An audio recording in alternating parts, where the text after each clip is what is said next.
Oh, that's right. I still haven't thanked His Highness, Dahlia suddenly realized, so she swiftly bowed before him to thank him, but she suddenly felt Orion's hand on her chin as he slowly lifted her head so her gaze could meet his. Dahlia was left speechless, and she was even more surprised when she noticed how close he was to her face at that moment. She could still feel his fingers as he lifted her chin, and her cheeks reddened instantly when she noticed that he was leaning closer to her. "Did you have fun with your new friends?" Orion asked, and his question caught Dahlia by surprise. "Why yes, Your Highness." "So, how does it feel to have friends who are elves just like you?" It feels nice." Dahlia stumbled over a reply, but she had a smile on her face. She recalled all the fun she'd had with the girls and how they quickly had become close. It was a weird experience for Dahlia because it was her first time being friends with her own kind, or even having friends at all. Although the girls could be very lively and loquacious, they were definitely fun to be around and could lift anyone's spirits. Dahlia also remembered how eager they had been to know more about her and how it felt to be a vampire elf, and her smile widened even more at the memory of how the girls cried after hearing about her sad past.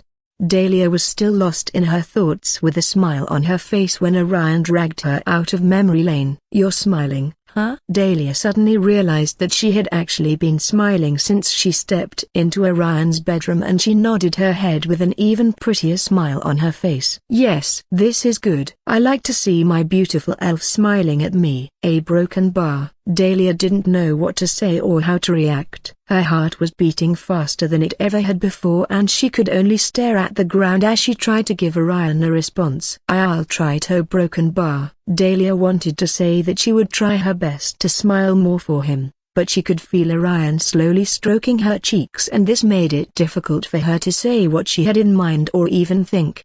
Orion didn't force her to say anything else. He was just glad to see his beautiful maid smiling and looking more vibrant than when he first met her. "All right, Dahlia, we'll talk about all the fun you had with your friends later. Right now though, we have to head over to the classroom," Orion informed her, and Dahlia nodded in response. Orion removed his hand from her cheek and the two of them suddenly arrived at the classroom. Dahlia looked around and noticed that they were no longer in Orion's bedroom, rather, they were now in his classroom. She wasn't new to the teleportation spell, so she knew that it was a spell that took a pretty long time for a mage to cast successfully.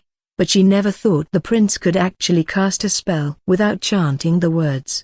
The girls had informed her about this before now, but experiencing it was a completely different feeling, and Dahlia was speechless by how amazing her prince was. Dahlia wanted to say something but noticed that there was no one else in the classroom. "Your Highness, are we in the right class?" "Yes, we are. But there's no one here." "It is an elective class, so not everyone might have an interest in it," Orion explained before noticing a book and a crystal ball beside it. He grabbed the crystal ball and channeled his mana into it. The crystal ball came to life with a glow before a screen was suddenly displayed in front of him. It was a recording made by Daisy. Unfortunately, she couldn't attend the class because she was currently busy with something else, so she wanted the students to take the books she left on the desk and use them to practice any of the dishes written in the book. The recipes were described in detail, and this meant that even a novice could easily use it as a guide to make what they wanted with or without the professor standing next to them. Orion looked at the desks in the classroom and noticed that there were no other books in the room, and he wondered if he was the only one taking the class. He knew he wasn't late to class because he had arrived right on time, so if there were others offering the class, wouldn't he have seen them by now? Well, it didn't really matter to him if he was the only one taking the course or not. All that mattered was that he earned enough merit points to graduate early from the academy, so Orion kept the recipe book in his inventory before turning towards Dahlia. "Where are we going now, Your Highness?" "To the art class." "I want to clear my head a bit," Orion replied, and walked out of the classroom with Dahlia trailing behind him. Art class wasn't that far from the culinary class, so Orion preferred to walk over to the art classroom rather than teleporting into the class. It didn't take them long before they arrived at their destination and walked into the room. Then Orion sat down with a canvas placed in front of him. He took a deep breath and then exhaled slowly before picking up a pencil and moving his fingers on the canvas as he began to draw on it. Meanwhile, Dahlia stood behind him, watching as he drew for quite some time and seemed to become more relaxed with each passing second. Dahlia stood behind Ryan, watching as he drew for 3 hours straight and seemed to become more relaxed with each passing second. Dahlia didn't know a thing about art, but she was awed by how focused Orion looked while he was drawing. It was her first time seeing the prince with a serious expression on his face as he focused on what he was doing, and Dahlia couldn't help but admire how handsome he looked while working. In fact, she wouldn't mind standing and watching him draw for a little while longer. She continued to watch Orion draw until he was finally done and dropped his pencil. Seeing this, Dahlia walked a bit closer to him and asked, "Your Highness, would you like to have something to eat and drink?" While Orion had been working, Dahlia could see that he might take a while before he finished what he was drawing, so she had excused herself to get something for him to eat and drink, with the hope of giving it to him once he was finished drawing. "Yes, Dahlia, thank you very much." "You're welcome, Your Highness," Dahlia replied with a smile. She was glad that she had thought to bring him some snacks and elven tea. Since Ryan had been drawing for the past 3 hours, it was understandable why he would feel a bit hungry and thirsty. Dahlia took out her item box and brought out a plate of warm cookies and a cup of elven tea for him to eat and drink. However, when she looked around, she noticed that there was no desk to put the plate and cup on. Orion noticed this as well, and his lips widened into a smile as he called her name. "Dahlia?" "Yes, Your Highness." She turned around to look at Orion, wondering why he was calling her, but her eyes widened in surprise when she saw what Orion wanted her to do. While looking at Orion, Dahlia could see him patting his lap as he continued to stare at her. Orion didn't need to say anything to Dahlia for her to understand what he wanted her to do. He kept patting his lap, expecting her to sit on it. However, Dahlia didn't want to go against his wishes, so she slowly walked towards him. Now, her cheeks were not only red to their pointed tips, but her pointy ears had reddened as well. However, the more Dahlia thought about it, the more she realized that it didn't seem right for her to do this with a prince. "Why, Your Highness, I don't think he a broken bar." "It's fine, Dahlia," Orion assured her, and he patted his lap once again. But Dahlia wanted to say something, but she gave up. Instead, she summoned the courage to do as her prince wanted. Dahlia sat on his lap and Orion clicked his fingers. Then the plate of cookies and the cup of elven tea she was holding instantly hovered in front of the two of them. Orion slowly wrapped his arm around her waist, and pulled her closer to him. He could feel her soft ass on his lap as she slid closer to him. Dahlia couldn't believe what was currently happening. She never imagined that she would one day sit on Orion's lap in a room where there was no one aside from them. Her heart was beating rapidly and she could barely think straight. However, Orion remained calm. Unlike Dahlia, he slowly tucked a few strands of hair behind her ear before whispering close to her ear. "What's wrong, Dahlia? Your face looks flushed," Orion asked, as though he didn't know the reason why she was feeling that way. He was acting as though he was really worried about the way she was behaving. Of course, he knew that Dahlia's face was flushed because of what he was doing to her, but this didn't mean that he was going to stop doing this. He loved teasing his beautiful maid, and he loved seeing the way she was reacting to him like a cute little girl, even though she was way older than him. "Your ears are red as well. Are you sure there's nothing wrong with you?" he continued to tease Dahlia. "Why, yes, Your Highness," Dahlia replied while clutching her maid dress in her hands. Dahlia tried her best to suppress her moans by biting her lower lips while Orion continued to play with and enjoy the feeling of his hand on her ear. A few minutes later, Orion had finished eating the cookies Dahlia had made for him. Although, he didn't miss the chance to tease his maid by feeding her some of the cookies as well. At first, Dahlia felt uncomfortable being fed by a prince, but after seeing how happy the prince looked while feeding her, Dahlia became more relaxed and willingly opened her mouth for Orion to feed her a cookie.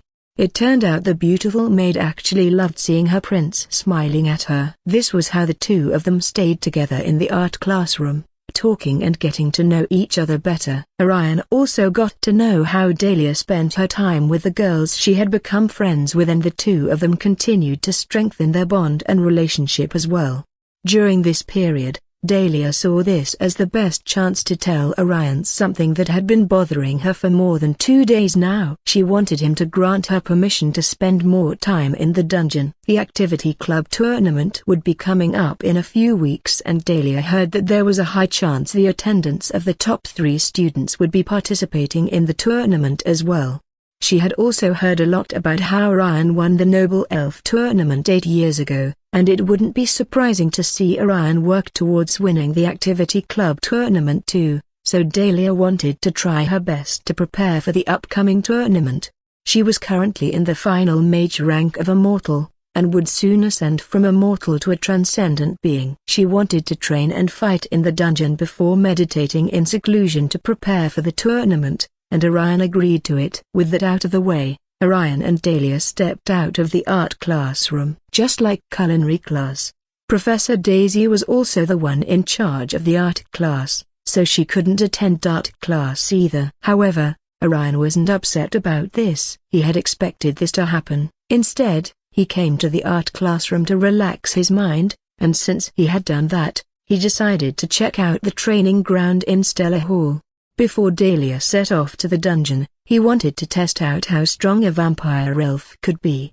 He was curious about why so many elves had feared their strength for years, so the two headed straight to the training ground. It didn't take them more than a minute to arrive at the training ground because Orion simply teleported them there, but when they arrived at the training ground, Orion and Dahlia were surprised to find Aslan, Arthur, and Adrian already training. Right after Orion and Dahlia left the art classroom, someone could be seen walking into the classroom, and it was none other than Professor Daisy. Daisy had just returned from the place she went to, and she came back as fast as she could, hoping she would be able to make it in time for the class. However, to her surprise, there was no one in the classroom. "There's no one here," Daisy muttered to herself with a sad look on her face. She was sad that she still didn't make it even after she tried her best to return to the academy on time. She wanted to teach the students who had been waiting for her in the classroom, but now that she had arrived, it looked like all the effort she had made to return as soon as she could was all in vain. "Well, I should have expected something like this to happen." Only one student registered for this class, and he must have been bored staying all alone. "I can understand why he wouldn't want to stay here for more than a few minutes.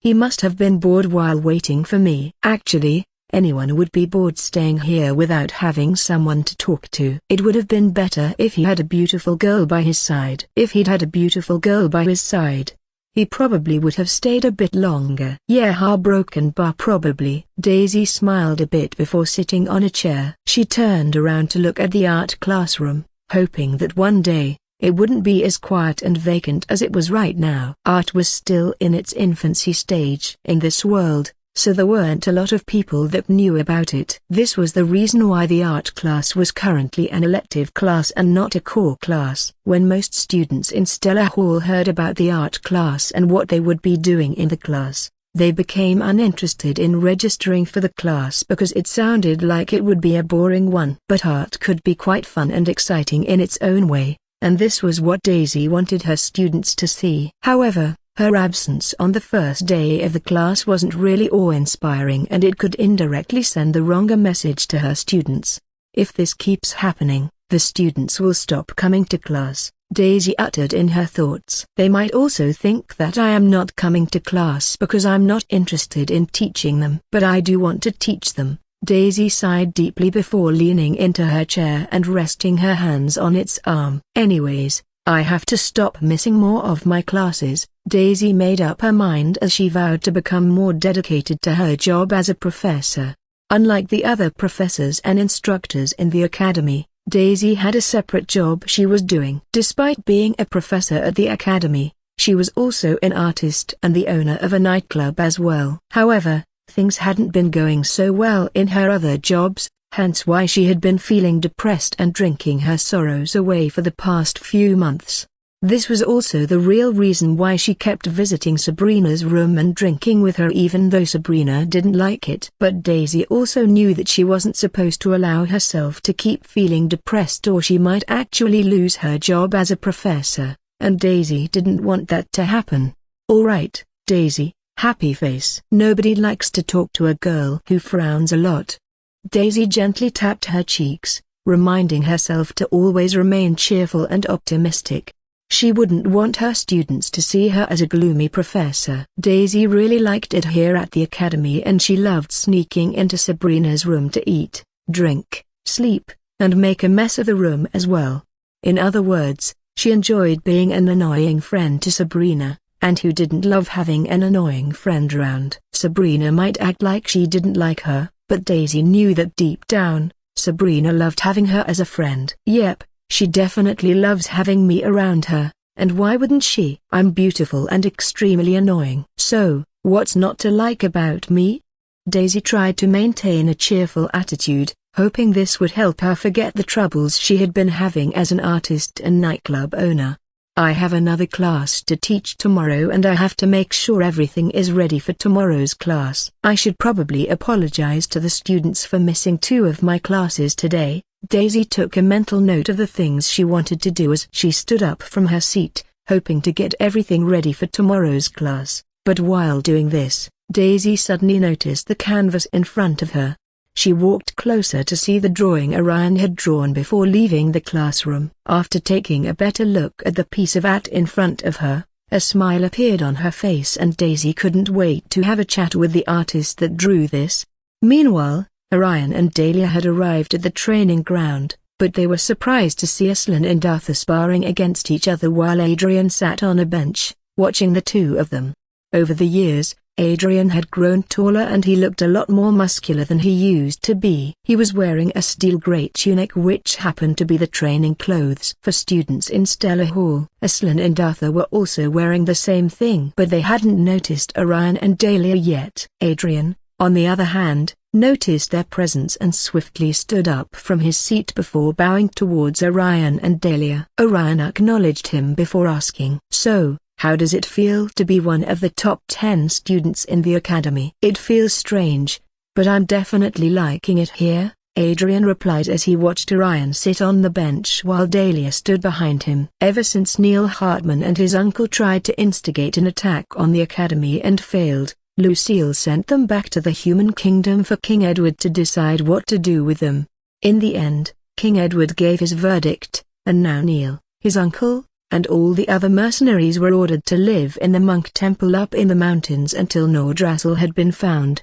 Meanwhile, Neil was asked to make a choice between returning to the academy and joining his uncle in the temple, but he chose to be with his uncle and everyone else. This meant that he wouldn't be able to return to the academy anymore, and someone else's rank would have to be upgraded to the new number 10 of the academy.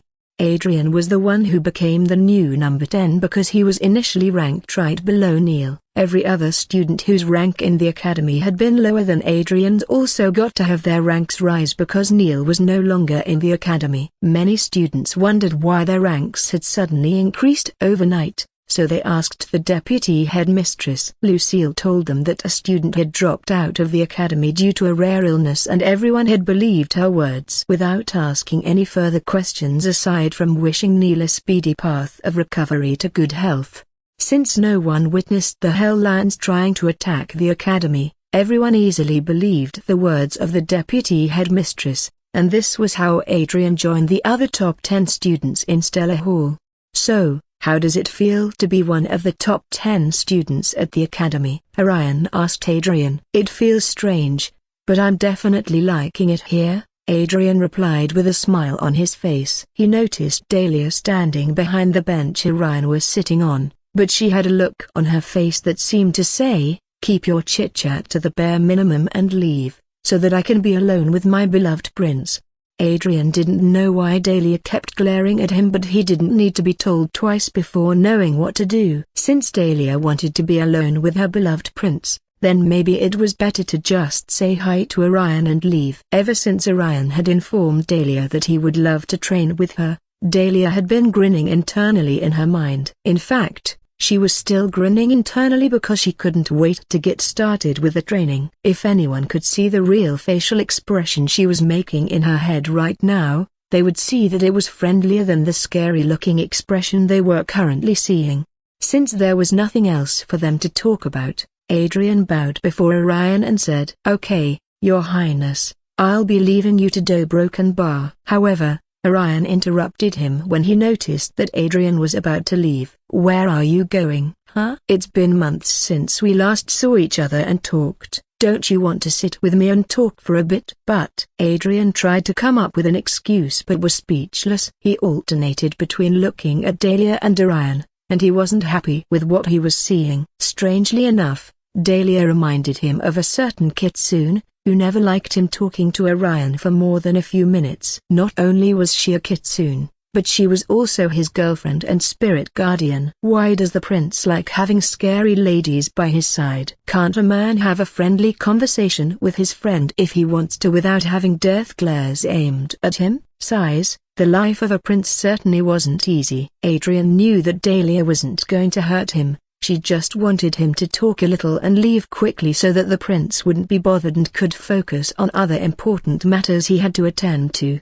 With this thought in mind, Adrian took a deep breath before concluding what he wanted to do, and that was to sit and chat with his friend. He was about to sit beside Orion when he suddenly heard Aslan's voice from behind. "Is that Prince Skullja?" "Yep, he's the one," Arthur replied after noticing that it was really Orion. "Great. This will be my chance to finally spar against the top student in the academy." Aslan hurried towards Orion. "Hey, you aren't the only one who wishes to see just how strong he is." Arthur hurried towards Orion as well. The moment they were standing in front of him, Aslan asked, to confirm whether Orion was interested or not. "So, what do you say, Your Highness? Would you like to spar with me?" He brought his hand forward to give Orion a handshake. "Make that two of us. But I get to be the first to fight against you." "Hey, I asked first, so I'll be the first one to fight against him." Hearing this, a smile spread across Orion's lips and he finally joined the conversation. "I'll spar against the two of you right now if that's what you want." "Splendid, then let's get started." "Hey," Arthur turned towards Adrian. "Don't you want to join us? This is your chance to fight against the top student in the academy. Don't tell me you don't feel like fighting against him as well?" Adrian smiled and replied, "I do, but do you two think you can really win against him?" "We don't, but if the three of us join forces, we should be able to win," Aslan replied before walking over to grab a weapon that he would use to fight. Meanwhile, Orion turned around to look at Dahlia. They were supposed to be the ones sparring against each other, but now it seemed like Orion would have to fight against three other students before he could focus his attention on her. "I'm sorry, Dahlia, but we'll get started right after I'm done with them," Orion assured her while slowly caressing her cheeks, and Dahlia nodded her head with a smile on her face. Her cheeks were reddened to the very tip of her ears and she could only reply by giving Orion a nod. Her heart was beating rapidly and she couldn't believe that Orion would caress her cheeks openly in front of his friends. She expected him to do something like this behind closed doors, and not out in the open. Although Dahlia didn't hate what he was doing right now. In fact, she loved it. And it felt like Orion was saying, "Back off, this beautiful and sexy maid is mine." Such were the thoughts that were spiraling around the beautiful maid's head. Dahlia closed her eyes and leaned into his touch, hoping she could continue to enjoy the feeling of his hand on her cheek. She didn't know why, but Orion's hand made her feel like she was being touched by a god, and she didn't want him to stop. She wished he would continue to do what he was doing. She wouldn't mind being touched by Orion from the next few hours. However, Dahlia knew it would be impossible for Orion to do that now. "Dahlia," Orion called out to her, dragging her away from her fantasy. "Why yes, Your Highness. I'll need 3 swords. Could you help me get them?" Dahlia nodded her head in response before heading over to the freestanding rack, which was a very short distance away from where the bench was. The standing racks were about 10 in number and were neatly arranged close to each other, with each of the racks having different weapons in them. Dahlia grabbed 3 weapons and returned back to Orion while Aslan, Arthur, and Adrian were standing close to each other, looking for the type of weapon they should use to fight against Orion. But while they were looking for the weapons they wanted to use, Adrian kept trying to formulate a plan that he believed might work against someone like Orion. I seriously think we should consider attacking at once rather than going against him one after the other. Adrian made a suggestion that he felt could help them win. Dude, you worry too much. It's 3 against 1. There's no way he's easily going to win against the 3 of us. Arthur patted Adrian's back, assuring him that they were going to win the fight. Although the fight would be 3 against 1, Arthur and Aslan believed that it should be difficult for a rank 10 mage to win against a strong rank 9, rank 8, and rank 7 knights. Deep down, the 3 of them knew Orion could win the fight. However, they weren't going to make it easy for him. You geese really need to listen to me. Prince Galjur is really a broken bar. Dude, we get it. Arthur patted Adrian's shoulder. Your prince might be strong, but that won't stop us from trying to win. Arthur made it clear to Adrian that he and Aslan weren't going to give up so easily. He had a smirk on his face right after he spoke to Adrian, but his jaw dropped to the ground when he noticed what Orion was doing with the 3 swords in his hands. Orion had collected the 3 swords from Dahlia, but even Dahlia was confused as to why her prince would need to use 3 swords at once. She watched as Orion drew the 3 swords from their scabbards before channeling his aura into the 3 of them. The 3 swords shone brightly as his aura fused perfectly with the swords. With a deep breath, Orion released his hold, and the swords hovered around him, orbiting around him as though they had only one thought in mind, which was to protect their master. Arthur couldn't believe what he was seeing. He knew Orion didn't cast a spell to make those swords hover around him, but he didn't know how it was possible for a knight to fight with a sword without holding it. We're fucked. Adrian turned around to see why Arthur would say such words, but when he noticed what Orion was doing, his jaw fell to the ground just like Arthur. Adrian leaned towards Arthur and asked, "Do you still believe you can win against him?" "Of course I do. I'm a shark man and a shark man fears no one." "Good, now let's win this fight." Aslan gently slapped Arthur on the back while urging him to move towards Orion. He slapped Adrian on the back as well and urged him to move forward. Aslan and Arthur might be a bit relaxed and carefree towards Adrian as though they had been friends with Adrian for years, but that wasn't the case. They were just relaxed and friendly towards him because they noticed him and Orion talking freely to each other as though they were close friends, and this piqued the interest of the Shark Man and Lion Prince. They assumed that Adrian had to be strong or else Orion would never feel the need to talk to anyone like him. Aslan and Arthur did not judge students based on their rankings. They believed that everyone's strengths should properly be evaluated through training or direct combat, and this was why they wanted to see just how strong Adrian really was by watching him fight. It was also the same reason why they were interested in fighting against Orion. They both wanted to experience how it would feel like to fight against a transcendent being. Both Aslan and Arthur were hyped up for the fight and they couldn't wait to get started. However, Adrian wasn't feeling as eager as the other two. He had sparred against Orion countless number of times, so he knew how this battle was going to end. He didn't need anyone to tell him who would win this spar, but Adrian was also interested in seeing just how strong he had grown since he last sparred with Orion. The 4 walked towards a certain spot in the training ground which had runes inscribed on the floor. The runes had the ability to amplify the strength of those who coated their bodies in mana or aura. Orion was currently standing at the center, surrounded by the trio, who were determined to win the fight. Adrian wielded a wooden sword, while Aslan and Arthur wielded a wooden axe and spear, respectively. The swords orbiting around Orion were also wooden swords. There was no way the academy would leave real weapons for the students to use during practice unless a professor or instructor is monitoring the students nearby. Adrian and Aslan tightened their grip on the weapons in their hands while Arthur cast a spell,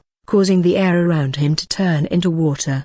The water merged with him and seeped into his body easily, allowing Arthur's body to slowly expand and grow bigger. A huge fin popped out of his back, and huge gills appeared on either side of his neck like huge bear claw marks. His teeth grew bigger and sharper as well, causing Arthur to look like a walking shark with a muscular build. He tightened his grip on his spear before alternating his gaze between Aslan and Adrian. The three nodded their heads in unison, signaling to themselves to attack now. Orion noticed that the three of them were ready to launch their attack, and he watched as the trio suddenly disappeared from where they were standing a few seconds ago before reappearing before Orion and surrounding him from three different spots.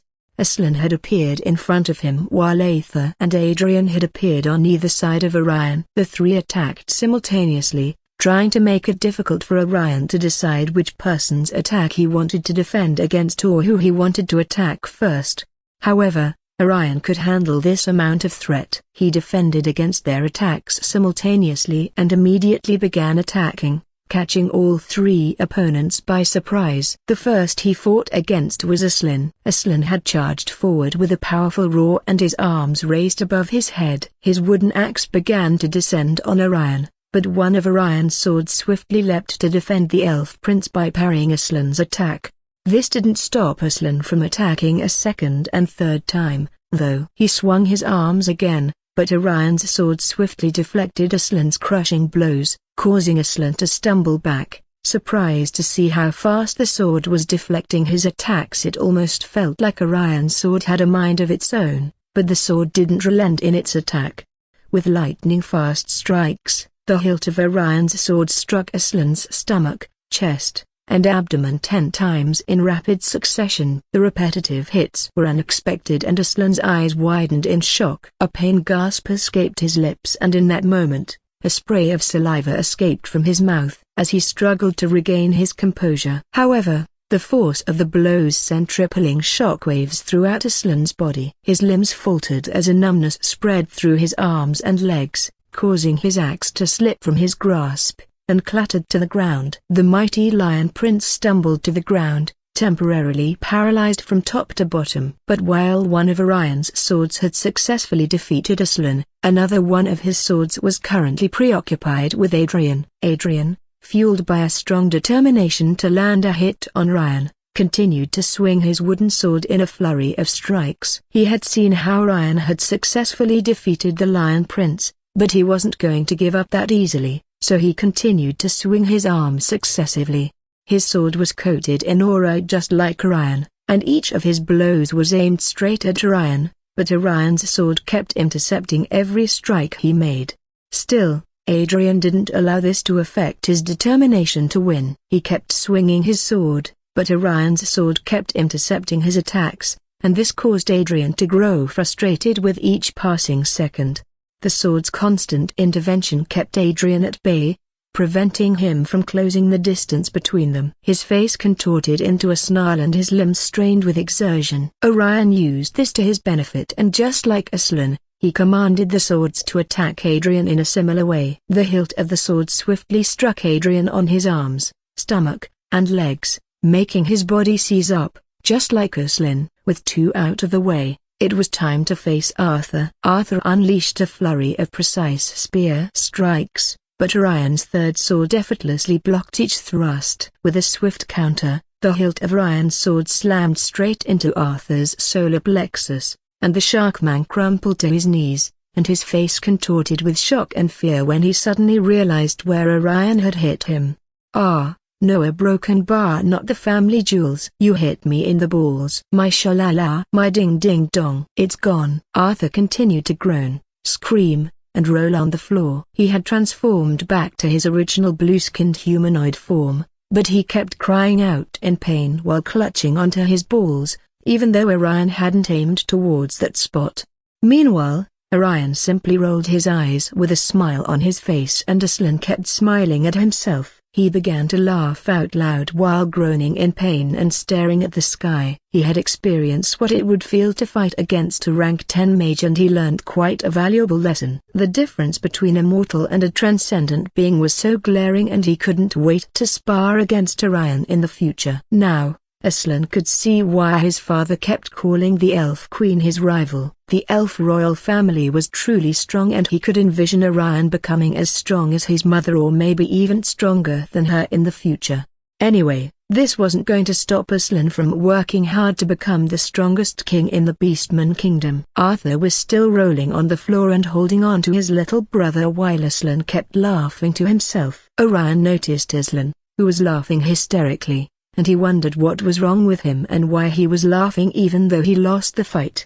With this pressing question in mind, Orion hunkered down in front of Aslan and asked, "What's so funny?" "You've reminded me of how weak I am." "And you find that funny?" "Yes," Aslan replied as he sat up from his lying position on the floor. "Now, I have to work harder if I want to be stronger than I currently am." Aslan rolled his arms a bit. He could see that the paralysis was wearing off, and he could move his limbs a lot better than before. Since he had decided to train even more than he used to, a smile appeared on Aslan's face and he couldn't wait to start training harder than ever before.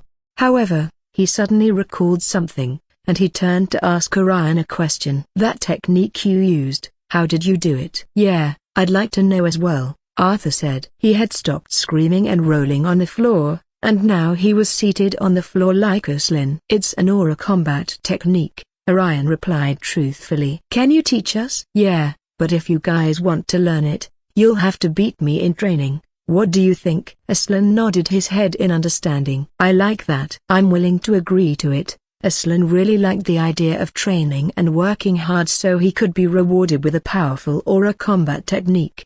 It made him feel even more eager to train harder and grow stronger. However, Arthur had noticed something in what Orion said, so he decided to ask, just to be sure if Orion felt the same way. "Does this mean we'll get to train with you a lot more in the future?" "Of course, or don't you want to?" Aslan smiled and replied before Arthur could say anything, "Of course we do, right?" he asked Arthur. Hell yeah. Arthur was hyped up for more training. He had goals and dreams, and he couldn't wait to achieve them all. However, if he wanted to accomplish them, he had to graduate from the academy first. But to do that, he needed to train a lot harder than he ever had, and the training ground was the best place for any knight or mage to train.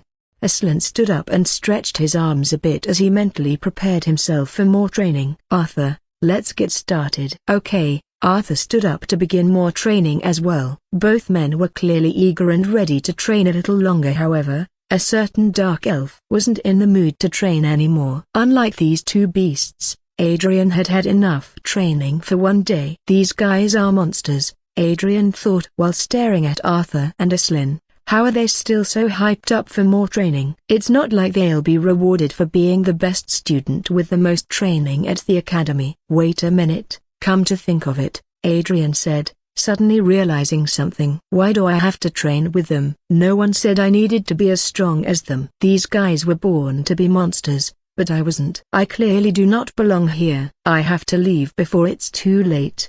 Adrian slowly crawled away before Orion, Arthur, and Aslan could see him trying to escape. "I'm not a transcendent being. I'm not a rank 9 knight, and neither am I a rank 8 knight. I'm just a rank 7 knight, which makes me the weakest among the four of us. There's no way I'll be able to last very long if I join them for any more training. My body still hurts because of Prince Gorgeo's attack. If I take another hit like that, I'm sure I won't be able to walk for a week. I won't be able to use my little brother, either. And I love using my little brother. I love using it to masturbate to my fiancée tilde copyright he. Thinking about my fiancée tilde copyright he is making me miss her even more. I'm missing her so much. That's it. I'm definitely going to use this chance to escape and then masturbate to my baby girl once I get back to my dorm room and then a broken bar." Adrian shrieked as he felt 3 pairs of eyes staring daggers at him from behind. He slowly turned around and noticed that Aslan was directly in front of him. "And where do you think you're going, huh?" Aslan pulled Adrian up by his shirt. Just like Orion and Arthur, Aslan noticed Adrian trying to escape like a puppy with its tail between its legs. "Don't tell me you were trying to leave without training with us?" he questioned. Well, you see, something came up, and I suddenly realized that it would be a lot better to train with a beautiful girl rather than with you noblemen. So, if you gentlemen will just excuse me, I'll be out of our broken bar." He tried to escape again, but Aslan grabbed hold of his shirt for the second time. "Nonsense. We're friends now, so it'll be a lot more fun to train with us than with a girl." "Nah, I doubt that. I could never get bored of training with my fiancée tilde copyright. Oh, so you have a fiancée tilde copyright? Yes, Adrian nodded excitedly. She's extremely beautiful, and I love her so much. I'm happy for you, but it also sounds like you won't be focused if the two of you train together. What do you mean? I mean that, during training, your eyes will always be focused on her chest. Well, duh. I love seeing those watermelons bounce every time we train together. It's basically the only reason why I love training with her. Oh my, Aslan heard what Adrian said and was hugely disappointed. I knew it. Knew what? I knew you definitely needed to go through a lot of training. A knight should never have such vulgar thoughts while training. Don't worry, we'll make a great knight out of you, Aslan said, dragging Adrian to the ground by pulling the collar of his tunic. No, I don't want to be a great knight. I'm already a strong knight. Then we'll make you a stronger knight, and you'll never have dirty thoughts about women again. You'll become a knight who only thinks about men in the Knight Brotherhood. That sounds sus. I don't want that. Besides, I love thinking about women. It means I'm healthy. Haven't you ever heard that Oppai is life? Nope. You're one of us now, so you gotta work hard for your fiancée tilde copyright if you know what I mean, Arthur said, winking at Adrian, who had nothing to say. He could only keep crying as tears streamed down his cheeks, and he continued screaming out Luna's name while Aslan dragged him away to a different spot in the large training ground. Although Adrian might have looked like he didn't want to train with Aslan and Arthur, the truth was that he really wanted to train with them and he couldn't wait to get started, but he also didn't want to look like he was holding them back. Unlike the other three, Adrian was a rank 7 knight, just like his fiancée tilde copyright, and this meant that he wouldn't be able to keep up with the intense training Arthur and Aslan were about to embark on. However, Adrian didn't want to give up so easily. He wanted to see how hard he could train so he could impress his beautiful and sexy fiancée who happened to be a rank below him in the academy. Meanwhile, Orion smiled as he heard Adrian yelling out Luna's name and vowing to grow stronger in order to make her proud of him. Just like Adrian, Luna was also in the academy, but she wasn't in Stellar Hall, and she couldn't hear anything her fiancé was yelling out loud right now. Who would have thought that these two would become so close? Orion never expected Luna to become Adrian's fiancée tilde copyright so soon. 8 years ago, Orion won both the adult and junior noble elf tournaments, while Luna and Adrian won 2nd and 3rd place, respectively, in the junior tournament section. After the tournament, Orion went on a couple of dungeon quests with Adrian, Tenjin, Luna, and William Ramsbottom. One thing led to another, and Luna and Adrian both discovered the feelings they had for each other. The two had been dating ever since. With the way their relationship progressed so rapidly, it was only a matter of time before the two of them became husband and wife. Drifting his mind towards something else, Orion turned around to face Dahlia, who had appeared behind him. Since he had sparred against Aslan, Arthur, and Adrian, it was now time to completely focus on his beautiful maid. Shall we begin? Orion asked, and Dahlia nodded with a smile. Orion smiled and grabbed her hand while he led the way in search of a good spot for them to train. Dahlia was surprised to see Orion holding on to her hand while walking. She wondered how the prince could do things like these without worrying about her status or the fact that she was hundreds of years older than him. It was not like Dahlia didn't like the experiences she'd been having with Orion. It was just that everything she had been experiencing with Orion felt new to her, but it was certainly an experience she didn't want to end now or ever. She really liked staying with her prince, and she hoped that he would one day permit her to not only be his personal maid at the academy but also in the Elf Kingdom as well. Nothing would make her happier than being with her prince for as long as possible. Meanwhile, Orion continued to look for a good spot for them to train. The training ground was unlike any other training ground Orion had ever seen before. It was extremely big, with large magic circles glowing in different places on the training ground. Each magic circle had a specific function and was different from the other. There was also a spot in the training ground that had different obstacle courses, and there were areas where students could focus on improving their archery as well. After a few minutes, Orion found the magic circle he was looking for. thanks to his omnivision skill. The moment they arrived there, Dahlia summoned the courage to call out to Orion. "Your Highness?" "What is it, Dahlia?" "The combat technique you used a few minutes ago. What tier is it?" Orion smiled and replied, "It's a tier 4 aura combat technique." "Would you like to learn it?" The combat technique had specifically been developed by Elena, so there was no one who had seen or learned it before her, except him. It was a tier 4 combat technique, and this meant that it was quite dangerous in its own right. But unlike most of the other tier 4 techniques, it was very easy to learn, and Orion wouldn't mind teaching it to his beautiful maid. "Yes," Dahlia replied excitedly. She heard Orion saying he would teach Aslan, Arthur, and Adrian, but Dahlia wanted to learn it as well, and she couldn't hide how happy she was right now.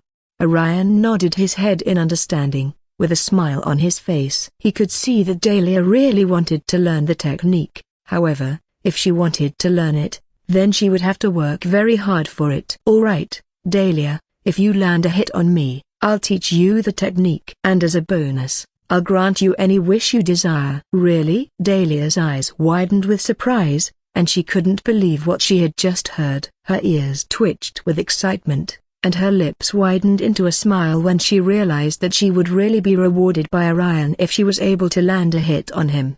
Her eyes instantly sparkled with determination as she drew 2 wooden daggers from her item box before channeling her aura into the weapons. "I won't hold back, Your Highness," Dahlia warned Orion as she waited for their fight to begin. Orion felt the same way as well and gave Dahlia the signal to start. Orion channeled his aura towards his feet, and the magic circle underneath his feet began to glow brighter than it did before. The magic circle which had been engraved on the floor was only glowing with a faint light. However, the moment Orion began channeling his aura into the circle, it became activated and their surroundings slowly began to change. The circle was capable of creating illusions, thereby altering reality to create an ideal training environment for any student who stepped on the huge magic circle. The spell usually lasted for a period of 5 to 10 minutes, and this meant that Orion and Dahlia had at most 10 minutes to determine the winner of their little spar. Looking around, they were no longer on the training ground but in a very different location which seemed like an open field with darkening skies and a big red sun that was climbing down from the sky. It looked like everywhere was slowly turning dark, and Dahlia was really happy to see this. It was the ideal environment for her to use her abilities and she couldn't wait to get started. With a grin on her face, Dahlia dashed forward while moving her daggers in a swift and precise arc. Orion swiftly parried her strike with ease, then he counterattacked with a swift swing of his sword. Unlike when he fought against Adrian and the others, Orion didn't make use of his tier 4 aura combat technique. In fact, he wasn't interested in making use of magic during this battle either. His primary objective was to use the training to slowly improve his knight rank. This was the reason why he used swords against Adrian and the others rather than cast a spell. His sword sliced through the air but Dahlia evaded the attack before activating a bloodline ability. The moment she activated her ability, her shadow, which was on the ground, suddenly transformed into a pitch-black sphere underneath her feet. The huge spherical mass of darkness looked like a black hole housing countless numbers of monsters, demons, and unknown creatures, but none of them leapt out of the large scary shadow. Instead, countless numbers of dark silhouettes erupted from the sole of her feet, before swirling around her like living darkness. Upon closer look, the silhouettes were like countless clones of Dahlia, storming towards Orion. The clones charged at him with their daggers, stabbing wildly in his direction, but Orion spun around and weaved through their relentless attacks, effortlessly dodging the attacks of Dahlia's clones. He continued to dodge all of Dahlia's clones. However, the real Dahlia then seized the opportunity to strike him from behind while using one of her clones as a shield. Her real wooden dagger was poised in the air as she aimed towards Orion's exposed back, but he spun around just in time to block the attack with his sword. The force of the impact sent ripples of shock down Dahlia's arms, but she swiftly recovered herself before leaping away from Orion, to keep a safe distance between the two of them. Even though she was breathing heavily, she had a smile on her face. This was the first time Orion had promised to do anything she wanted, and Dahlia didn't want to waste the golden opportunity to have her wish granted. This was the first time Dahlia had summoned hundreds of her clones for an attack, which meant that this was currently her strongest attack, but it also happened to be consuming a lot of her mana as well, which is why Dahlia wanted to end this fight as soon as possible. Dahlia tightened her grip on her weapons and Orion noticed her eyes blazing with excitement. It was easy to see that the vampire elf had a trick up her sleeve. Her smile widened even more and Dahlia summoned strings of dark energy, which instantly popped out of the huge spherical shadow to bind Orion's sword arm. The string constricted and tried to immobilize him, but Orion channeled his aura to his arms, thereby allowing him to easily pull and snap the strings around his arms. He then swiftly made his counterattack, but Dahlia dodged his attack with incredible speed. Meanwhile, everywhere was slowly becoming darker by the minute and Dahlia's shadow magic affinity allowed her to easily blend in with the surrounding darkness. A shadowy tendril lashed out and tried to ensnare Orion, but he swiftly leapt back to avoid the trap, not knowing that Dahlia had reappeared behind him with her dagger aimed to make a deadly strike. However, Orion dodged her attack once again, and the battle between the two continued for some more time, with each of them exchanging blows. Dahlia's clones continued to swarm Orion, forcing him to adapt and improvise to counter the attacks she kept making. Within a brief moment, Dahlia noticed an opening and she landed a grazing blow on Orion's cheek. "Yes!" Dahlia exclaimed triumphantly. Meanwhile, Orion grinned at her excitement, impressed by what he had seen so far. "Well done, Dahlia. You've earned your reward." As she tried to catch her breath, Dahlia's eyes sparkled with curiosity. "When will you teach me the technique?" she asked. Orion smiled mischievously, before saying, "I will, but that will be right after you tell me what you want me to do for you." Orion had noticed how Dahlia wanted to win so badly, and this made him curious to find out what she wanted from him. However, there were so many things she wanted to do, so it was difficult for her to decide on one. "I still can't believe I actually landed a hit on him. I know His Highness is very strong, and he probably allowed me to win.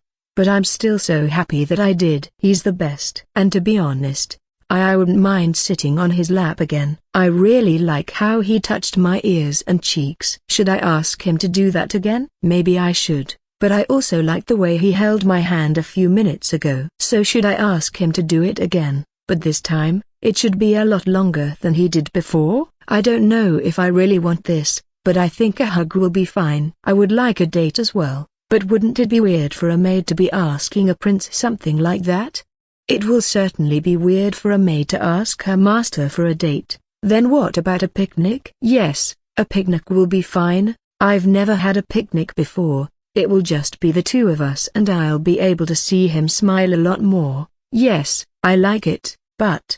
She sighed when she suddenly recalled all the other things she wanted to do with Orion as well. "This is all nice but I still can't decide on what I want." "Why can't I just decide on what I want? I want him, but I can't. I shouldn't. Why does the prince have to be so handsome? This is so unfair. I don't know what to do. I can hear my heart beating rapidly. I want to do so many things with him. I even want to do so many naughty things with him, but I know I shouldn't, and besides, why would His Highness do naughty things with me? I'm just a maid and a maid shouldn't have such thought about her master, but I wouldn't mind him giving me a kiss. Should I tell him I want this?" "No, but it should be fine, right?" "It doesn't matter where he does it, I'll be fine with it. It could be my cheek, my neck, my nose, or maybe my lips. Ugh, what is wrong with me? Huh?" Dahlia suddenly froze when she felt Orion's hand on her cheek, dragging her out of her fantasy. She slowly opened her eyes to see Orion was very close to her face, but looking closely, she could see he had a worried look on his face. "Dahlia, are you all right?" "Your face looks flushed again." I'm fine, Your Highness. Are you sure?" he asked again while cupping her cheeks with both of his hands. Dahlia nodded her head while trying not to look at his eyes. Orion noticed this and smiled, then he slowly brought her into his embrace. He wrapped his arms around her and hugged her gently, and Dahlia was shocked at first, but she slowly wrapped her arms around his waist as well, not minding the fact that her beautiful mountain peaks were pressed against his broad chest. Dahlia realized she had taken a long time to give Orion a reply to the question he asked, so he must have thought something was wrong with her, hence why he was worried about her and decided to hug her. Dahlia felt touched to see this, but she also felt sad as well. Unlike the pure and innocent prince, who was worried about her, Dahlia had been thinking like a perverted maid, and she felt ashamed of being called a maid to the elf prince. How can I face him? I was thinking of so many naughty things to do with His Highness, but I didn't know he was worried about me. I made him worried when a maid's duty is to make her master happy. I shouldn't be making him worried, it makes him look sad. I don't like seeing him sad. I need to stop thinking perverted things about His Highness. He's 18 and too young to be thinking of dirty things about me, and beside, why would he want to do those things with me? I hope he won't be mad at me, if he knows the truth. Such was the thought of the beautiful maid. Dahlia was contemplating on telling Orion about the naughty thoughts she was having of him, but she thought against it because she was too scared to see how he would react to this, so she decided to not say anything. She couldn't find any fault in what her prince had been doing, and she definitely didn't know that Orion wouldn't mind doing all the things she wanted to do with him. Have you decided on what you want me to do for you? Why yes, Dahlia replied with a nod. This is it, this is what I wanted. Dahlia hugged him a bit more while resting her head on his chest. Although, she would like Orion to do all the things she wanted to do with him, but Dahlia couldn't deny how pleasing it was to hug Orion right now. She felt like the most happiest maid in the world to be able to hug the handsome elf prince, and this was enough for her. As for her desire to one day become Orion's personal maid in the elf kingdom, Dahlia knew she had to work harder to prove herself worthy of being his personal maid in the future. Feeling her arms wrapped around him, Orion smiled and reciprocated her feelings by hugging her in return. He wasn't against the idea of giving Dahlia a hug, and he liked it a lot, but while he was hugging Dahlia, Orion suddenly recalled something. Thinking about the agreement I made with Aslan, Arthur and Adrian, I don't think those three will be able to beat me. This is not me being cocky, I'm just saying I do not intend on doing nothing while others train and work hard. I intend on doing the same as well, so maybe I should do something similar to what I did to Dahlia. I could say I'll teach them the technique if they're able to land hit on me as well. This should be a bit more feasible than them working aimlessly to try and beat me. Orion decided to carry out a similar agreement with the boys, just like he did with Dahlia, but their reward will only be limited to the technique he promised to reach them.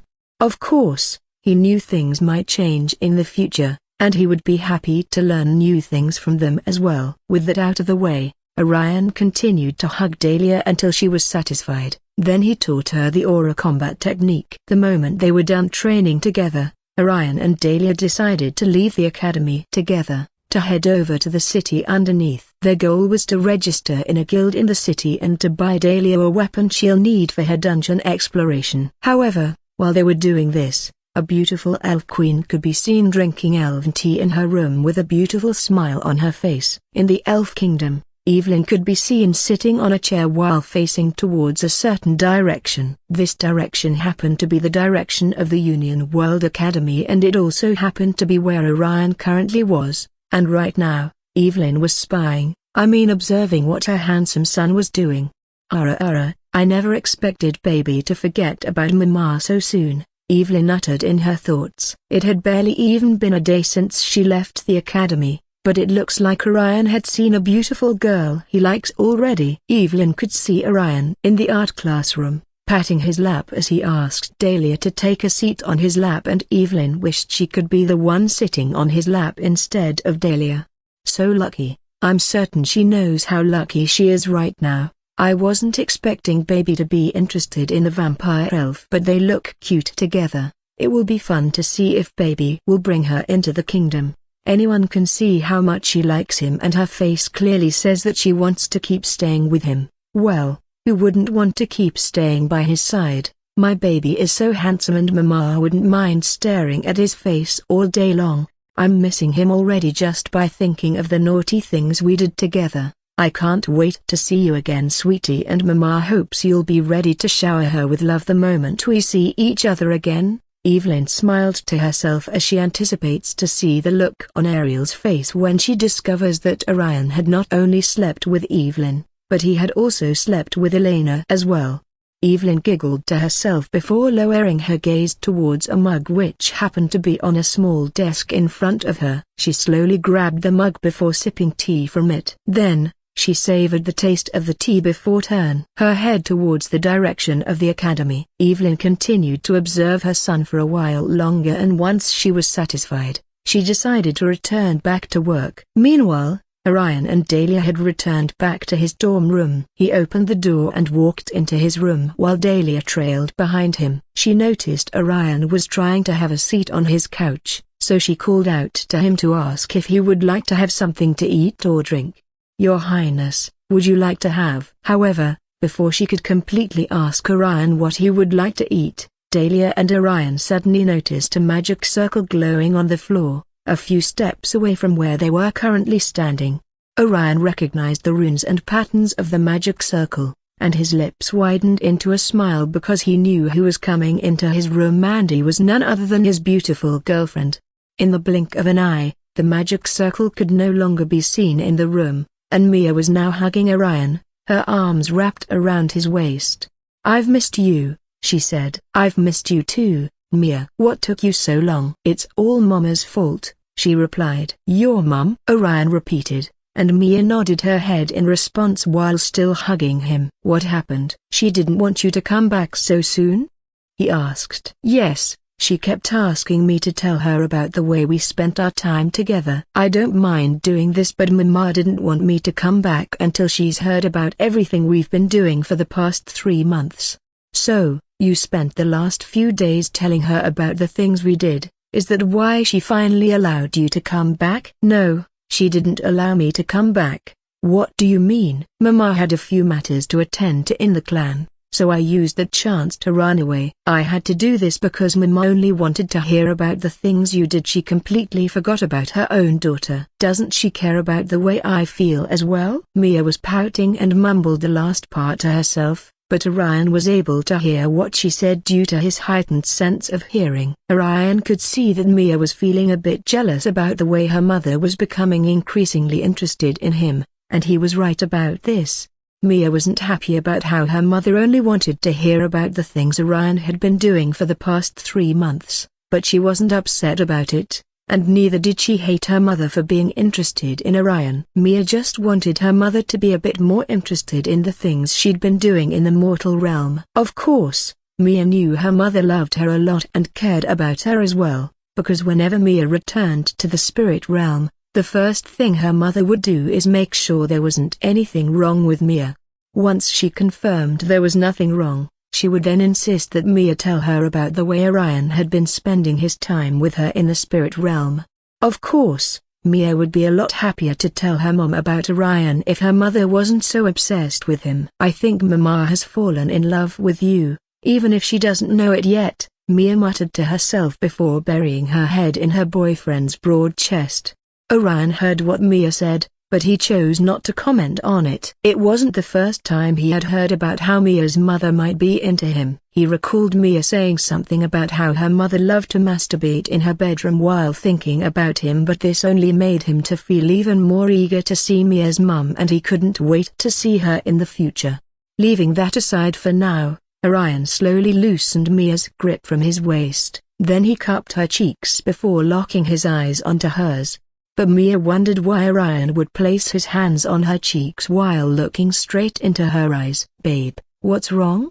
she asked, but Orion didn't say anything. He could see that Mia had a lot to say, but he hadn't bathed since he returned back to his dorm room, so he wanted her to wait for him until he had taken a bath. "You don't want to give me a hug?" Mia asked while tilting her cute head to the side. She still didn't know why Orion loosened her hands from his waist. "It's not that. It's been a long day, I'm sweaty and I don't want to get your clothes dirty." "I don't mind, and besides, we've hugged already." "I know, babe, but I have to bathe right now." "Once I'm done, I promise to listen closely to everything you want to tell me," Orion informed Mia and planted a kiss on her forehead. "Okay." Mia nodded her head with a cute pout on her lips. She didn't mind hugging Orion even though he was sweaty and wanted to have a bath. In fact, she would be happy to get dirty as well. Then she'll use that as an excuse to have a bath together with him. A light bulb shone on Mia's head as she realized that she could actually do this. Mia didn't waste a second to think, and she instantly began to skip happily behind Orion while humming a beautiful song. She was grinning from ear to ear and she couldn't wait to have a bath with Orion. It's been a while since she last bathed with him,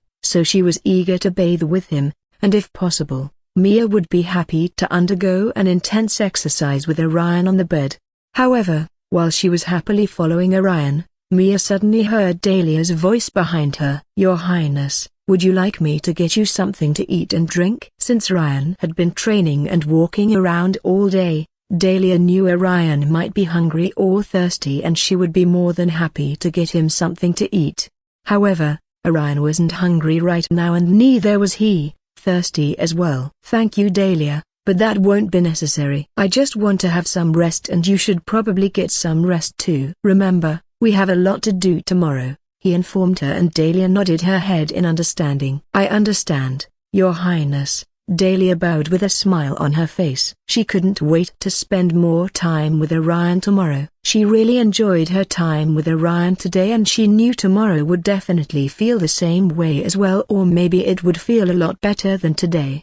Anyways, she couldn't wait to spend more time with her beloved prince, and anyone could see how happy Dahlia was while she walked towards the exit of Orion's room. Meanwhile, Mia noticed the weird expression on Dahlia's face and she couldn't help but have a single thought on her mind. What did I miss? Mia wasn't a love expert, but she had seen enough to know that Dahlia wasn't the same gloomy maid she saw a few days ago. "Hey," Mia called out to Dahlia, and the pretty maid turned around to know why Mia wanted to talk to her. "Princess Mia, is there anything I can?" While Dahlia was still asking if she could help Mia with anything, Mia asked her a question which completely caught her by surprise. "Did you have sex with my boyfriend, huh?" Dahlia's eyes bulged open when she suddenly heard what Mia said. She slowly took a few steps backwards when she noticed Mia stumping towards her direction with her hands on her hips. Dahlia tried to create a distance between them, but she suddenly noticed her back was now against the wall and there was no other place for her to go. "Don't make me repeat myself. Did the two of you had sex or not?" Mia asked again. "We didn't." "Huh? Really?" Mia was surprised to hear Dahlia's response. "Yes," Dahlia replied with a nod. "That's strange. I thought you had sex with him because you look different." "Princess Mia, what do you mean?" "You were smiling, so I thought you had sex with him, but if you didn't have sex with him, then why would you suddenly?" Mia paused mid-sentence when she suddenly realized something. She leaned closer and whispered into Dahlia's ear. "You like him, don't you? Huh? Come on, you heard me. I'm talking about my boyfriend." "You like him too, right?" Mia asked again, but Dahlia didn't know how to respond. Dahlia looked around the room but noticed Orion wasn't in the room with them. Mia noticed that Dahlia was worried Orion might hear the truth, so she assured her. "Babe isn't here right now, so you have nothing to worry about." Dahlia looked around the room once again and she noticed that Orion had entered his bedroom, so he shouldn't be able to hear anything they were saying right now.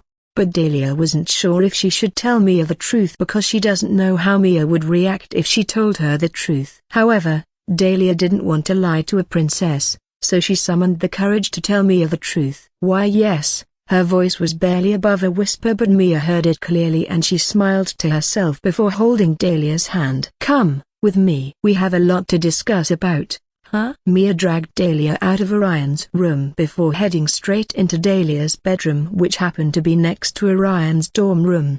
The two sat in the living room and were discussing about the things she and Orion had done while Mia wasn't around. Dahlia told Mia about the runes Orion helped her to remove. Then she told Mia about the friends she'd made in the academy, which was thanks to Orion as well. At first, Dahlia felt uncomfortable to be talking about these things with Mia, but she noticed that Mia was genuinely interested in hearing about things like this and she became even more relaxed to tell Mia everything she wanted to hear. Before she knew it, Dahlia was happily telling Mia everything she wanted to know. Of course, Mia also told Dahlia about the fun she had with Orion while they were adventuring together in the Elf Kingdom, and it didn't take long for the two beautiful ladies to become close friends. While Mia and Dahlia were busy talking in Dahlia's dorm room, Orion could hear the two beautiful ladies giggling to themselves. He was stepping out of the bathroom to change into his clothes, and even though Orion wasn't in the same room as Mia and Dahlia, he could still hear what they were saying perfectly. He also heard what Mia whispered to Dahlia a few minutes ago, and he heard the questions she was asking Dahlia as well, but he was pleased to see both ladies getting along well. He got dressed and began to meditate a bit. A few hours later, Orion decided it was time. He called it a night. He had been busy all day long, drawing, sparring, and registering at a guild, and now, he was done meditating as well. Tomorrow wasn't going to be different, so Orion knew he had to rest. He wasn't really tired and neither was he feeling exhausted, but he wanted to make sure he was in the best condition to do the things he had in mind for tomorrow. Orion crawled to the center of the bed before plopping down on it. Then he slowly turned around to stare at the ceiling while planning the things he had in mind to do tomorrow. There's a beast taming class tomorrow. Professor Daisy is the one in charge of the class, so I'm not sure if she'll be able to attend the class or not. Anyways, I won't allow this to prevent me from attending the class. The moment I'm done with the class, I'll be heading over to a nearby dungeon or labyrinth. After that, I'll be having a training session with Dahlia. Oh, yeah, I almost forgot. Orion looked at his smart bracelet after he remembered that he wanted to inform Sabrina what he thought would be the best time to decipher the runes with her every week. A few minutes passed, and Orion had made his decision. He swiftly sent a message to Sabrina, and now, all that was left was for Sabrina to reply. With that out of the way, Orion spread his arms and legs on the bed as he tried to relax a bit. However, his eyes suddenly sprung back open when he heard his bedroom door being opened. Mia had entered the bedroom because she and Dahlia had talked about a lot of things and it was now time for them to sleep. "You're awake?" Mia asked with a surprised look on her face. "Yeah." "So how was it? Did you have fun with Dahlia?" "Yeah, she's awesome. I like her." Orion chuckled after hearing what Mia said, but Mia wondered what was so funny about what she said. "What's so funny that it's making you laugh?" "Oh, it's nothing, babe. I just recalled you saying how you didn't like her a few days ago." "Yeah, but I've changed my mind now, and I really like her." Dahlia reminded Mia of a beautiful snow elf in their kingdom who was like a big sister to her, and this made it a lot easier for her to feel relaxed while talking to Dahlia. Orion didn't say anything else, but he was happy to see Dahlia and Mia becoming close. Mia undressed herself and Orion could see her beautiful purple-colored bra and panties. Then he watched as Mia slowly pulled on her nightgown before crawling on the bed, towards him. Then she kissed Orion on the cheek and snuggled close to him. Mia heard about all the things Orion did earlier that day, so she knew he wouldn't be interested in doing any naughty things tonight. Instead, she decided not to disturb her handsome boyfriend tonight while watching him fall asleep. It was always fun to watch Orion's facial expressions whenever he fell asleep, but that might have to take a while because Orion looked like he wasn't feeling sleepy right now. Mia rested her head on Orion's chest and asked, "I heard there's an activity club tournament coming up soon, and Dahlia said I'll be able to participate in the tournament as well." "Yes, you'll be participating in the tournament as my attendant." A smile appeared on Mia's face. She was happy to see that she would be able to participate in this upcoming tournament because the last time Orion participated in a tournament, Mia didn't really do anything to help in that tournament and she wasn't happy about that.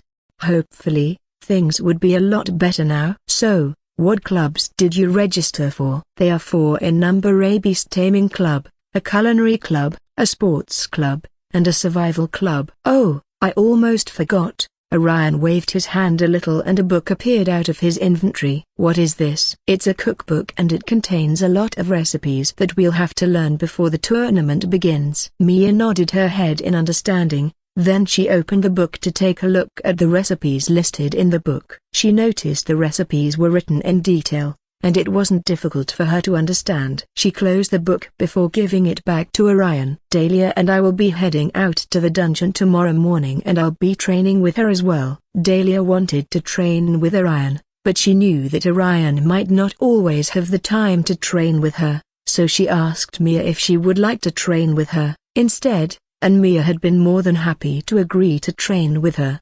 Since Mia was also a transcendent being, like Orion, Dahlia knew that Mia was more than capable of teaching her a few things, and Dahlia really wanted to learn a lot because she didn't want to be the one slowing them down during the tournament.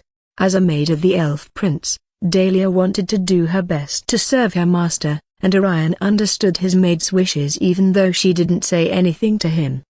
He gave them permission to do whatever they wanted to do because this allowed him to focus more on the other things he wanted to do. With that out of the way, Orion and Mia talked a bit more before falling asleep. The next morning, Dahlia and Mia walked out of the academy's grounds while Orion attended his beast taming class. Orion, Adrian, Aslan, and Arthur arrived early for class, with the rest of the top 10 students trailing behind them. The moment they arrived at their destination, they saw Daisy standing in front of the class. She wore a white blouse and a tight-fitting, knee-length, black skirt that perfectly showcased her curves and long legs. Daisy had black waist-length hair and hazel-colored eyes, as well as a tail and small cow horns that protruded from the sides of her head. These features complemented her creamy skin and slightly pointy, cow-like ears, thereby giving her an overall mesmerizing look. Welcome, students, to today's lesson, Understanding Beast Behavior and Taming Techniques. I am Professor Daisy Minotaur, and I am in charge of the Beast Mastery and Magical Creature class.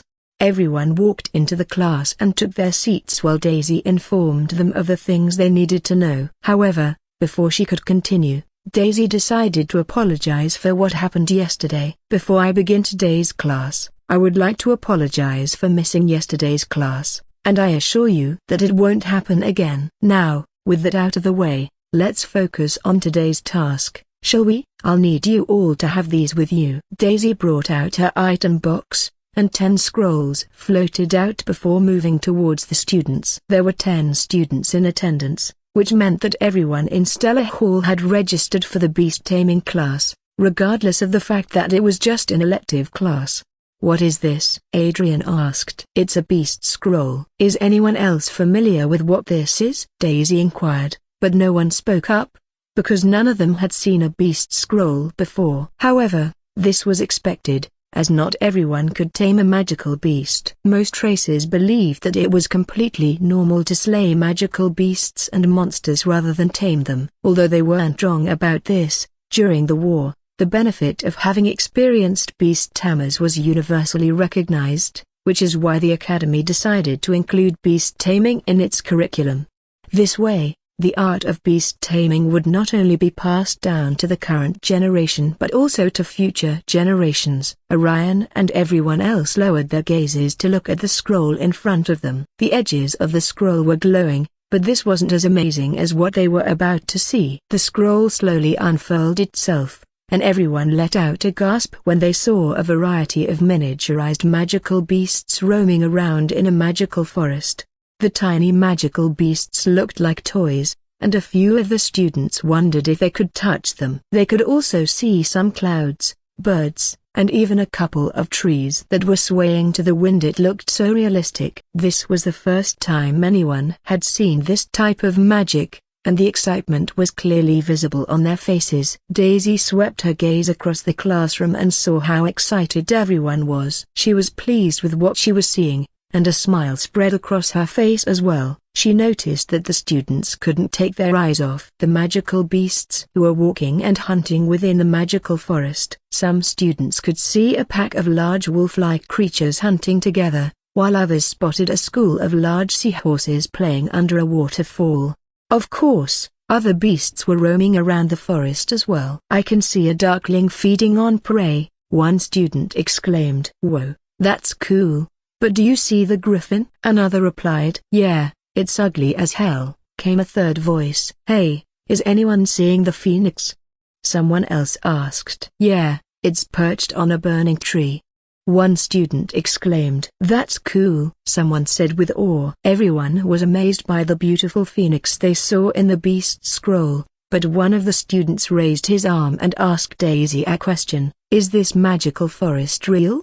Yes, it is, she answered. Where exactly can we find this magical forest? He asked further. You'll have to ask the Council of Beast Masters that question, Daisy replied. Are they tamed? Another student asked. No, they are not, You guys will have the responsibility of taming them," she explained. "Can we go in?" Arthur asked. "Yes, if you think you're ready," Daisy responded. "Of course, we're ready," Arthur replied before anyone else could. Then, he nudged Adrian, who was sitting right beside him. "You think so too, right?" "Dude, why are you asking me that question? Can't you see that these beasts look scary?" "Bro, come on. You're a man, act like one. There's nothing to be afraid of." Arthur slapped Adrian on the back as he said this. "Everyone is ready to leave.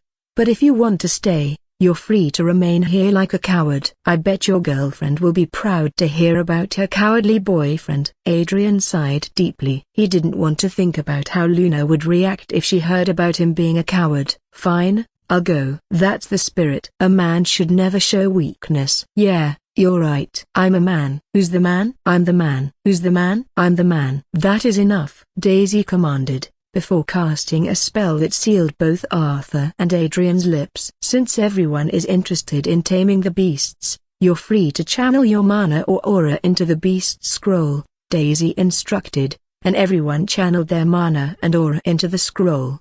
Orion did the same thing as well, and the moment he did, he suddenly noticed that he was no longer in the classroom. He was now in the magical forest.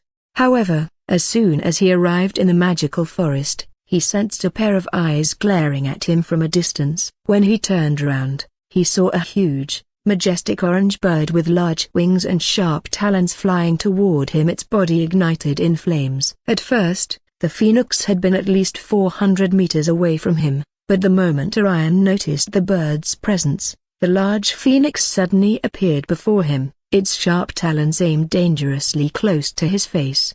Just when the phoenix's talons were about to grab hold of him, Orion realized he had returned back to the classroom. He glanced around the class and saw that everyone else had also returned. Some were drenched with water while others were drenched with the slime of whatever dangerous magical plant they encountered. "The professor must have teleported us back," he thought to himself. "I'm certain of it, and it looks like she brought us back at the same time." Although I teleported away from the phoenix when I noticed how close it was to me, the moment I did this, I suddenly noticed that I was back in class.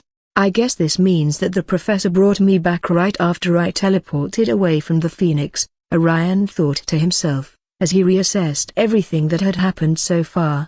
It seems I'm not the only one who encountered a dangerous magical beast. Orion noticed the traumatized look on the face of one of his classmates who was sitting right next to him. It turned out that the student almost got eaten by a huge griffin even though he didn't spend up to a minute within the magical forest. Although, he wasn't the only one who experienced a dangerous situation. Just like him, everyone else had encountered a dangerous magical beast, but they weren't able to remain calm like Orion. Daisy also noticed the look of fear on their faces, and she asked, knowing how they would react to her question. "Would anyone like to see the magical forest a second time, huh?" "What hell number? I almost died in there," one of the students lamented while his hands were still shaking. "I think I saw my short life flash before my eyes. I am way too young to die." "You and me both." "Those beasts were scary." "I thought the professor said they were tamed?" a student asked. "I didn't say they were," Daisy replied. "What?" a merman exclaimed. "Yeah, she said the beasts were not tamed." "Fuck, so I almost lost my little brother to a dolphin because I thought it was tamed?" the merman muttered to himself while looking at the floor. After he channeled his aura into the beast scroll, the merman noticed that he had been teleported to the bottom of a sea and he could still recall the sight of the dolphin's sharp teeth as it was aiming for his little brother a few minutes ago. Currently, his body and clothes were still soaked with water, but the merman wasn't bothered by this. He was just relieved to see that he wasn't killed by the killer dolphin. Meanwhile, as every other student continued to lament about what they had encountered, Orion remained calm. Unlike everyone else, he was curious to know what ranks the beasts were, especially the phoenix that had tried to attack him. The phoenix's speed had been similar to that of a transcendent mage, yet I could barely keep up with its speed, so this means that it is stronger than a rank 10 mage. But I wonder just how strong it is, Orion pondered in his thoughts. He wasn't worried about the fact that he had almost gotten killed by the phoenix, rather, He was more interested in knowing just how strong the beast was. The cacophony of noises continued for a while, and a few minutes later, after everyone had calmed down, a hand was raised. It was the succubus princess. Just like Orion, she remained calm even after seeing a beast almost attack her. Of course, she and Orion had been a bit surprised to see the beasts trying to attack them, but they had been prepared to evade and launch an attack. Daisy noticed that the princess was raising her hand and Shay urged her to speak. What ranks were the beasts? The succubus princess asked. Every single one of them was within the ranks of a transcendent being. What? Adrian exclaimed. So, you mean all the magical beasts in that forest are as strong as a major knight between rank 10 to 18? Yes. And you expected us to tame a transcendent magical beast? No. I knew none of you could tame the beasts. Then why did you send us to that forest? A student asked, and Daisy held a sheet of paper in her hand, showing everyone the list of names on the paper. Everyone present in the class right now registered for the Beast Taming Club, and as individuals of Stellar Hall, I expect every one of you to be able to tame at least one transcendent beast before the Activity Club tournament begins. Wait a minute. Does this mean we'll be asked to tame these beasts for the tournament? Yes, you'll be asked to tame the beast you encountered, and it doesn't matter if the beast is as strong as a rank 10 major or a rank 18 knight. I'll be teaching you skills and techniques that you can use to tame these beasts. Is it really possible for us to tame a transcendent beast? If the beasts were within the mortal mage rank, it would have been possible for us to do so, but I doubt it will be easy for us to tame these beasts, a student pointed out. I understand some of you might think that it is impossible to tame a transcendent beast, but it is not. Let's take a look at this. Daisy cast a summoning spell and a magic circle appeared on the floor in front of her. A huge griffin emerged from the magic circle and a few students immediately stood up from their seats. They knew how difficult it was to tame a transcendent magical beast, and the griffin happened to be a transcendent rank. However, to their surprise, the beast wasn't trying to tear them to shreds. Instead, it took a seat on the floor like a cute little puppy.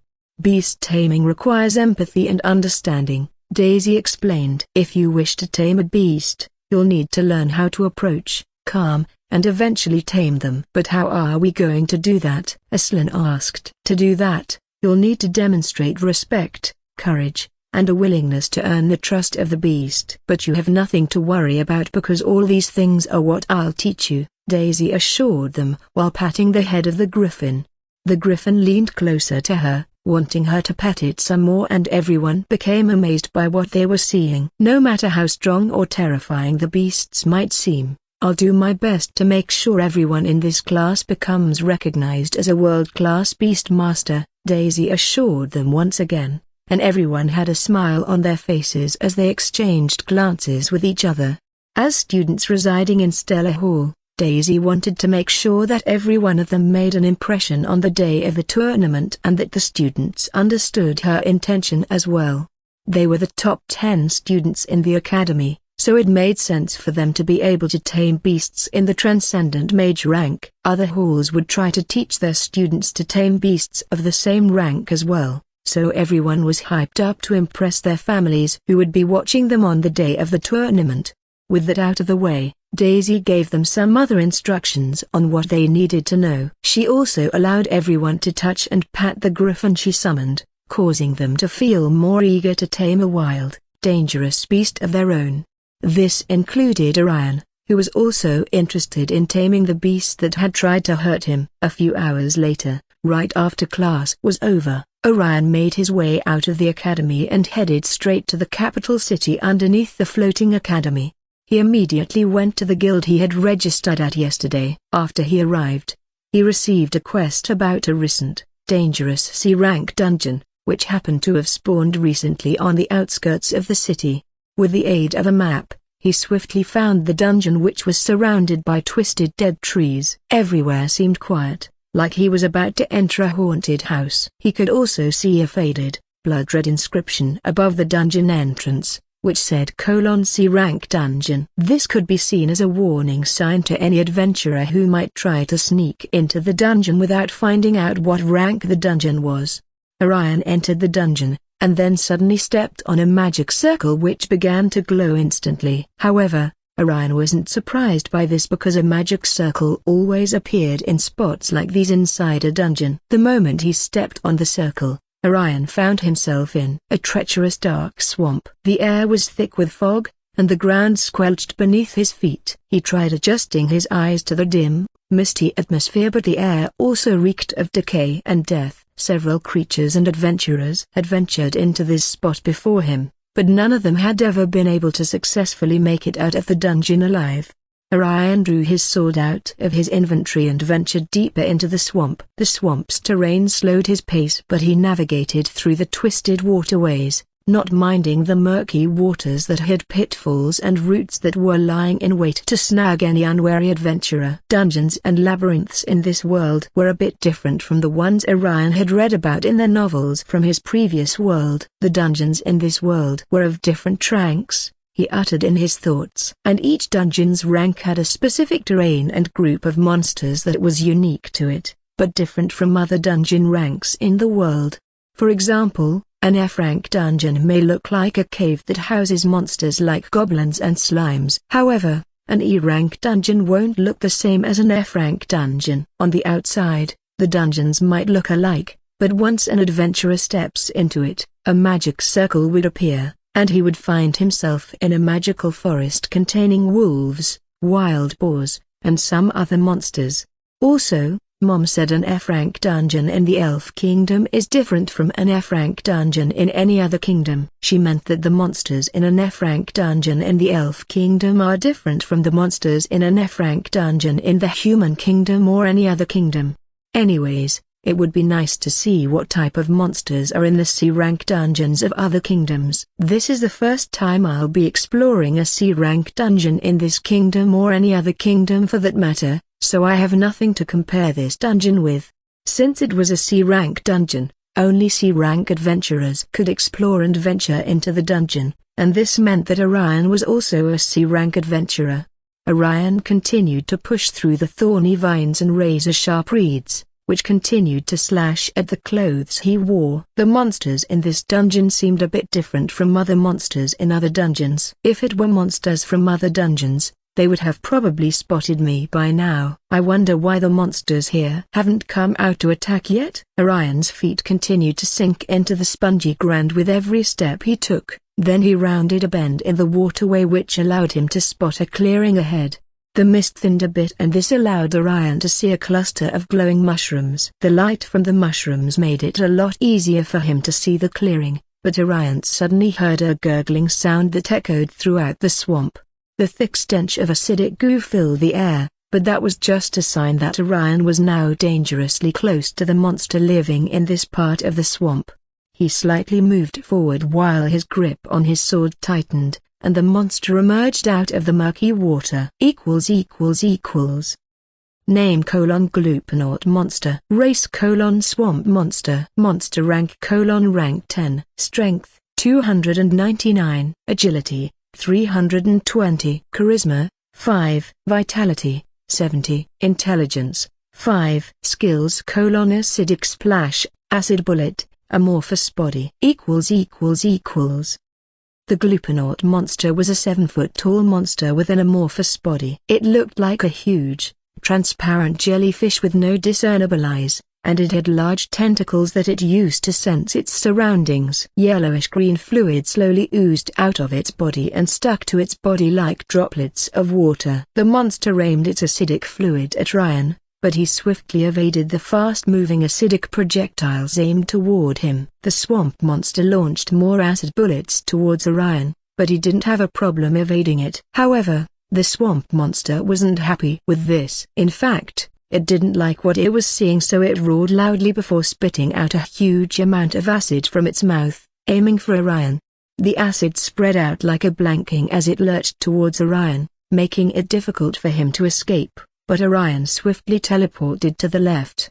The acid landed on the murky water, causing it to seethe like boiling water in a pot. Orion released a sigh of relief after registering the fact that it could have been him that it splashed on. But the swamp monster wasn't done with him just yet, so it hastily lashed 4 of its tentacles at Orion. It continued to whip its tentacles around the spot where Orion stood. The water splashed upwards, and a heavy fog swiftly surrounded the spot where Orion had stood a while ago. However, this didn't stop the swamp monster from attacking. Instead, it continued to lash its tentacles at Orion as it became increasingly irritated by him. Most adventurers would have been dead by now after it had aimed its acid bullets at them, but Orion was a greedy and stubborn motherfucker. He didn't want to give his delicious flesh to the swamp monster. "Can't he see how hungry I am right now?"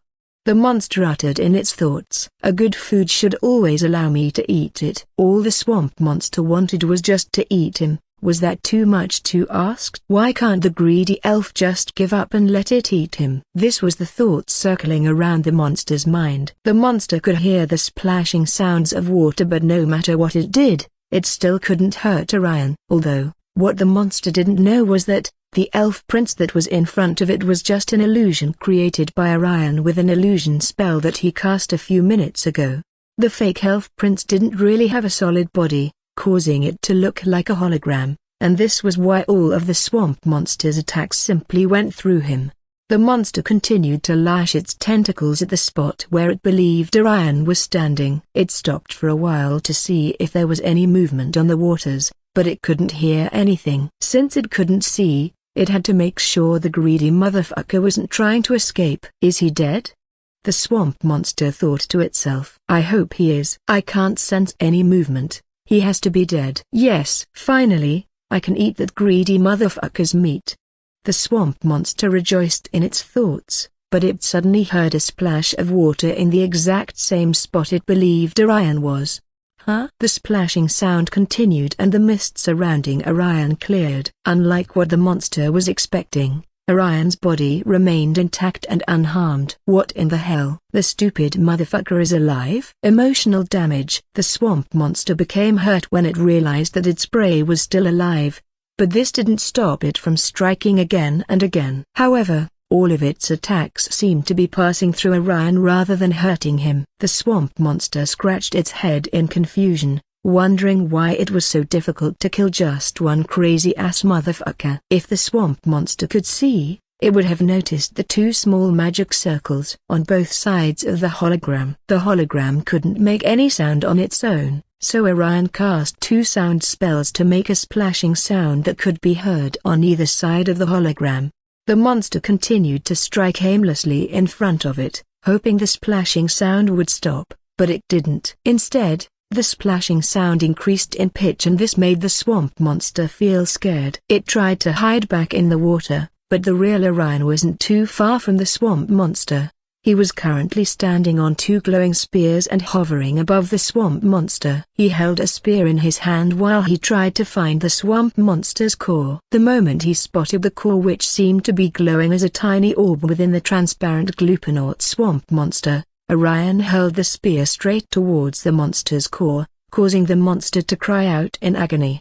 It didn't take long for the monster to die. After that, Orion checked around but noticed that there were no other monsters in the vicinity. He removed the monster's cow from its body before storing both the monster and its core in an item box. Orion could have easily abandoned the monster's corpse, but it was still valuable to him and the guild. The guild isn't only known for giving out quests and missions, it also buys monster body parts and their cores from adventurers. Monster body parts are extremely useful and can be used to develop new substances and materials, while its acidic goo can be used to create dangerous potions. Anyways, those are not important right now. Since the Gluponaut had been defeated, Orion decided to move forward with the hope of clearing the dungeon as soon as possible. He cast a few more illusion spells, allowing it to seem like there were more of him passing through the swamp. He also cast a few sound magic spells to create the perfect sound needed to deceive any monster within the area. The strong smell of rotten corpses and flesh prevented him from passing through the swamp water, but this wasn't the only reason why he chose to glide through the air rather than walk on the murky water.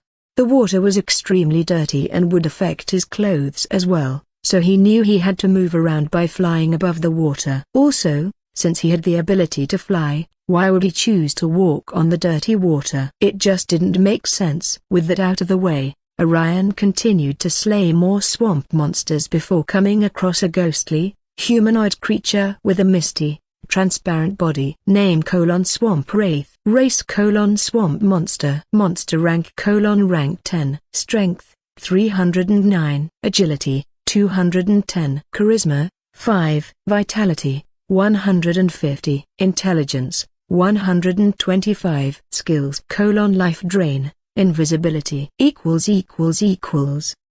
The ghostly, humanoid creature with a misty, transparent body appeared before Orion. It was a swamp wraith and it had the ability to drain the life of its target. Unlike the blind Glupenaut monster, the swamp wraith could actually see Orion, so it knew something was wrong after it tried to attack the elf prince.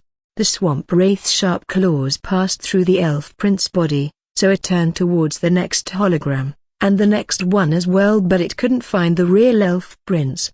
However, Orion was still hovering midair, but he had seen what he was looking for. He swiftly hurled a spear straight to the wraith's core before storing both the monster and its core into his item box. A swamp wraith had a ghostly, humanoid appearance with a dim bluish-green light emanating in its chest. The light happened to be its core, and it was much easier to spot than that of the Glupenaut monster. It stood at approximately 8 feet tall and it wore a wispy, hooded cloak which seemed to billow around its body. Just like the Glupenaut monster, the wraith didn't have eyes in his sockets, but it wasn't blind. It could clearly see its target, but it had no eyes. Only dark voids stared back at the spot where its eyes were supposed to be. Yep, it was definitely not the most creepiest monster in this dungeon. With that out of the way, Orion proceeded deeper into the dungeon. More Glupenaut monster and swamp wraith appeared, but he was able to end them all on his own. A dungeon could only have between 2 to 3 monster variants in it,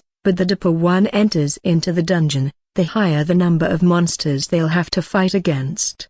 Orion moved deeper into the dungeon and fought more Glupenaut monster and swamp monster before tossing their carcass and core into his item box. He wasn't storing them into his inventory because if he did, he would have to bring them out one after the other once he returns back to the guild, but he could easily drop his item box in the Adventurer Guild for the guild officials to assess. Orion continued to have a boring exploration in the dungeon. The number of monsters he was fighting against had increased a lot because he had delved into the furthest part of the dungeon, but the monsters were still not a match for him. It got to a point where even Orion had begun to yawn and was now feeling sleepy. I just hope things won't be as boring as this when the tournament begins. Orion continued to navigate the narrow stream, but as he did, Orion, a mire crawler bursting out of the muddy banks, with its venomous fangs snapping wildly at him. Name: Mire Crawler, Dungeon Boss. Race: Swamp Monster. Monster rank: rank 10. Strength: 399. Agility: 399. Charisma: 16. Vitality: 250. Intelligence: 379. Skills: Camouflage, Venomous Bite. The mire crawler was a massive, 15 feet tall, serpent-like creature with scaly, brown skin and razor-sharp venomous fangs, dripping with deadly neurotoxins. It had glowing yellow eyes and its body could blend seamlessly into the surrounding mud and vegetation. The monster was actually a dungeon boss, so it was far stronger than the other monsters Orion had fought today. It had the ability to blend with its surroundings, and it had noticed that the hundreds of Orion's holographic images were not but an illusion, so it hid subtly within the muddy water, trying to find out exactly where the real Orion was. Luckily for the monster, it was able to easily and swiftly locate Orion's real location, and it swiftly burst out of the muddy water, to fly towards Orion. Orion dodged the snake's initial attack and swiftly retaliated by striking the serpent with his sword, hitting the serpent in its core. The moment the Grimclaw sword touched the serpent's core, it instantly absorbed the core, increasing a couple of Orion's attributes in the process. The core vanished away, but the corpse of the serpent still remained, so the elf prince tossed the dead body into his item box. Now that the dungeon boss was no longer alive, All that remained was to destroy the dungeon core. Orion hovered a bit deeper into the dungeon before noticing the huge, glowing red orb in front of him. He smashed the large orb into two, then he stored the broken orb into his item box. The dungeon slowly dissipated and everything around him disappeared, allowing him to find himself in the place he had spotted the dungeon initially. The dungeon core, the monster cores and corpses he had gathered would allow him to be rewarded with at least 10,000 gold coins, which was a really high reward for a C-rank adventurer. Most C-rank adventurers couldn't clear a dungeon on their own, much less clearing it within a few hours, like he had just done. It was simply unheard of, and the secretary would definitely have her mouth dropping to the ground when she sees the handsome elf prince returning back to the guild with all the monsters he had defeated. Looking back at the things that occurred in the dungeon, Orion focused mainly on improving his spear proficiency, hence why he didn't use his sword a lot today. But his spear proficiency wasn't the only thing he was trying to improve. He also focused mainly on casting illusion and sound magic spells because these two were among the lowest magical spells he had learned so far, so he had to get used to casting these particular tiers of spells before learning any of the other higher tiers of spells. Aside from all these, Orion had also noticed a few changes in his system's appraisal skill. He had noticed that whenever he equipped the Grimclaw sword, he would be able to see the skills he could plunder from a particular beast or monster. The appraisal skill didn't allow him to see the mobster's skills before, but with the aid of the plundering ability of the Grimclaw sword, Orion could now see the skills he could potentially plunder from a monster. However, the percentage of plundering this skill was extremely low, at 10%. This meant that he had a 10% chance of obtaining a skill from a monster. He used the Grimclaw sword a few couple of times today, but Orion was unable to plunder any skills from the monsters he fought today. However, this doesn't mean he won't be able to plunder a skill from a monster in the future. It wouldn't be easy, but Orion knew a time would come for him to plunder a skill with the Grimclaw sword he obtained after defeating the Goblin King. Moving on, Orion returned back to the academy. Right after he had obtained the reward for clearing a C-rank dungeon, he immediately made his way to his room to have a rest after a long day. Dahlia and Mia were currently training together in the training ground. It's been a very busy day for the two ladies as well because they had conquered a D-rank dungeon, and Dahlia still couldn't believe how terrifying and frightening beautiful kids soon like Mia could look the moment she's instructing them, giving advice on how to improve and grow stronger. Even the training Dahlia and Mia were having right now was an intense training, but Dahlia was determined to give it her all, with the hope of being praised by her prince. This was how busy the days had been for everyone, including Mia and Dahlia. It was also the same for Aslan, Arthur and Adrian, who were currently being trained by Master Vorpal right now. The little hare hopped very fast, dodging Adrian, Aslan and Arthur's attack at the same time before hitting all three in the same spot that rendered them paralyzed on the floor. They've been training all morning and the three were looking exhausted after getting their ass whooped countless numbers of times by Master Vorpal. You three are definitely improving since our training began a few days ago. Your coordination and observation have improved a lot as well, including you two. Master Vorpal flared at Arthur after making the latter part of his statement. He still didn't like Arthur, but he wasn't going to allow his personal feelings to prevent him from training the Lion Prince and his friends. Arthur knew Master Vorpal was referring to him, so he grinned as he tried to provoke the carrot-loving hare. You can glare at me all you want, I'm still not going to give you a carrot. His limbs were still paralyzed on the floor and he was breathing heavily while he stared at the sky, but he didn't allow this to stop him from taunting the little hare. Who said I ever wanted a carrot? Arthur grinned and replied, well, you looked like you needed one, but too bad, little bunny.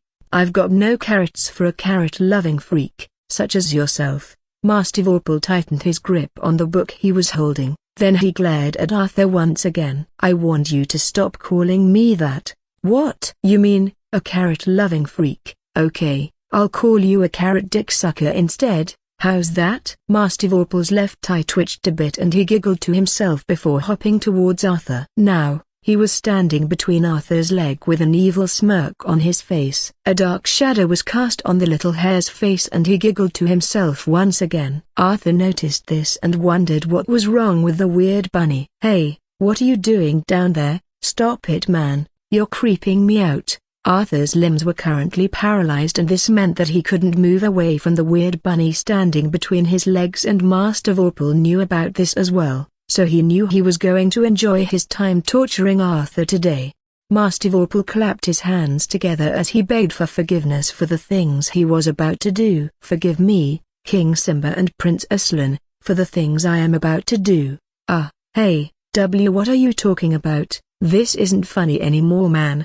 Hee. I wonder what will happen to your little brother if it gets paralyzed like every other part of your body. Huh? No, you wouldn't. Oh, yes, I would. No, stop. Look at me, we can try to work things out. Come on, please, don't do this. Arthur continued to plead, but Master Vorpal wasn't interested in listening to anything he had to say. Arthur didn't need a genius to tell him what Master Vorpal had in mind because he could guess what the little hare wanted to do, but he tried to stop Master Vorpal, hoping that the little hare would find it in his kind little heart to forgive him. Too bad, the little hare's heart had grown cold over the years, so he had no intentions of forgiving Arthur. Master Vorpal grinned ominously and channeled his aura into the book he was holding, before slamming the book towards the direction of Arthur's little brother. "See you on the other side, bottom feeder." "No, wait, don't do this. Would somebody, save me." Arthur tried to escape, but his efforts were all in vain because his body was already paralyzed. Arthur's cry echoed within the training ground, but no one came to his rescue. Adrian and Aslan were nearby, but the duo were too busy laughing at what was going on. Master Vorpal might have acted as though he wanted to destroy Arthur's means of having a future generation, but Master Vorpal just wanted to scare the young bottom feeder. Never again would Arthur disrespect the little hare. The trio rested a bit while Master Vorpal sat in a corner with his book in one hand and a cup of tea on the other. He continued to read his book and drink his tea while Adrian, Arthur and Aslan continued with their training. There was only a few weeks left before the tournament began, so everyone was giving their all in preparation for the tournament. Aside from working hard in training, the trio had also been venturing into dungeons together in the past week, and they've become a lot closer now than they were before. However, while the four of them were preoccupied with what they were doing, Orion could be seen seated in the art class, drawing a new portrait. In the previous week, Daisy couldn't make it in class because she was busy with a couple of things, but now, it seems like the beautiful cowgirl will be missing today's class as well. But Daisy was actually on her way to class now. It's been more than 30 minutes since the class was supposed to begin, but she decided to wait in her office to see what Orion would do if she came late to class today. The last time she came late to class, Orion had drew a portrait of his mother and aunt, but Daisy was interested in seeing how Orion was able to do this. She wanted to see if Orion would draw today as well. While waiting for her, and to her surprise, Orion actually did this. Although Daisy's office was far from the art classroom, she was still able to see him because of the small crystal ball she hid in the room as a surveillance camera. She had been watching Orion as he entered the art classroom, took a seat and began to draw for the past half an hour. She had noticed how he began to draw without having the source of his inspiration in front of him, and she wondered how he was able to do this. She was also interested in seeing what he was drawing because the hidden crystal ball in the classroom couldn't see what he was doing due to how far it was from the elf prince, so Daisy had no choice but to see the drawings herself. Daisy walked into the classroom, she greeted him and urged him to continue with what he was doing, so that she wouldn't disturb him while he was concentrating on what he was doing. She also apologized and gave a weird excuse for being late to class. Then she stood behind Orion to have a better look at the portrait in front of him, but her eyes almost popped out of their sockets the moment she noticed what he had drawn. "You drew this?" Daisy inquired, still finding it difficult to believe what she was seeing right now. "Yes, but they're not in front of you, so how were you able to do this?" The drawing was about Mia and Dahlia, but neither of them were in front of Orion right now. Art doesn't always have to be symbolic. Anyone can draw from memory as long as they put their minds into it. Does this mean you've seen these two ladies naked in front of you, to make a drawing like this? As long as Daisy could remember, art had always been symbolic and stylized. There was no way anyone could easily draw from memory without observing or having the subject of their inspiration in front of them, so it shouldn't have been easy for Orion to draw what he just did without a present muse. Furthermore, the painting in front of her was the most realistic painting she had ever seen. Even in the human kingdom, where art was said to have been birthed, no artist had ever been able to draw as realistically as Orion had. It was simply unheard of, but putting all these aside for now, this was clearly not the weirdest thing Daisy had seen today. The weirdest thing Daisy had seen was the drawing in front of her, because this was the first time Daisy had ever seen a nude drawing before. Orion had drawn a realistic image of both Dahlia and Mia sitting naked on the bed and gazing in the direction of the artist with flushed faces. Does this mean you've seen these two ladies naked, for you to have made a drawing like this? Not exactly. Then how exactly were you able to draw this? It's exactly as I said. I can draw from memory. This means that I can recreate images from my mind. So, this means you can imagine and bring forth original concepts from your mind? Precisely. What about the portrait you drew of the Elf Queen and Elf Princess? Were you able to draw the portrait without them standing in front of you? Yes, Orion replied, and Daisy let out a small chuckle after hearing Orion's words. A part of her still felt like she was in a dream, because Orion had just shown her that he could not only recall and recreate images from his mind, but he could also imagine and bring forth original concepts from his mind and put them into reality. Wouldn't this make him the greatest artist in the world right now? Daisy thought to herself. At this rate, I won't be surprised if he tells me that he is capable of blending the image of whatever he has seen with his own creativity. The world would surely recognize him as the king of art. No, he would definitely be called the god of artistry. Daisy had a silly smile on her face right now, and she was already drooling as she daydreamed about the money she would be swimming in if Orion agreed to the idea that had sprouted in her mind. As an artist and nightclub owner, Daisy's mindset had always been focused on the ways she could become rich. She owned an art guild and a nightclub and had even recruited a few people under her while hoping that it would help her achieve her goals and dreams easily, but things hadn't been going exactly as she had planned. Now, an opportunity had presented itself to her in the form of the Elf Prince, and Daisy was going to grab hold of him without letting him go a broken bar ever. After all, he was definitely going to be an excellent money maker for her when he agreed to work in her art guild. Daisy was giggling and drooling again while daydreaming of herself swimming in a mountain of gold coins. Orion noticed this and called out to his weird art teacher, "Professor Daisy, are you feeling all right, huh?" Daisy noticed the saliva dripping down the corner of her lips and she wiped it off. "Yes, Your Highness, I'm fine. Thanks for asking," Daisy assured him with a smile before taking a seat next to Orion. "Your Highness, I've been thinking," she said, shifting closer to Orion with a weird smile on her face. "About what?" Orion asked while subtly shifting away from her. "About her broken bar." Daisy paused before continuing her sentence. She wanted to know if Orion would be willing to work under her, but she realized that now might not be a good time to ask him this. So she decided to ask him something else entirely. "Your Highness, if you're able to draw something like this, it shouldn't be a problem for you to draw a portrait of me like this as well, right?"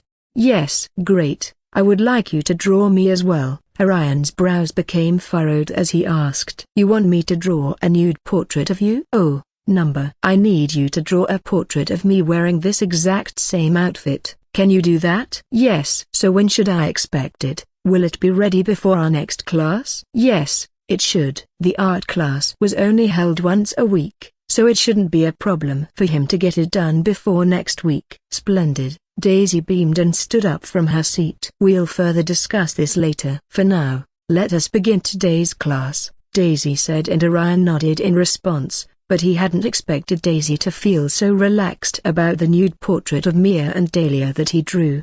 Could it be because the drawing was censored? Orion thought. Although he had drawn a nude portrait of the two girls, He had tried his best to exclude their private parts in the drawing, but he still hadn't expected Daisy not to comment on it. He wondered how Daisy would feel if he drew a nude portrait in addition to the one she asked him to draw for her. "Let's try making 2 drawings for her." Orion smirked mischievously as he listened attentively to what Daisy was teaching him. In this world, art was still in its infant stage, and this meant that the techniques of artists and artisans were also rudimentary. Realism was rare, and most artists typically drew from observation, requiring the subject or object of their inspiration to be right in front of them before they could begin to draw a portrait. However, Orion was different. He didn't need to have anything in front of him before he could create a drawing, and this was why Daisy was surprised to see that he could actually do this.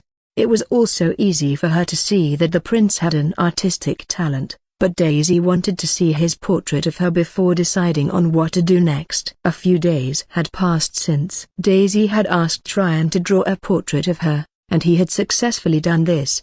He was currently on his way to see Daisy and he hastened his steps towards her office. In less than a minute, Orion arrived at her office and found her seated on a chair while drinking tea and staring at something on her smart bracelet. She was looking at what Orion had sent to her last night. It was images of the portrait he had drawn. Daisy was smiling while looking at the pictures, and then she noticed him walking into her office, so she beckoned for him to take a seat before switching off her smart bracelet.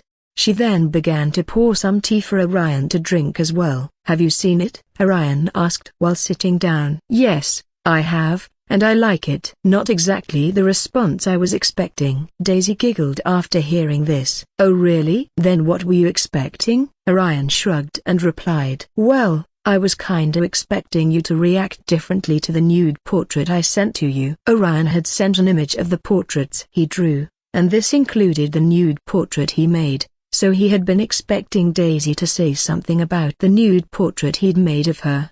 "Actually, I wanted you to make one for me, but I hadn't known if you would be interested in doing that." "Yeah, I noticed you were interested in the nude portrait, so I decided to make yours as well. Although, it wouldn't have surprised me if you had thought I was weird for sending something like that to you." "Nah, why would I think that?" "Because it was drawn by your student." "I don't mind seeing a nude portrait of myself," Daisy said with a smile while brewing Orion's tea. "Really?" "Yes, I kinda liked it." Daisy placed Orion's tea in front of him. "Oh, this is interesting." "What is?" "Oh, it's nothing. I was just thinking that there was definitely nothing weird in what you just said." Orion drank his tea while acting as though what Daisy said wasn't weird in any way.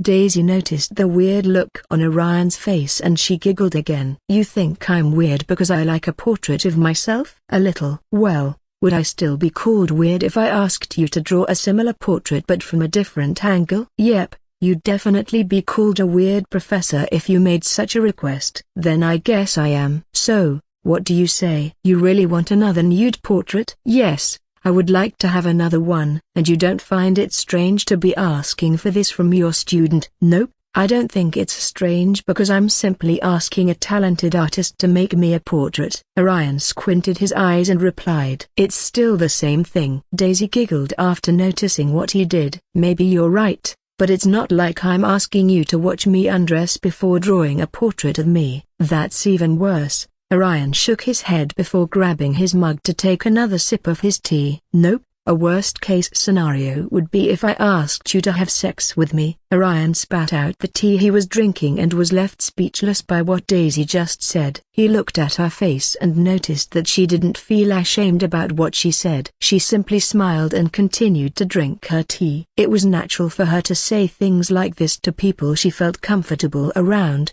so she didn't mind what she said to him. Moreover, Orion was nothing more than a student to her and this was how she viewed their relationship. "Are you all right?" Daisy asked, noticing how Orion was still coughing. "I'm fine." Daisy offered him some water and he thanked her. "Anyways, why would you want another portrait?" he asked. "The drawings and paintings you made were good but I noticed a few things you can improve on." Daisy explained the things she wanted him to pay more attention to and revealed the areas she wanted him to improve on. Orion made a mental note of everything she said and the moment she was done, Daisy asked him a question. She wanted Orion to show her how he usually drew from memory. She also wanted him to teach her how to do it. "So, what do you think? Will you be able to teach me?" "It's fine if you think you can't. I'll just have toe broken bar." "I can, but that would have to be after the tournament," Orion replied, and Daisy nodded her head in understanding.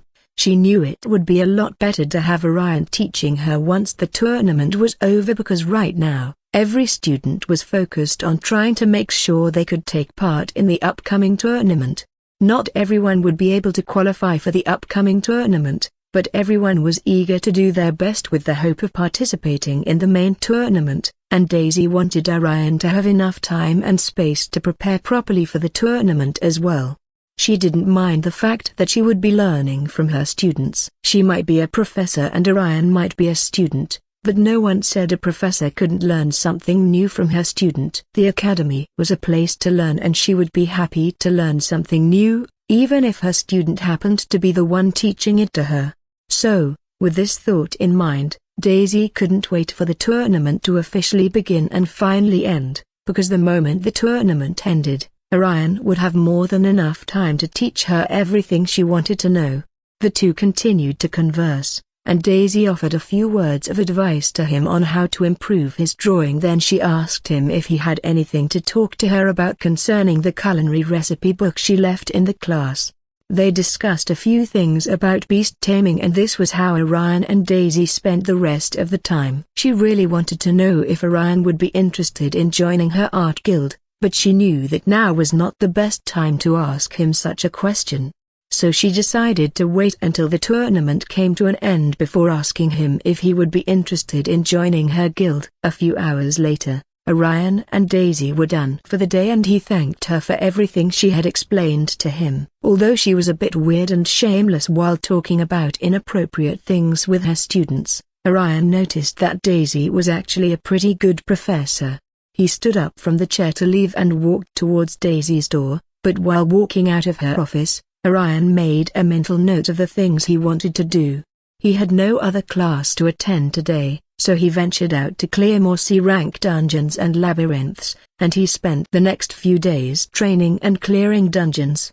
It didn't take Orion more than a week to clear at least 3 dungeons and labyrinths in the city. Then he made a request to Lucille, and she gave him the permission he needed to clear more dungeons outside the city. This was how Orion spent the next couple of weeks before the Activity Club tournament finally began. For about 2 months, Orion trained, meditated, and fought against monsters. He also spent some time with Sabrina, helping her to decipher runes whenever the two of them weren't busy. Aslan, Arthur, and Adrian also focused on their training as well, and they joined Orion in airball training with Professor Draco. Dahlia and Mia's intense training continued as well, and it was only a matter of time before Dahlia successfully ranked higher from a rank 9 to a rank 10 knight, enabling her to easily become a transcendent being. She had spent the past 2 months training very hard with Mia, and the moment she noticed that she had reached a bottleneck, Dahlia focused on meditation as she secluded herself so she could fully focus on it. Orion also isolated himself so he could go into meditation after hitting a stumbling block, so he meditated and would soon be reaching a breakthrough. However, he wasn't the only one who was about to achieve a breakthrough, as Elena was also about to officially become an Apex Knight, and the moment her ascension became complete, every other Apex Mage and Knight in the mortal realm became aware that a new Apex Knight had been added to their ranks. Currently, the moon was at its peak and everyone in the Elf Kingdom had fallen asleep. Not a single soul could be seen walking on the streets of the capital city, and the same went for the royal castle as well. Aside from a few guards carrying out their duties, there were no maids or butlers walking around the castle. Meanwhile, in a secret location within the Elven Kingdom, there was a glade in a forest that happened to be specifically reserved for the Elven royal family. This particular spot had a high amount of mana and spiritual energy flowing in the air, and this was what made it one of the best meditation spots in the kingdom. Tall, towering trees surrounded the glade and the sweet scent of flowers filled the air. The forest was dark, but the glade was far brighter than any other spot in the forest, and this happened to be where Elena was meditating. She could be seen, sitting cross-legged and floating above a glowing magic circle. Several other magic circles shimmered around her as well, but the purpose of these circles was to amplify the spiritual energy flowing into the glade. Elena's body was currently glowing and a bright golden energy could be seen swirling around her. It continued to surround her before blending seamlessly with her body as it tried to reach an equilibrium. The moment the golden energy reached a critical point, a massive explosion occurred and a colossal burst of golden light shot towards the sky, illuminating the surrounding trees, but this also served as a signal to every other Apex Mage and Knight in the mortal realm. The explosive sound could have easily alerted anyone nearby, but no one aside from Elena had heard the sound because some of the magic circles floating in the air prevented others from hearing the explosion and any other sound that occurred in the glade.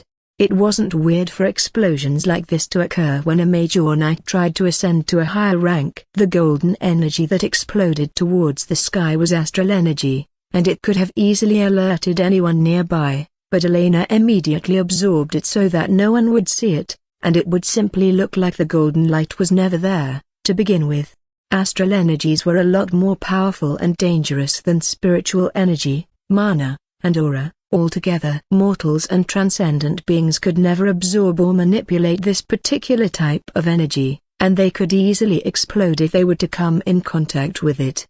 This was why Elena absorbed it all right after it exploded and she made sure that there was no astral energy in the air left. Then, she slowly began to levitate downwards as she descended to the ground. It had been more than 2 months since Elena began meditating, so she was completely exhausted after being unable to eat anything for so long. Elena could have easily given herself a few breaks to eat, drink, rest, and sleep while meditating. But she didn't do any of that because she wanted to make sure she would ascend before the tournament began. As a rank 26 knight, Elena could easily do without food and rest for months, but she still felt exhausted from not giving her body the nourishment and rest it needed.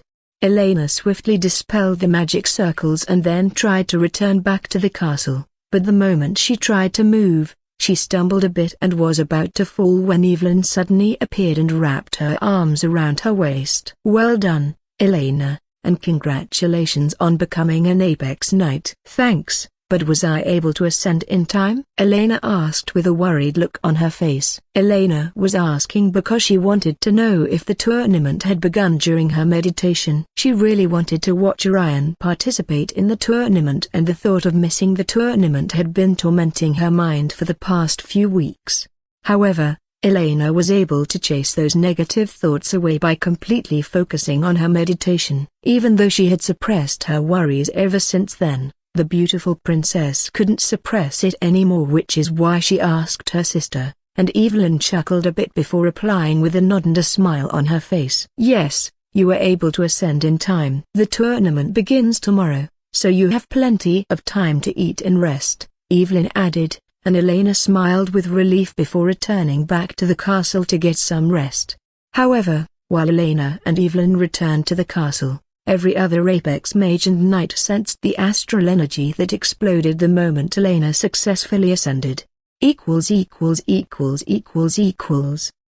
a kingdom, not too far from the Elf Kingdom, the Dragon King lounged in his spacious bedroom. He had mountains of gold and treasures in his room, and his bedroom shimmered with several dazzling jewels and precious artifacts. Currently, he was seated at the top of a treasure mountain while cradling a special gemstone in his hands. The gemstone was unlike any other gemstone in the world, meaning that it was extremely rare, and this was why the Dragon King kept cradling the treasure as though it was a fragile baby. "Who does Daddy love the most?" he whispered to the gemstone, his voice filled with affection towards it. "That's you." "Yes, I do." "Yes, I do." The Dragon King continued to gently rub the gem against his cheek with a smile on his face. The gem also glowed a bit as though it was responding to the king's affection and gentle touches, but while the Dragon King was completely lost in his own little world, his expression suddenly changed and his eyes snapped open. He lifted his head and turned towards the east, which happened to be where the Elf Kingdom was. He sensed the presence of a high amount of astral energy from the Elf Kingdom and his lips slowly widened into a smile. Finally, he whispered to himself as he released the gem, allowing it to drop down to the mountain of treasure he was standing on. The Dragon King continued to stare in the direction of the Elf Kingdom, before murmuring to himself, "A new Apex Mage from the Elf Kingdom, huh? How intriguing." Although the energy he felt disappeared right after he had sensed it, it still wasn't enough to fool him, and he was certain that someone had become an Apex Mage or Knight. "I'm sure it has to be Evelyn's little sister." Who would have thought a new Apex Knight would be coming from the Elf Kingdom so soon? Interesting, very interesting. "Oh, that's true. I almost forgot that I've been selected as a judge for a tournament that's starting tomorrow. I guess it is time for these old bones to leave this kingdom for the first time in decades." The Dragon King teleported to the bottom of his treasure mountain and flicked his wrist to summon a nearby servant. The servant was a butler, and he had dragon horns and wings, just like the Dragon King. He immediately bowed before his king after noticing that his king summoned him. "Your Majesty, how may I serve you?" "I'll be heading over to the Fallen Angels Kingdom very soon. I need you to make sure everything I need is ready before I'm done with my bath." "Understood, Your Majesty, but your fourth wife requested your presence a few minutes ago." "Oh, is that so? Then I guess I better head over to my wife before having my bath." The Dragon King walked out of the room, and the butler trailed behind him. He couldn't wait to see Elena and to congratulate her as well, but he was also interested in seeing what this Academy's tournament was all about. However, before doing any of this, the Dragon King decided to visit his wife. In the human kingdom, the sultry moaning of a beautiful woman echoed loudly within the king's chamber. This was the room where King Edward and Isabella were currently having an intense, intimate moment. Isabella continued to moan aloud while the sound of the bed creaking also echoed within the room. But while Edward was focused on moving his hips, he suddenly sensed something coming from the Elf Kingdom's direction. "Someone has ascended in the Elf Kingdom," King Edward whispered. Then he turned his head towards the Elf Kingdom. Isabella's hand caressed Edward's face as she guided him back to her. "My love, how many times do I need to remind you not to think of anyone else while we're busy?" She leaned towards his ear and whispered while breathing heavily with a smile on her face. "I need you to only focus on me." King Edward turned towards Isabella and apologized. "Forgive me, my queen. It won't happen again." "Good, now kiss me, and let's take it up from where we stopped." Edward smiled and kissed her on the lips. Isabella giggled before kissing him back passionately as well. She had also felt what Edward sensed,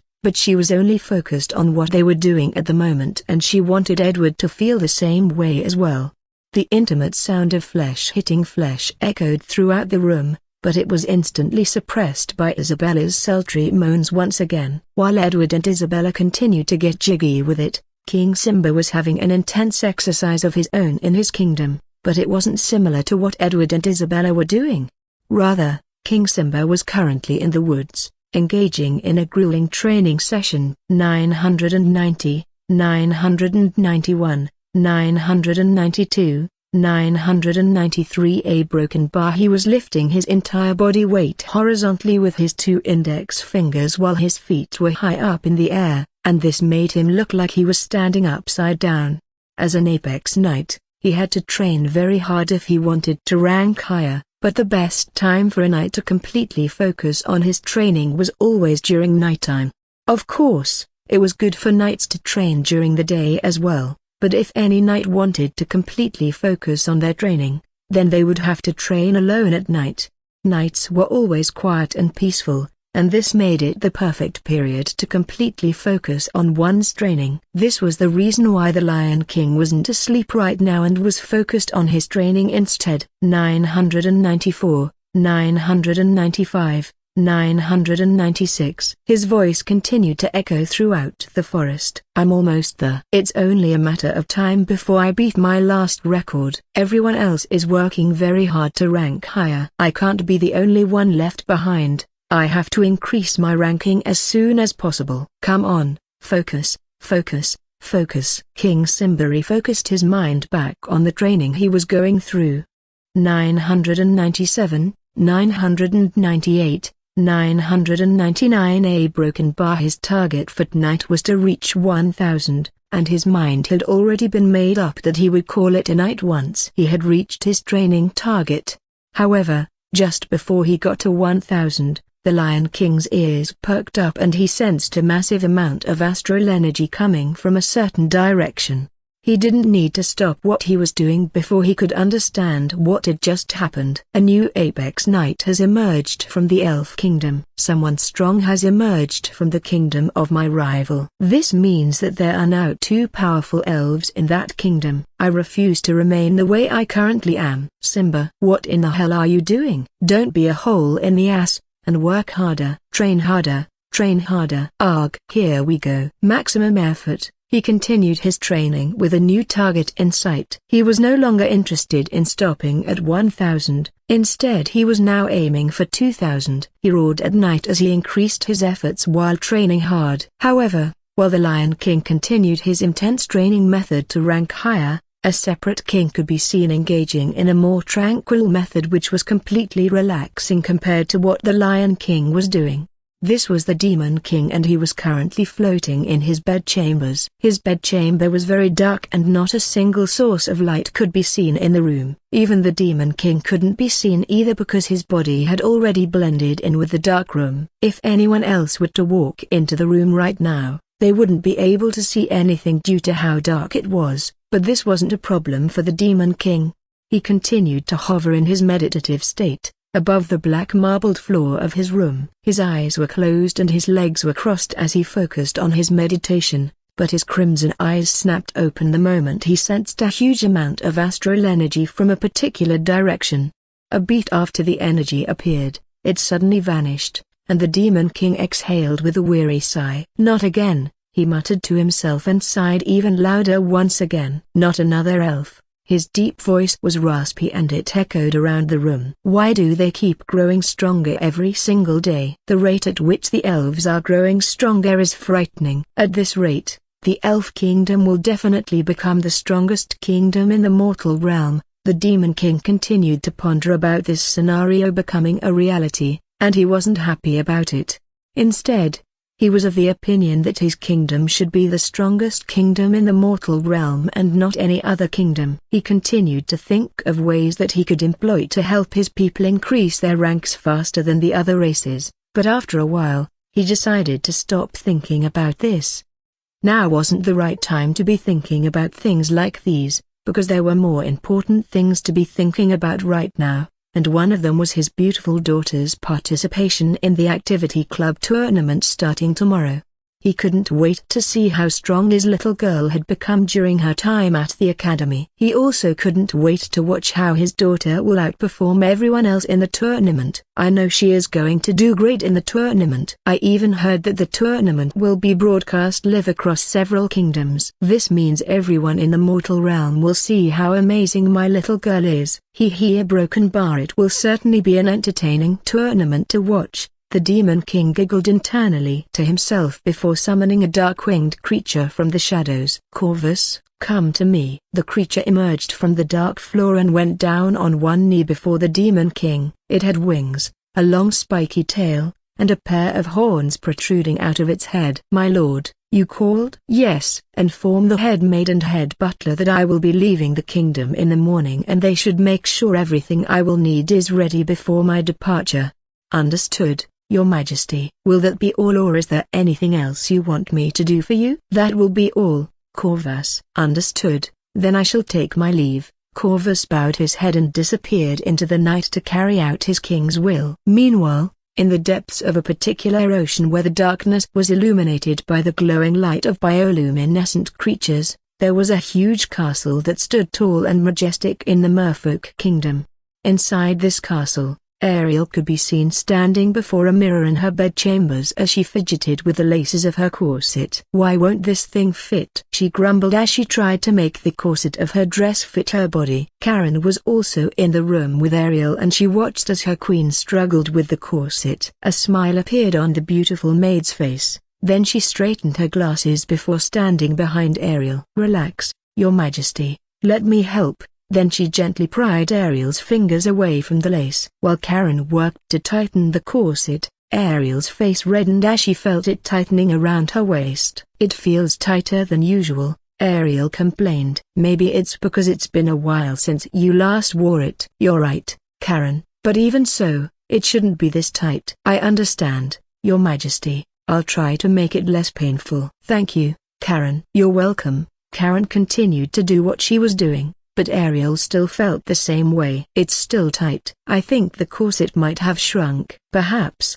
the corset isn't the one that is shrunk, rather a broken bar. There are other factors," Karen said teasingly. Ariel's eyes narrowed after hearing what Karen said. "What are you trying to say, Karen?" "Well, Your Majesty has been enjoying the royal feasts quite a broken bar enthusiastically of late. So, maybe, just maybe, you're a broken bar expanding?" Ariel's cheeks flushed and she turned around to look at Karen. "Karen, how dare you?" Karen noticed the furious look on Ariel's face and she swiftly tried to appease her queen. "Forgive me, Your Majesty. I merely meant that perhaps a slight alteration to the corset would." Ariel interrupted her with a stern tone. "Fine, make sure that it is altered, Karen, immediately." Karen bowed before scurrying off to summon the royal seamstress, but while she was doing this, Ariel turned around to look at her reflection in the mirror with a look of concern etched on her face. "I know I have been eating a lot recently, but is this true? Have I grown fat?" Ariel placed both of her hands on her hips and waist. She turned a bit to look at her slender body and she couldn't help but smile at her reflection. Although Ariel might have gained some weight over the past few months, she wasn't fat. She was still the slender, hot queen whom hundreds of merfolks wished to have her hand in marriage. In a nutshell, Ariel wasn't fat. "Of course, I'm not fat." "How can the great goddess of the sea ever be called fat?" "It's just not right. I'm still as sexy and beautiful as I have always been." Ariel continued to admire her hourglass shape, then she straightened out her beautiful blue-colored hair before noticing that her cheeks had become a bit chubbier than before, but it only added to her beauty, so Ariel wasn't unhappy with it. Over the years, Ariel had changed a lot. She no longer spent most of her hours sleeping and doing nothing in her room. Well, she still did, but it was now in moderation. Instead, she was now behaving more like a queen and less like a lazy lady. She had also been actively carrying out her duties as queen, and this kept her very busy for the past few months. Of course, whenever she needed to rest, Ariel would happily give herself a few days to rest and sleep. A queen should never force herself to work too hard. Sleep and rest are very important to a lady, especially if she wants to keep looking young and sexy, Ariel said in her thoughts with a smile on her face. She continued to spin in front of the mirror, checking out how big her ass had grown and if any changes had occurred to her breasts as well.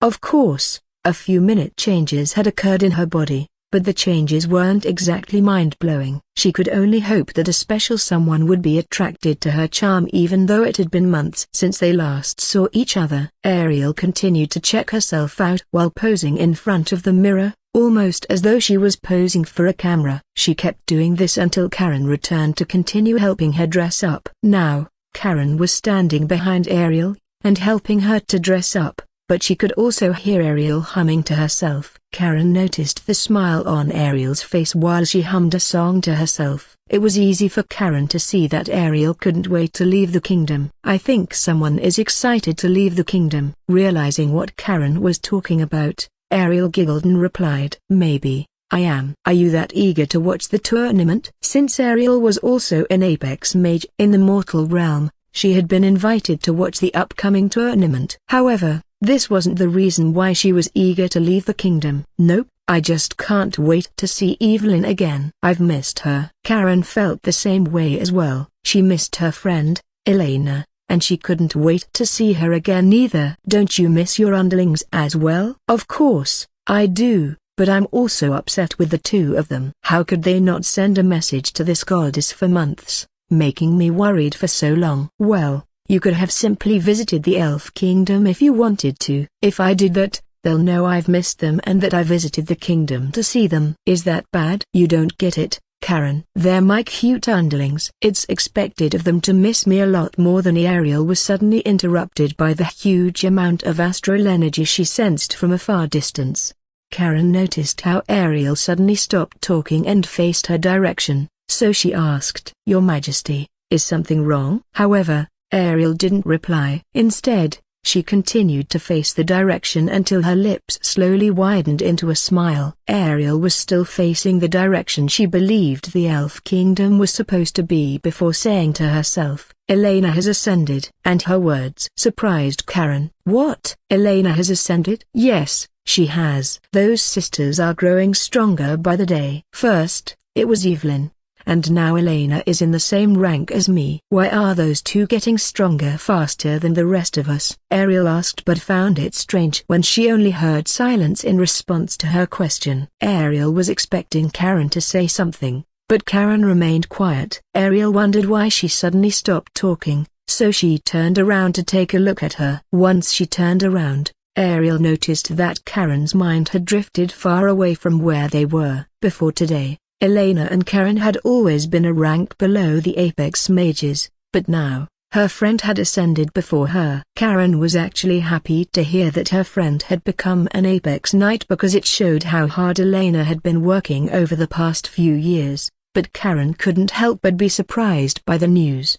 She couldn't wait to see her friend and congratulate her, but she also knew that she had to work even harder to catch up to Elena. She clenched her fists as a look of determination shone on her face. Of course, Ariel noticed this, and a smile appeared on her face. She was glad to see that Karen still had a strong desire to rank higher because she felt the same way as well. Just like Karen, Ariel couldn't wait to work harder and rank as high as Evelyn, so that the two of them would be within the ranks of true gods, although that would have to be at a later time. Right now, she had to leave her kingdom to pay a visit to Evelyn, then, they would head over to the academy together. "All right, Karen, let's get moving." Ariel gently patted Karen on the back and Karen nodded her head in understanding. However, while trailing behind her, she suddenly recalled something, so she called out to Ariel, "Your Majesty, we are yet to." Karen had just been about to inform Ariel not to forget about informing her grandfather about their departure, but Ariel interrupted her while she was still talking. Since they were about to leave the kingdom, it made sense for them to inform Ariel's grandfather about this, but Ariel had done that already, so she assured Karen that she had taken care of it. "Don't worry about it, Karen. I've talked to that old fish and he agreed to take care of things in the kingdom until I return." Ariel's grandfather had easily agreed to what his granddaughter wanted because of the changes he had noticed in her recently. He was proud to see Ariel embracing her role as queen and being eager to carry out her duties as well. He knew that it hadn't been easy for her to change, but he was really happy with the decision she made. He also hoped that she could use this period to rest a bit while she stayed at the academy. And so, with that out of the way, Ariel and Karen left the Merfolk Kingdom to meet up with Evelyn and Elena in the Elf Kingdom. But while the ladies reunited with each other after so long, a beastman could be seen looking completely exhausted as he walked into his office and slumped into his chair.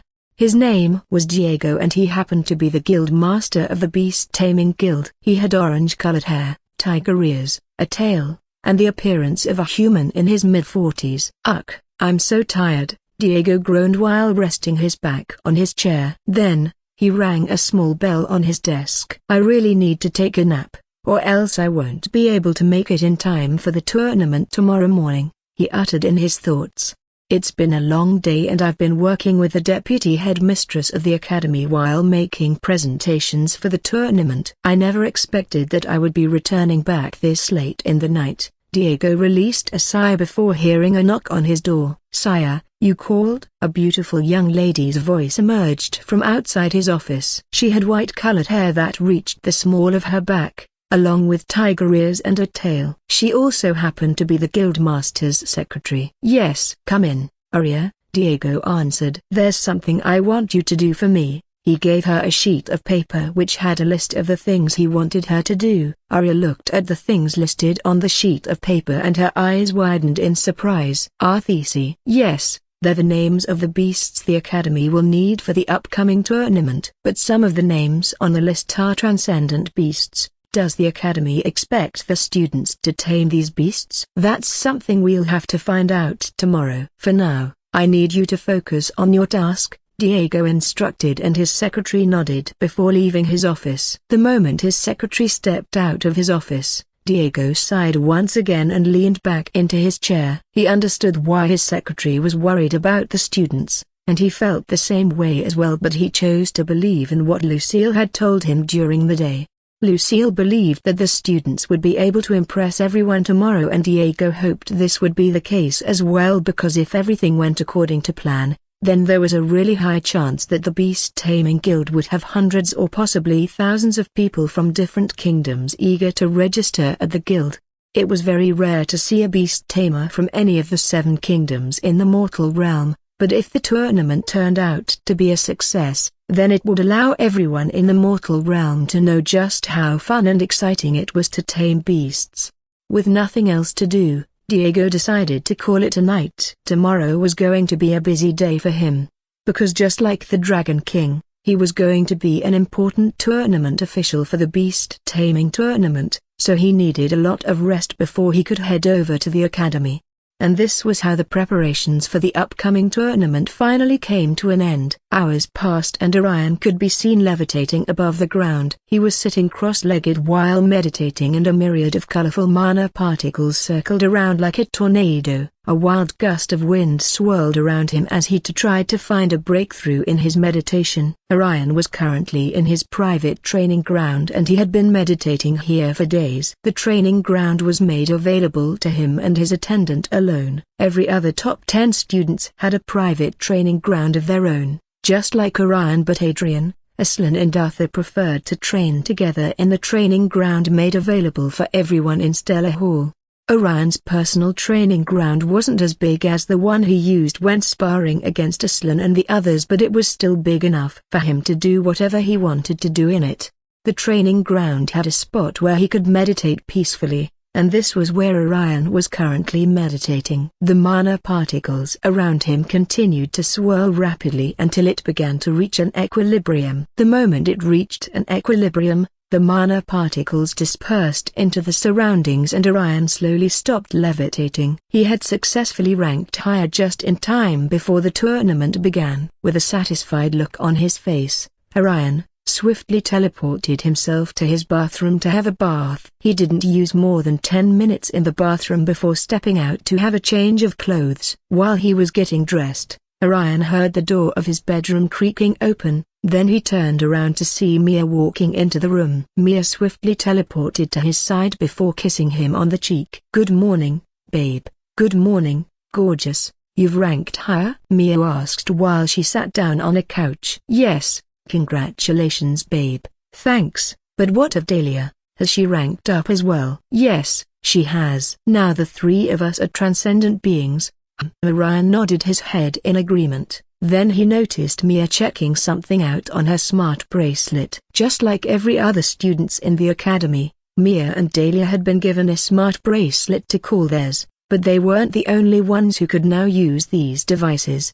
The smart bracelets was now available to everyone across the 7 kingdoms in the mortal realm, and all they had to do to get it was to buy it from their nearest Twitch store. The smart bracelets weren't exactly expensive to purchase, so it was easily affordable for everyone. Everyone in the mortal realm now had a smart bracelet, and they could easily chat with their friends and loved ones no matter where they were. Evelyn, Ariel, and Karen also had a smart bracelet and would no longer need telepathy to talk to each other. Of course, they could still communicate with themselves via telepathy if they wanted to, but they wouldn't be able to communicate with anyone in the other realms. However, Evelyn was currently the only one who could successfully do this without expending her mana reserve. A knock sounded on Orion's bedroom door, and Dahlia entered the room only to find Mia checking something out on her smart bracelet while Orion stood in front of a large mirror, looking at his reflection. She was holding a tray that had Orion's breakfast on it. Then she gently placed it on the bedside table. After walking into the room, Dahlia bowed and greeted Orion before informing him that his breakfast was ready. "Thank you, Dahlia," He thanked her before focusing on what he had been doing. Once again, Orion was almost done dressing up in preparation for today's activity, so he was trying to make sure he hadn't forgotten anything. Orion wore a silky white shirt that subtly exposed his chest and accentuated his chiseled physique. The long sleeve of his shirt also framed his toned arms while the open collar highlighted his strong jawline. He wore dark, gray-colored pants with black boots and a leather belt buckled around his waist. Orion took a good look at his reflection, and the moment he knew he was done dressing up, he decided to take a seat and eat. He hadn't eaten for days because he had been meditating, so he was quite hungry now. Dahlia had only made snacks for Orion to eat since he didn't need to eat a lot due to the things he would be doing during the tournament. Before he began to eat, Orion noticed Dahlia standing behind Mia, who was completely focused on what she was looking at on her smart bracelet, and he wondered what could be making his girlfriend so focused on her smart bracelet. "What are you looking at?" he asked. "The sections by which the tournament is divided," Mia replied while her eyes continued to stare at the screen of her smart bracelet. "It says here that at least 2 clubs will be having a tournament every week, and the tournament could last between a month or 2, Mia explained. "Okay, so aside from the beast taming tournament that starts today, what other tournament will be starting very soon?" "That will be the Alchemy Club's tournament." "Oh, okay. So, what about next week? Will any of the clubs I've registered for be having a tournament?" "Yes, but you need to focus on the beast taming tournament because there are a few things you need to know." "I'm listening." Mia explained everything she had noticed while going through the information on her smart bracelet, and Orion listened attentively to everything she had to say. While listening to her, Orion couldn't help but smile to himself, seeing how concerned Mia was for him. He knew Mia was only trying to make sure he didn't become too surprised by any unexpected events that might happen when the tournament began. So many big shots would be heading over to the academy today, so it wasn't going to be surprising to see the tournament officials trying to entertain them in ways both the contestants and spectators wouldn't expect. She continued to inform him of a few other things the tournament officials expected the students to come along with, and Orion noticed his maid smiling to herself while she listened to their conversation. She felt proud to be in the same room as the two of them, and Dahlia felt happy to see Orion with a wonderful girlfriend like Mia. Dahlia could see how much Mia cared about Orion, and she wished she could be the same as well. Of course, Mia happened to be Orion's spirit guardian, so it was kind of expected of her to do her best for Orion, but she also happened to be his girlfriend, and anyone could see how determined she was to make sure Orion stayed mentally and physically prepared for the tournament. Dahlia's mind slowly drifted away and she began daydreaming while hoping that she would also be able to support Orion emotionally so that he would see how important she was in his life. Dahlia really wanted to show Orion how much she cared about him, and she had been doing her best these past 2 months. She was proud of the work method she implemented to improve herself while training and clearing dungeons, but Dahlia was still too ashamed of herself to be called Orion's personal maid. Her naughty thoughts of her beloved prince had escalated in ways even Dahlia couldn't comprehend. It had now gotten to the point whereby Dahlia noticed that she would suddenly become horny whenever Orion asked her to sit on his lap and feed him. Of course, it had become a habit of Orion to ask her to sit on his lap and feed him whenever he was tired from training or meditating, and Dahlia had come to cherish these little moments of bonding with her beloved prince. Although this was just an excuse Orion gave to his beautiful maid, Dahlia didn't mind this and would happily sit on his lap and feed him even though on the outside, she looked like she was reluctant to feed him. It might only be for a few minutes, but it always felt like a lifetime to Dahlia, and each and every single time, Dahlia always had a smile on her face whenever she completed her task. For example, her lips were currently widened into a smile when she recalled how happy she felt while feeding her prince and when he would feed her in return. It always felt like they were acting like a couple, and Orion didn't mind doing it in front of Mia sometimes. There were times when Mia would be the one to feed him, but Dahlia had been the only one doing this for the past few weeks. Pulling herself out of her reverie, Dahlia noticed that Orion was still listening to everything Mia was saying to him. but he was now beckoning for Dahlia to come sit on his lap. Dahlia's cheeks reddened instantly and she nodded her head in response before slowly walking towards him. The trio continued to spend their time together before the tournament began. But, while they were doing this, a certain council of men gathering was happening inside the room of a human who was around the age of 18. His room was the biggest room in this particular hall, so other students who might or might not be his friends had gathered in his room for their meeting. His name was Lucas and he was sitting in a corner of the room with tears streaming down his cheeks because he could hear the sound of glass cups and bottles breaking on the floor. These guys didn't care about the fact that the room belonged to him. They just continued to run around and scream as though they were having a party in his room.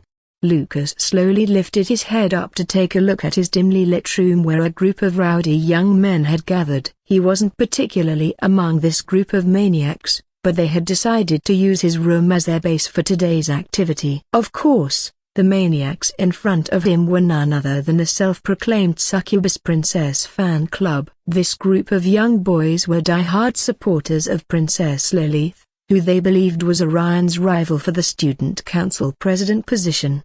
Ugh, who invited these idiots into my room? Lucas lamented to himself while watching as two boys continuously jumped on his couch. Should I report this to the headmistress? He thought out loud, but his close friend, who happened to be standing beside him, heard what he said. Come on, man, can't you see we're all trying to have fun? Try to cheer up a bit more.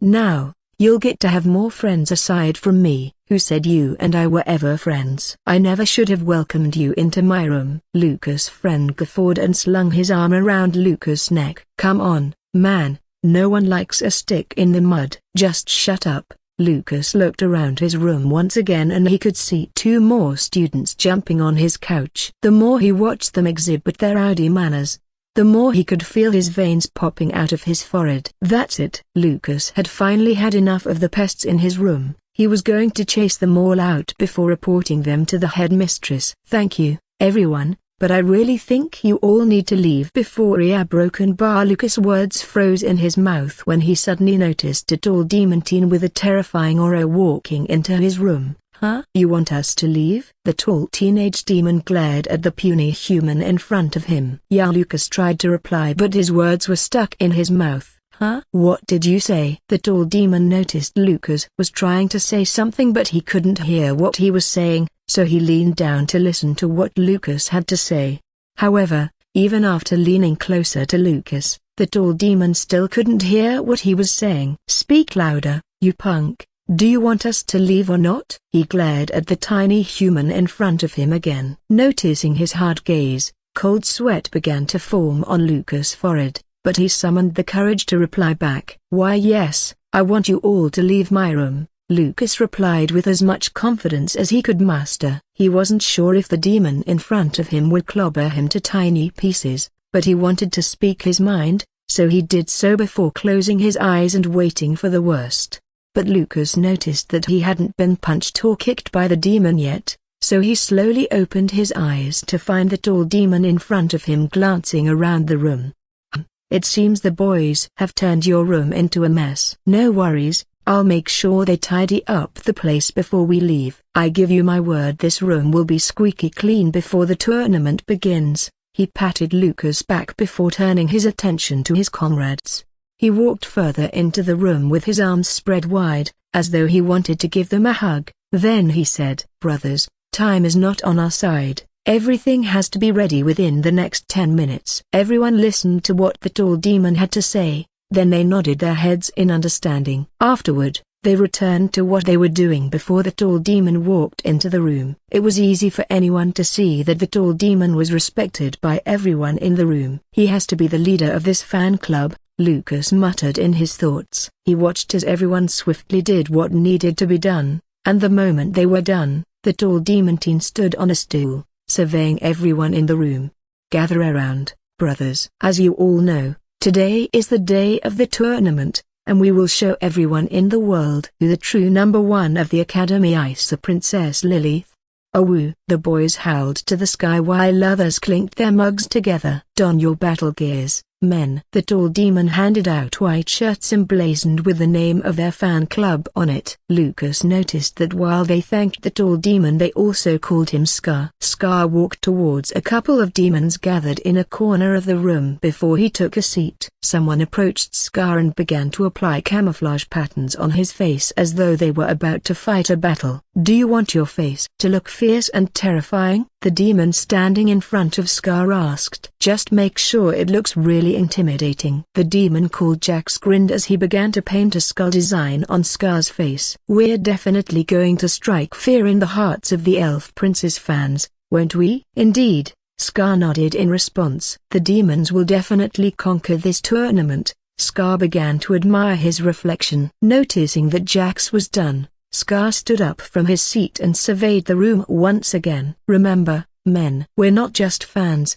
we're warriors and we'll defend Princess Lily." "Yeah." The room erupted in a loud cheer once again and Lucas placed his hand on his face. "Why are they so hyped up for the tournament? Do they really care for the succubus princess that much?" "I guess you could say so," Lucas' friend replied to him. They were the only ones in the room who weren't screaming and jumping around like maniacs. "I don't get it." "Don't they know that it's annoying and disgusting to be acting like children?" Lucas muttered to himself. He dared not say it out loud because he knew everyone in the room would have his head on a stake if they heard what he said. Of course, Lucas' friend heard everything he said because he was standing right beside him. "Who said we're not allowed to act like children once in a while? If it makes them happy, then everyone is allowed to do whatever brings a smile to their faces." "Whatever, I still think this is unnecessary." Hearing what Lucas said, his friend slung his arm around Lucas' neck. You're talking as though you don't know." "Don't know about what?" "About the reward everyone in this room will receive if we're able to support the demon princess." "What? For real?" "Yes." "What's the reward?" 2,000 gold coins. 2,000 water broken bar. "Zip it,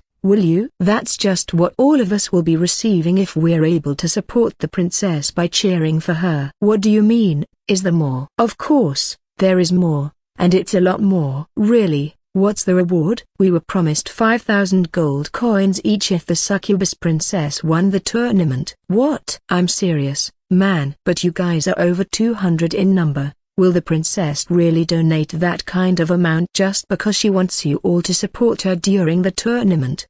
"Oh, I heard she's not the one donating that huge amount of gold coins." "Huh?" "She isn't." "Nope." "Then, who is?" Lucas' friend grinned, then he leaned towards Lucas' ear to whisper a few words. "What?" "Dude, no way." "There's no way he would ever do that." "Dude, I'm telling you the truth. I've never been more serious in my life." "Dude, so you're saying that the Demon King promised to give everyone in the club 5,000 gold coins if his daughter wins the tournament?" "Yes." Lucas' eyes widened even more after he heard what his friend said. He was from a humble background, and his parents had never even earned 1,000 gold coins in a year before. Even Lucas was curious to know how it would feel to actually touch 5,000 gold coins with his bare hands. He never thought a day like this would come so soon because, in a matter of days, he would actually be able to hold such a huge sum of money in his hands. Although he wasn't a member of the Succubus Princess fan club, after hearing the rewards the club members were going to receive, Lucas swiftly signed himself up as a member of the fan club and he couldn't wait to get started on their task for today. And this was all thanks to the Demon King, who was willing to dish out 5,000 gold coins to everyone in the room. The money was enough to take care of a family of 5 for at least 5 years, so it explained why everyone in the room was eager to show their support for the Demon Princess. Every one of them came from humble backgrounds just like Lucas, and they couldn't wait to have such a huge amount of gold coins in their hands. "Wait, isn't this against the rules?" Lucas asked his friend.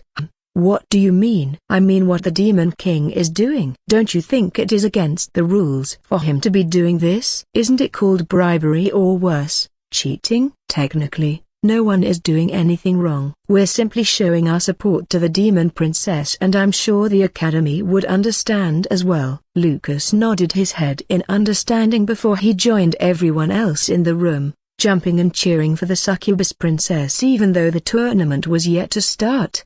He collected a club-customized shirt from Scar, before applying a few paintings on his face as well. The cheering sound continued to echo loudly within the room as everyone couldn't wait for the tournament to officially begin. One might wonder why these boys weren't interested in their own participation in the beast taming tournament, but this was because a lot of them were unable to qualify for the final selection. 3 out of the 4 halls in the academy had conducted a preliminary round where the best students from each hall were selected for the main tournament. Only the selected champions could compete in the main tournament while the others couldn't, and that was why none of the people who were currently in the room were participating in the beast taming tournament. But while a few of them weren't selected for the tournament, the remaining ones hadn't registered for the tournament. Instead, they chose to support the succubus princess. The moment they were done with all of their activities, everyone left Lucas' room, and the cheering continued as they marched to the arena where everyone else in the academy was heading. They had completely forgotten to clean up Lucas' room. Even Lucas had forgotten about this as well, and no one except him would have to come back to clean the room. This would definitely teach Lucas a valuable lesson, that he should never invite demons into his bedroom, and he should never believe the word of a demon because every word that came out of their mouth was not worth more than a grain of salt. Only a few demons could be regarded as trustworthy. Still, one had to be cautious while talking to a demon. With that out of the way, Lucas and his new friends arrived at the arena. The arena contained at least 15,000 seats and the seats were divided into 4 tiers. The lower tier was the part that was closest to the action, but it was reserved for the high-ranking officials and nobles arriving from different kingdoms in the mortal realm. The middle tier was reserved for the students who would be supporting the contestants, while the upper tier contained seats reserved for any special guest from the mortal realm who wasn't a noble or an apex mage. Finally, the last tier contained the seats reserved for only the royal families of the 7 kingdoms in the mortal realm. But that wasn't all about the arena, as the arena also had a commentator's booth, which happened to be positioned atop the other tiers, offering the hosts of the tournament an unobstructed view. There was also a separate platform that was meant solely for the judges, although judges were only 3 in number. Diego, who happened to be the guild master of the Beast Taming Guild, had already arrived at the academy, while the second judge was Master Vorpal, and he had arrived as well, but the only one left right now was none other than the Dragon King himself. All 3 powerful mages or knights had been selected to become judges for the beast taming tournament because each of them was highly skilled in taming beasts, and this made them the best candidates for this. As the crowd continued to fill the arena, everyone could see the small crystal balls hovering around the arena as they tried their best not to miss a single minute of what was about to happen. The arena floor was also covered with unique shock-absorbing artifacts to minimize injuries. There were also different training dummies lined up around the arena floor, as this would help to prevent the students from losing their lives due to the intense tasks the tournament officials had planned for the students throughout the entirety of the tournament. With that out of the way, a familiar male elf walked to the center of the arena with a beautiful dragon lady by his side. "This is all your fault, Evelyn." Ariel voiced out her thoughts as she kept staring out the window of the magical chariot she was in. "I'm definitely going to blame you if we do not make it to the academy before the tournament begins." "Your Majesty, haven't you been blaming Queen Evelyn since we began our journey to the academy?" "Zip it, Karen. I wasn't talking to you." "Okay," Karen said quietly as her eyes became as big as a sad little puppy's. Then she turned to her left to hug her best friend. She let out a little whimper at the same time, and Elena smiled before patting her back, hoping it would be enough to cheer her up. For weeks now, Ariel had been a lot meaner to her than usual, and of course, this saddened Karen a lot, but she kept holding it in like the good maid that she was.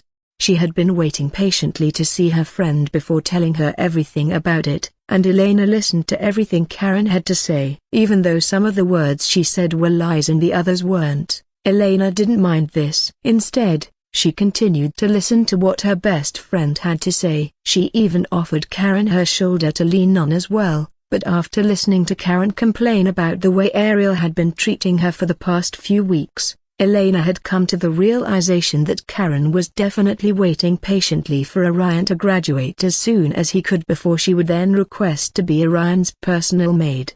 However, only time would tell if the purple-haired maid would get what she wanted. Meanwhile, Evelyn had a mesmerizing smile on her face as she noticed how impatient Ariel was feeling. Ariel had wanted them to teleport to the academy for more than an hour now, but Evelyn had told them to sit back, relax, and drink some tea together while catching up on things that had happened in their lives while they were all busy in their respective kingdoms for the past few months. At first, Ariel willingly sat down and had a little tea session with Evelyn, but after a few minutes, she became impatient and couldn't wait to arrive at the academy and watch the tournament. Although she liked elven tea a lot, Ariel wasn't interested in it at the moment. Instead, she was interested in seeing her cute underlings again. So, although she loved elven tea, she loved her cute underlings a lot more than the sweet, aromatic tea. However, what Ariel didn't know was that she had slowly begun to develop feelings for Orion. Ariel believed that the feelings she was having right now were the same feelings that a master would have when they missed their apprentice after being away from them for a long time. But that wasn't what she was feeling, and Evelyn knew this, but she wouldn't say anything about it. Instead, she would sit back and watch as Ariel slowly realized that her feelings for Orion weren't that of a master but of a woman. Evelyn's lips widened even more and she leaned back comfortably in her chair. The golden chariot continued to glide seamlessly through the sky, and in less than a few minutes, they arrived safely at the academy. Unlike Ariel, Evelyn wasn't bothered or worried about how slow they were driving to the academy because she had known that the tournament was yet to begin. She had simply wanted all of them to enjoy their time together before arriving at the academy. There was no way she would intentionally arrive late to the academy when her baby was going to participate in the tournament. Ariel knew about this as well, and this was why she had been a bit more relaxed when Evelyn kept trying to make them drink tea together. Within minutes, they had arrived at the spot specifically meant for the Apex Mages. Ariel, Karen, Elena, and Evelyn noticed that all the other Apex Mages in the mortal realm had arrived, and the first person to notice their arrival and welcome them was none other than the Witch Queen herself. "Evelyn, I've missed you so much." Isabella spread her arms wide as she walked towards Evelyn to give her a hug. Evelyn smiled and responded by giving Isabella a hug as well. "I've missed you too, Isabella." Isabella had ginger-colored hair with hazel-colored eyes, and she was wearing a one-piece dress that revealed how stunning her body was. Her perfect hourglass body was clearly shaped by her dress, which greatly complemented her beautiful face that still looked as though she was in her late 20s. Although she was more than 5 centuries old, Isabella still had her beautiful and youthful appearance. She continued to hug Evelyn a bit longer, and the moment she was satisfied with the hug she had given the Elf Queen, Isabella directed her attention elsewhere. She leaned towards Elena and gave her a hug as well before congratulating her on her ascension. Meanwhile, Ariel wasn't in the mood to waste her precious time like the other ladies who were busy hugging each other. She swiftly passed by Isabella and the others before taking a seat where she wouldn't miss today's activities. However, Isabella suddenly appeared beside Ariel and took a seat next to her. She leaned closer to Ariel with a genuine smile on her face, but Ariel was trying her best not to look in Isabella's direction. She was trying her best not to say anything or react to the weird way the Witch Queen was acting beside her, but Isabella continued to behave in an annoying manner even after sitting by her side. In the end, Ariel couldn't tolerate her anymore, so she asked, "What do you want?" "You didn't give me a hug when you arrived." "Why?" "Because I do not hug creeps like you." "Oh, so you won't give me a hug because I'm a creep, is that right?" "Yes, I would rather hug anyone else in this room aside from you." "So, does that mean you'll hug the men in the room as well?" Isabella teased. "You, number." "I meant only the ladies," Ariel harumphed as she continued to watch the fans cheer loudly from their seats. Isabella giggled and returned to her seat beside King Edward. She wanted to keep teasing Ariel, but she decided not to do this until maybe after the first part of the tournament was over. Meanwhile, Evelyn and Elena sat down beside Ariel to see what was currently going on in the arena, and to their surprise, they could see so many of the students cheering loudly as the contestants slowly walked onto the arena floor. The students cheering from their seats aren't even up to 3,000, but this is the most energetic crowd I have ever seen, Elena pointed out. You're right, and it's a bit weird because they are only calling out the names of 2 students, Ariel added, as everyone could hear the supporters cheering for only Orion and Lilith. It kind of feels like there's some kind of tension between my underling and the demon princess. You do have a point, and it will be nice to find out what might have happened between the two. I wonder how the rest of the contestants are feeling about not having any support compared to that of the prince and the demon princess. Your Majesty, do you think this will make them give up on winning this tournament? Karen asked Ariel. I doubt that, Karen. Look at their faces, everyone looks determined to do their best. You're right, Your Majesty. Perhaps they are eager to impress everyone in this room. I was just thinking the same thing, Elena replied. Since the strongest mages and knights in the mortal realm had visited the academy in order to watch the students who would participate in the tournament, all the contestants were eager to do their best while nursing the hope that the world's strongest beings would pay attention to their performance and maybe offer them a word of advice or possibly some praises as well. Actually, it didn't matter what the Apex Mages would do to them, but as long as they worked very hard, the contestants knew that the Apex Mages and Knights would definitely praise them or offer valuable advice based on the things they noticed during their performance. More of the contestants continued to step into the arena, but the moment the Succubus Princess stepped into the arena, the sound of cheering doubled in intensity, shocking Ariel, Elena, and the other Apex Mages and Knights watching the tournament. Yeah, Princess Lilith, we love you. You're the best. You're my hero. You're my everything. Both the male and female fans continued to express their sincere love towards the demon princess. It didn't matter if they were humans, demons, or dragons. Everyone had a desire to see the beautiful princess win this particular contest. Of course, they also had a strong desire to see their pockets filled with gold coins by the time the tournament came to an end, but for now, they were ready to support the Succubus Princess with every fiber of their being. Aslan, Arthur, and Adrian had arrived before Lilith, so they could see when she joined the rest of the contestants who had already arrived and were now waiting at the center of the arena. Lilith had beautiful pink-colored hair that flowed down to her back and bubblegum pink eyes that sparkled with a bit of mischief in them. She was wearing a form-fitting, long-sleeved black shirt that showcased her slender but stunning body and a dark red skirt underneath the shirt that showed off her supple, lithe legs. She also had a large pair of horns, but this only helped to make her look even more beautiful. In fact, as a demon and, most importantly, a succubus, Lilith's body had the perfect curves to seduce anyone who laid eyes on her. There was no one in the academy who could possibly deny how incredibly beautiful and sexy the demon princess was. No one could ever argue against the fact that Lilith was the most beautiful girl in the academy, and this could be seen from how everyone cheered for the beautiful demon princess. Lilith noticed them shouting and calling out her name, and she felt touched by their support, so in return, she smiled and waved towards them.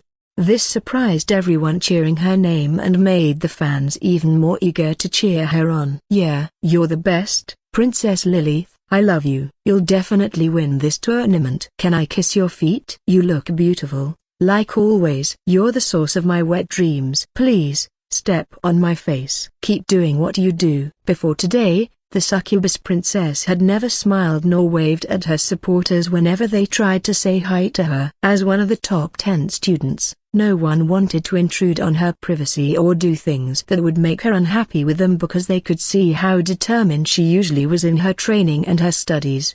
As the daughter of the Demon King, it was expected of her to be at the top of the ranking, and that was exactly where Lilith was striving to be. The only thing on her mind right now was to make her father proud of her, and her journey towards making that dream come true started now. The crowd continued to cheer loudly, and seeing this, a smile appeared on the Demon King's lips. He was seated with every other Apex Mage and Knight, but he began to smile after feeling satisfied with how he had created the perfect environment to make his daughter feel more relaxed about the tournament. With everything that was happening right now, Demon King Asmodeus knew that his daughter would definitely do her best so as not to let her fans down. Lilith continued to smile and wave to all the demons, humans, and other races cheering her on, but 3 male demons could be seen with their palms on their faces as tears streamed down their cheeks. They couldn't believe what they were seeing, and it was simply too hard not to react the way they currently were. The 3 demons slowly removed their hands from their faces, and their gazes were now fixed on the gorgeous demon princess, who was smiling and waving to everyone supporting her. Seeing this, they swiftly covered their faces once again to hide the increasing flow of tears down their cheeks. The cuteness level of the demon princess was just too much for them. She was like a deity, smiling and waving at all of them, who were just mere mortals. The feeling that they got from the experience was simply too much for the 3 male demons to handle. "This is so unfair. Why is she so beautiful?" one of the male demons voiced out. "I don't know why she is so pretty, but Her Highness is definitely the cutest demon in the academy. Not only is she cute, but she looks so young as well." "Yes, she is. She's like the cute little sister I never had." Until now, most of the fans who were cheering had not seen the succubus princess. She rarely walked around the academy and was always staying within the surrounding areas of her dormitory. She didn't like leaving her dorm room, and if she wanted something she couldn't find in the room, then she usually asked her maid to get it for her. Also, since most of her classes were only with the other top students, it meant that only the top students had the luxury of seeing her every week. Right now, they could only be mesmerized by the genuine smile and happiness displayed by the succubus princess. It was easy for everyone to see the cute childlike face of the demon princess as she walked onto the arena. Not only did she have the cuteness of a newborn baby, but her smile was also the complete opposite of what anyone would expect from a demon princess. Although she was a demon, this didn't prevent the succubus princess from looking like an angel. Her presence was so calming and her smile soothed everyone who was watching. She was completely different from her father, who was known for his stern, intimidating face and demeanor. Unlike him, Lilith looked like a girl who knew nothing about the dangers of the world. She had an appearance that would make anyone wish to grow strong enough to protect her. But of course, Lilith was more than capable enough to take care of her own problems. She wasn't a terrified little girl who would need the help of another to keep her safe. She was strong enough to face off against her enemies on her own, so she needed no one to protect her. The loud cheering of Lilith's name continued and the smile on the Demon King's face widened as well. He could see how the fans chanting Orion's name had reduced and he unconsciously let out a soft chuckle before glancing in Evelyn's direction. Although Asmodeus didn't hate Evelyn, he didn't have any ill intentions towards her either. Rather, he was just sick of being stuck behind her every time. He had always wanted to be the strongest mage in the room, but Evelyn had always been one step ahead of him. Even when Evelyn had still been an apex mage, everyone had known that she was stronger than the rest of them. No matter how hard he trained and meditated, Asmodeus could never rank higher than Evelyn, but he was determined to make sure the same thing didn't happen to his daughter. He wanted his daughter to beat Orion in every aspect of the tournament, starting with the number of fans who were supporting her. He kept trying to look at Evelyn's facial expression, and he was speechless after seeing what her reaction was. Evelyn had a neutral look on her face and it looked like she didn't care about the small number of elves supporting her son. In fact, upon looking closer, it felt like Evelyn was patiently waiting to see a particular person, and Asmodeus could only assume that it had to be her son. However, he decided to stop looking at Evelyn before she noticed him staring, and everyone in the room started to call him a creep for staring at the elf queen for too long.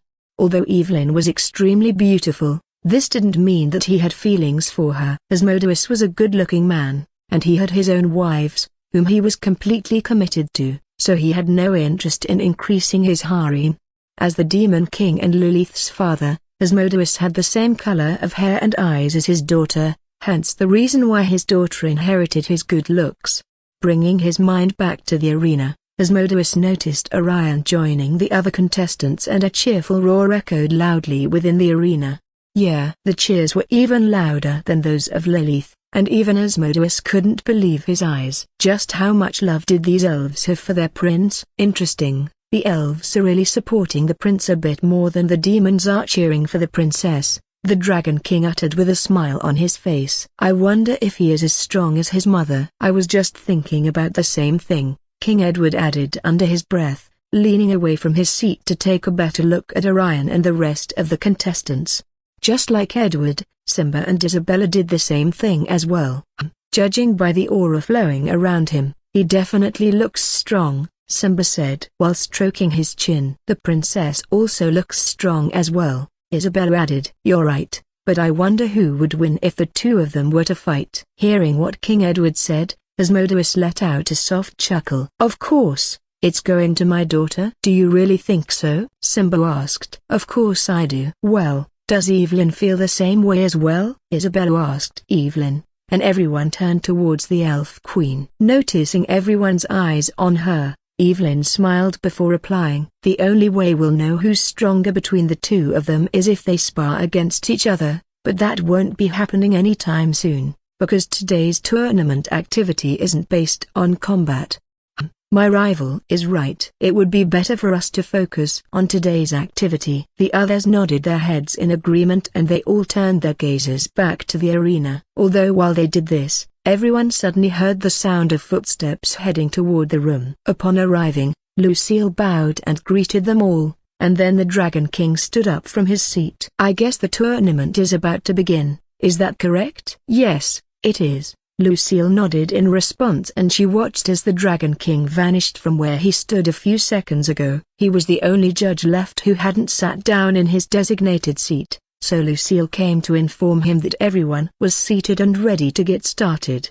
Since she had done what she came to do, Lucille decided to sit very close to Elena. As the deputy headmistress of the academy, Lucille briefed Elena on the important things she needed to know while she had been away for the past 2 months. The two continued to chat a bit more before noticing a familiar male elf stepping into the arena with a drop-dead beauty walking behind him.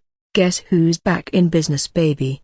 The male elf amplified his voice with Mana and all the other elves in the arena screamed with excitement. Guildmaster Lord Gainshaw? Yeah, of course, the strong, muscular elf was none other than Gainshaw, and the beautiful woman behind him was a popular commentator from the Dragon Kingdom.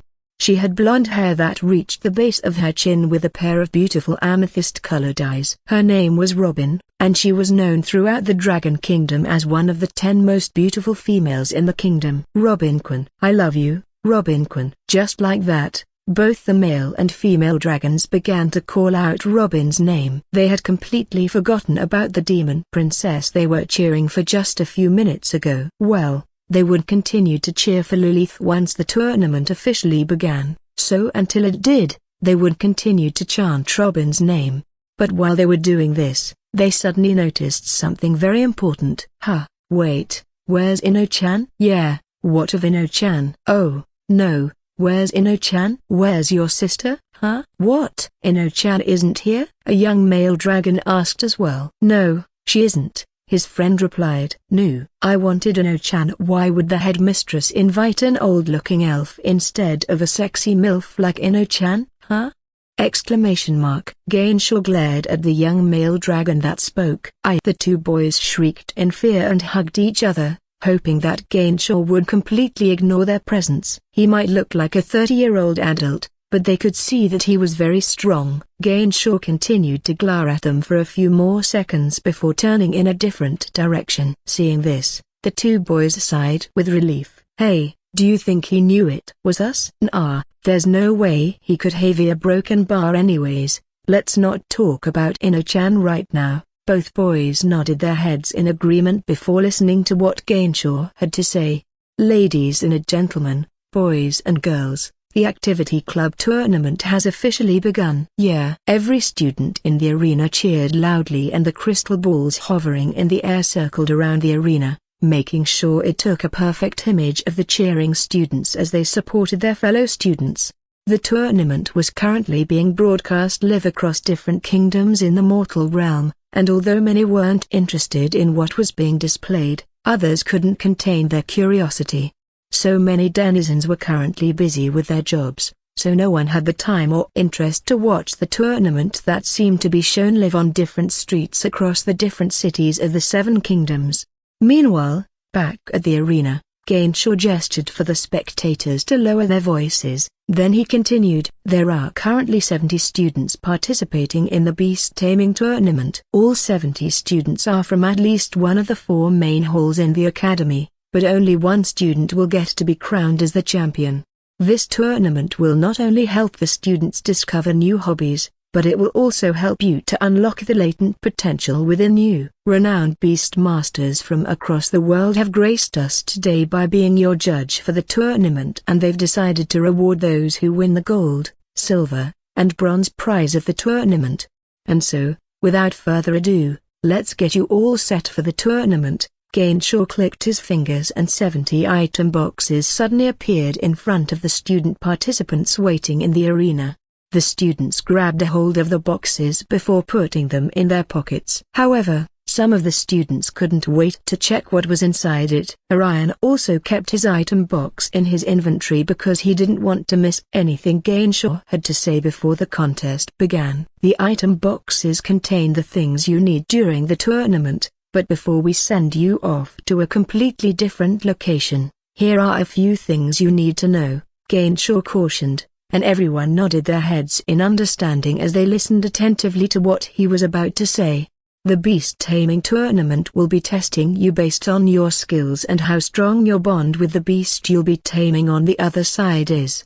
Huh? Wait, did he just say, on the other side? A student voiced out his thoughts, but Gainshaw didn't reply to his question. Instead, he continued with his explanation. The tournament will consist of 3 rounds, with each round pushing every single one of you to your limits. There will be pain, screaming, and even more pain, but these are all the things you'll need to win the tournament. If you're thinking of backing out now, then it's too late for you because the tournament has officially begun. The first 2 rounds of the tournament is about mounting on your beast and racing to the finish line. You will be sent to a separate location where the first 2 rounds of the tournament will be carried out. The first round will be focused on how fast you are able to pass through the obstacles you'll be faced with, while the second round will be testing your ability to adapt to unexpected challenges.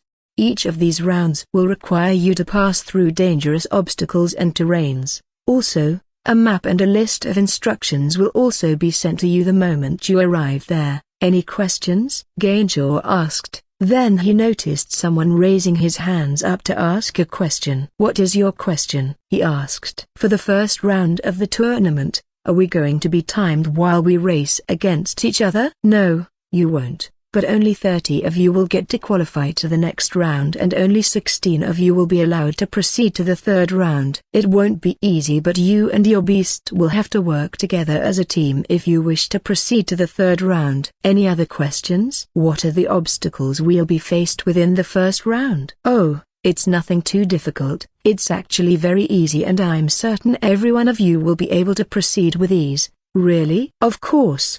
Hearing this, everyone exchanged glances and smiled happily at each other, knowing that the first obstacle was going to be completed with ease.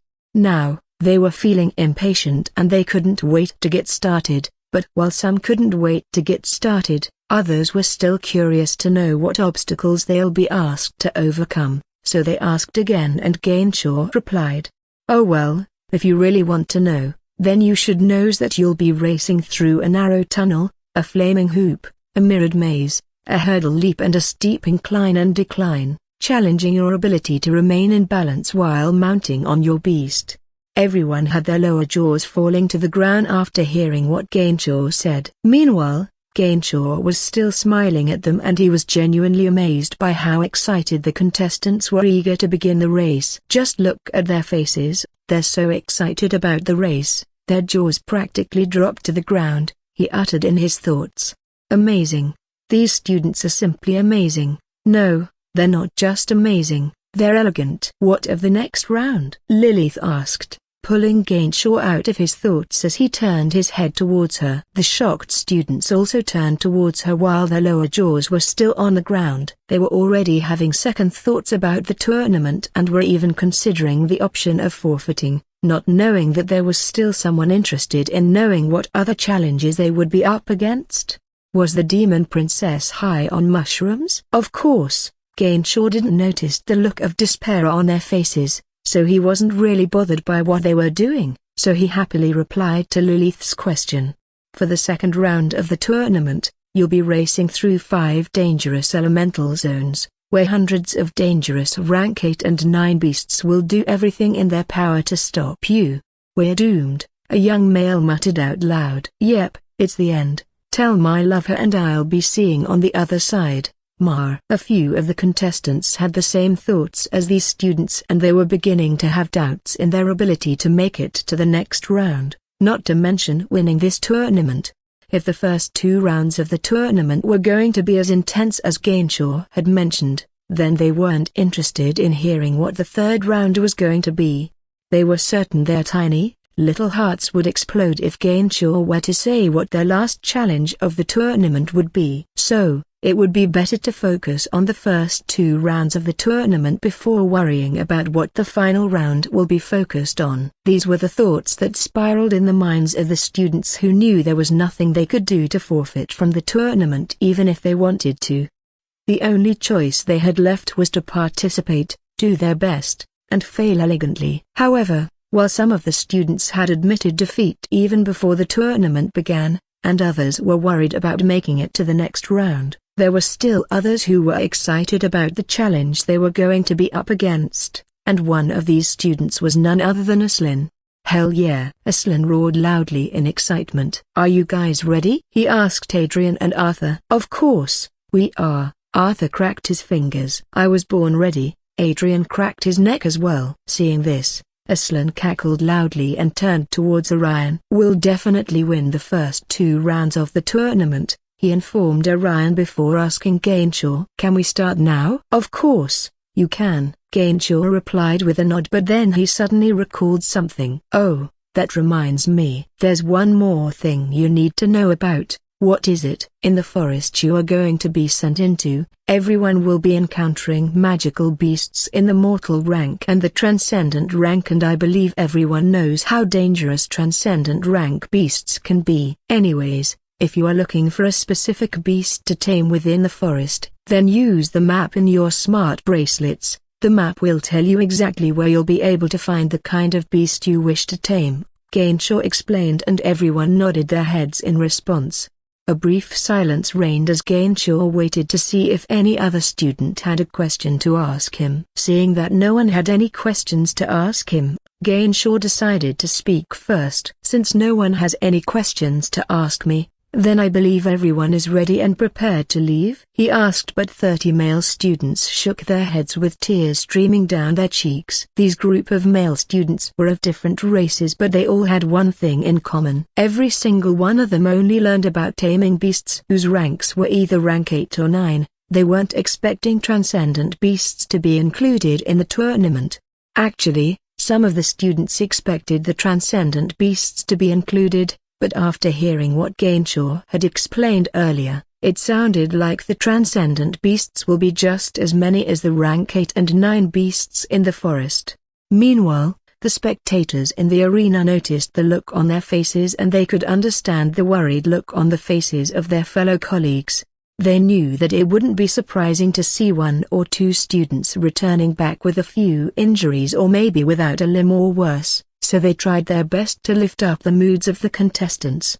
You can do this. You guys are amazing. Do not be afraid. We've got your back. Orion and Lilith's fans showed their support as well, and some of the beast men supported their prince too. Prince Galja, you can do this. Princess Lilith, fighting. Princess Lin, you've got this. Of course, the 3 of them weren't bothered, and neither of them had the look of trepidation in their faces. Still, their supporters decided to cheer them up nonetheless. But while some of the students were desperately trying to support their colleagues, others had other intentions in mind. Hey Jack, if you die, can I have your jacket? One of the spectators yelled at his friend, who happened to be roommate as well. Jack didn't say anything but simply shook his head, wondering how he was friends with someone who cared little about him. With nothing else delaying them anymore, Gainshaw clicked his fingers and a huge magic circle appeared underneath the feet of the contestants. Please, channel your aura and mana towards your feet, he instructed, and everyone did as he said. In less than a minute, The students who were standing on the arena ground suddenly disappeared and the spectators lifted their heads up to watch the screen floating in front of them. On the screen, they could see a scary-looking forest with dangerous-looking beasts and monsters ranging from a rank 8 beast up to a rank 15 beast.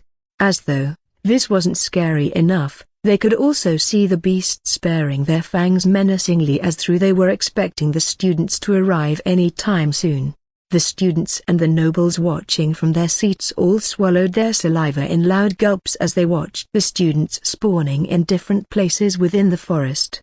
It didn't take long for the sounds of screaming and the crying of help to echo loudly within the forest. Many of the students were surprised to see a transcendent beast in front of them, baring its fangs, while others were surprised to see that they were being watched by a pack of dangerous beasts. Meanwhile, Orion had appeared in a separate spot within the forest and he could see a dense thicket of bushes around him with a pack of frost wolves baring their fangs at him, but this was the least of his problems right now because the same phoenix he tried to tame 2 months ago had noticed his presence and it instantly appeared before him once again. However, this time, it wasn't aiming its sharp talons at him. Instead, it speared itself towards Orion, with its beak aiming to snap Orion's head from his neck. Unlike Orion, Mia and Dahlia weren't participating in the beast taming tournament because only students of the academy were allowed to take part in this particular tournament. The purpose of the beast taming tournament was to inspect the students' capabilities in controlling and bonding with any of the dangerous beasts in the forest. Mia wasn't happy about this because she wanted to participate in the tournament as well, but she calmed down after hearing that she would be taking part in the other 3 club tournaments Orion had registered for. Currently, Mia and Dahlia were sitting beside each other, and among the rest of the spectators, they were all watching the huge screens in front of them as well. They could see the students slowly spawning one after the other within the magical forest, and they could also hear the sound of cries and pain as it echoed within the forest. "Have you seen him?" Mia asked. "No, Your Highness." There were a lot of screens hovering in front of them, and each screen displayed different people and views, so it wasn't easy for them to spot Orion. However, the 2 girls continued to look for Orion until they saw him materialize in a certain spot as well. Although they weren't the only ones who had noticed his presence in the forest. A large fiery bird had also noticed him, and it wasn't happy to see him. It seemed that the bird did not like him at all. But the truth was that the phoenix bird didn't like anyone. As a transcendent beast, it loved to have its own freedom. It didn't like being locked up in a cage or forced to live in an environment it didn't like, and that was exactly what had happened to it. It had been caught, captured, and brought to this forest against its will, and it knew why it was here. As a rank 15 beast, the phoenix bird was a lot smarter than any other beasts within the same rank or lower than it, and this enabled it to realize that it had been caught and brought to the forest for the purpose of having it tamed. But was the huge colorful bird going to allow anyone to tame it? No. The phoenix bird vehemently said in its thoughts. But then it sensed the presence of different magical energies appearing in different parts of the forest. Scanning the entire forest with its heightened sense of vision, the phoenix bird could easily see who had appeared. But, out of all the students who had appeared in the forest, the phoenix bird was only concerned about the magical energy of one person. Found him. Unlike all the other magical energies it could sense in the forest, this was the only one that seemed like it could pose a threat to it. Although the phoenix bird could sense the change in Orion's magical energy due to his new mage rank, it didn't stop the bird from flapping its wing and dividing towards Orion. Meanwhile, Orion had just arrived at the forest. As the magic circle underneath his feet slowly disappeared, he noticed that he was now standing amidst twisted, ancient trees. Orion's piercing blue eyes scanned his surroundings and he could hear the sound of dangerous frost wolves around him. Just like the phoenix, the wolves had noticed the magic circle that appeared in this particular spot, and they sensed the magical energy flowing out of the magic circle as well. Hence why they all went to Orion's location. Orion could hear the growling sounds of the wolves, then he saw their eyes which were glowing like lanterns within the dark forest. But just when he was about to pull out his sword from his inventory, he noticed a blazing inferno of feathers swooping down on him with outstretched talons, and a deadly beak came toward his neck. "Oh, shit!" Orion swore, as he swiftly evaded the phoenix's attack. His lightning-fast reflexes helped him to react quickly to the phoenix's surprise attack, as it allowed him to easily dodge the phoenix's dangerous beak and talons, but the phoenix wasn't going to give up so easily. It tried to attack again, but Orion quickly distanced himself before making a slight gesture with his hand, and a light blue magical barrier shimmered around him. The bird launched itself towards him once again but crashed into the barrier with its beak snapping wildly as it attempted to break the magical barrier. But the barrier was strong enough to withstand the phoenix's attack. It wasn't Orion's usual runic barrier, but it was still strong enough to withstand the continuous attack launched towards it. Broken bar for now. Seeing that it couldn't break through Orion's barrier, the phoenix's eyes blazed with fury and its feathers were ruffled due to the failed attack.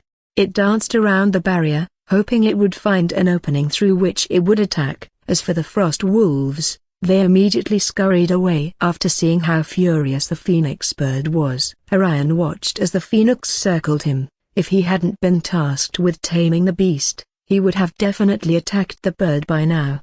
"This bird is really trying to kill me. The same thing happened the last time it saw me. I wonder why it wants to kill me so much." Orion had noticed that the phoenix was the same one that had tried to attack him 2 months ago. He was able to remember it because he recognized the mana flowing around the bird. "It's strange that it came here to find me because I had planned to look for it myself, but I guess it saved me the trouble of finding it." Professor Daisy said it's easy for magical beasts to remember the magical energy of the ones taming them, but this also means that they are able to recognize the mana of those they hate as well, and this guy definitely hates me, Orion thought to himself as he noticed the phoenix glaring at him, its eyes blazing with fury. The phoenix cried out in frustration before slamming its body against the barrier again. Not wanting to waste any more time, Orion swiftly looked at his smart bracelet. He was scanning through the map as he tried to find out where he would be heading next. "So, that's the starting point, and the finish point is a broken bar." Orion widened the map and noticed that the finishing point of the race was quite far from where the starting point was. There were also a few instructions on what he needed to do during the tournament, so he read them as quickly as he could. The instructions were quite simple, and all he had to do was tame the beast as quickly as he could, mount it, and then lead it toward the starting point where the real race would begin. Orion swiftly looked around the forest, and with the help of his Omnivision skill, he could see some of the students already mounting their own beasts.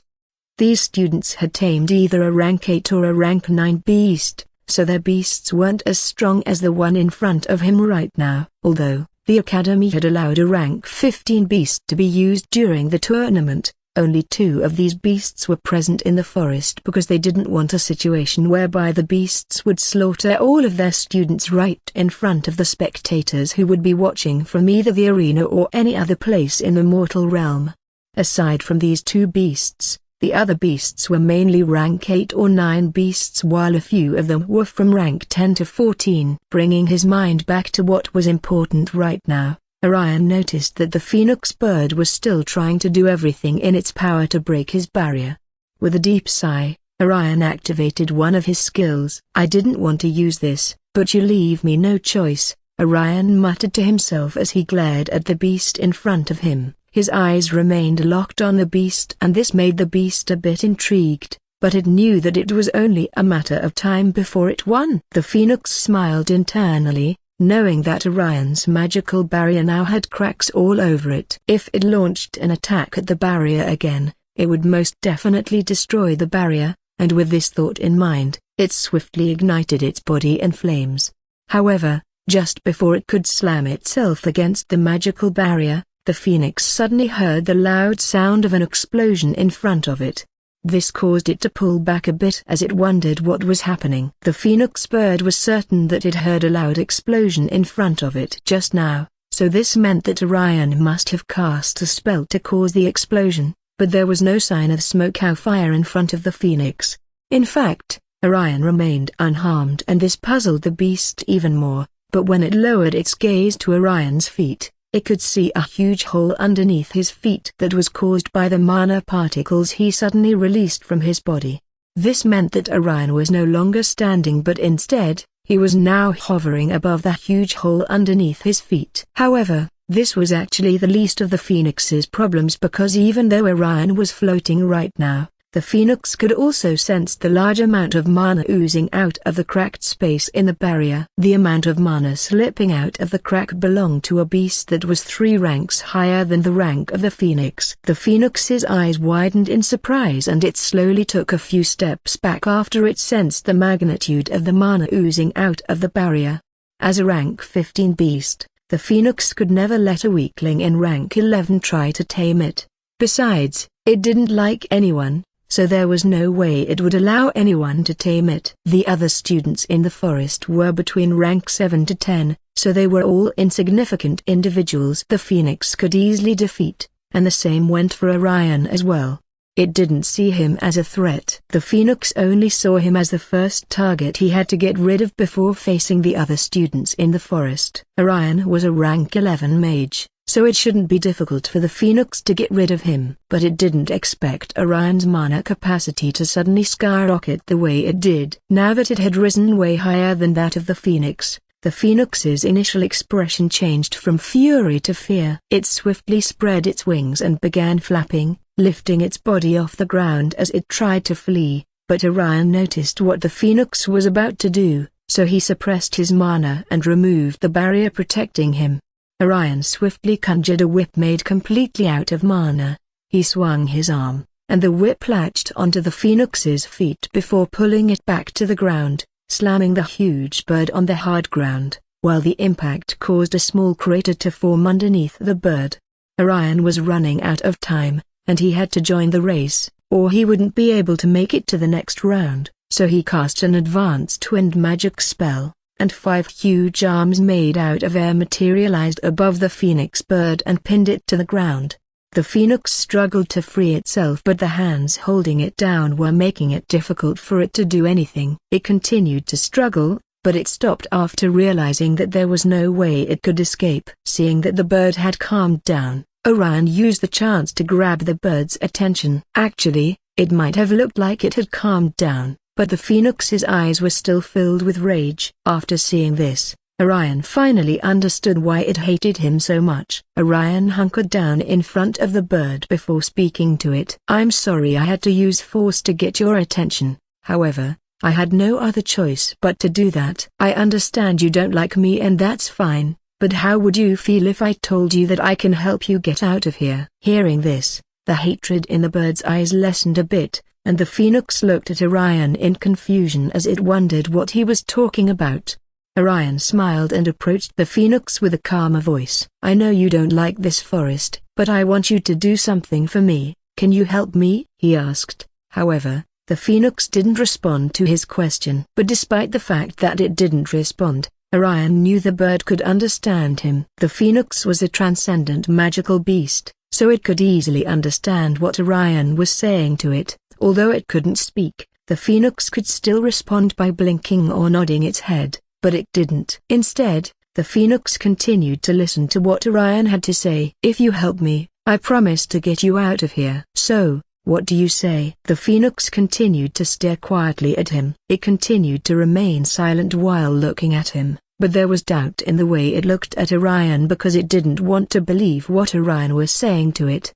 "Don't you want to get out of here?" "Because I'm willing to help you." The Phoenix looked at him with a puzzled look on its face. "You're wondering why I want to help you, isn't it?" Orion asked, and the Phoenix nodded in response. "It's simple. I just need your help, and if we win the race, then I promise to make sure you're free. I know you don't like it here, and I want to help you get out, so all you have to do is help me win this race that I'm participating in, and you'll be free again. What do you say?" The Phoenix looked at the arm Orion extended towards it, but it was still hesitating to give Orion a response. The Phoenix was wondering why Orion wanted it to help him even after everything it had done to him. It had even tried to kill him, and if it were other beast tamers, they would have abandoned the thought of taming the Phoenix and probably tried to kill it, so why didn't Orion try to do this? However, The phoenix also knew that this could be the first time it might actually be able to escape the forest, so it slowly placed its beak on Orion's hand.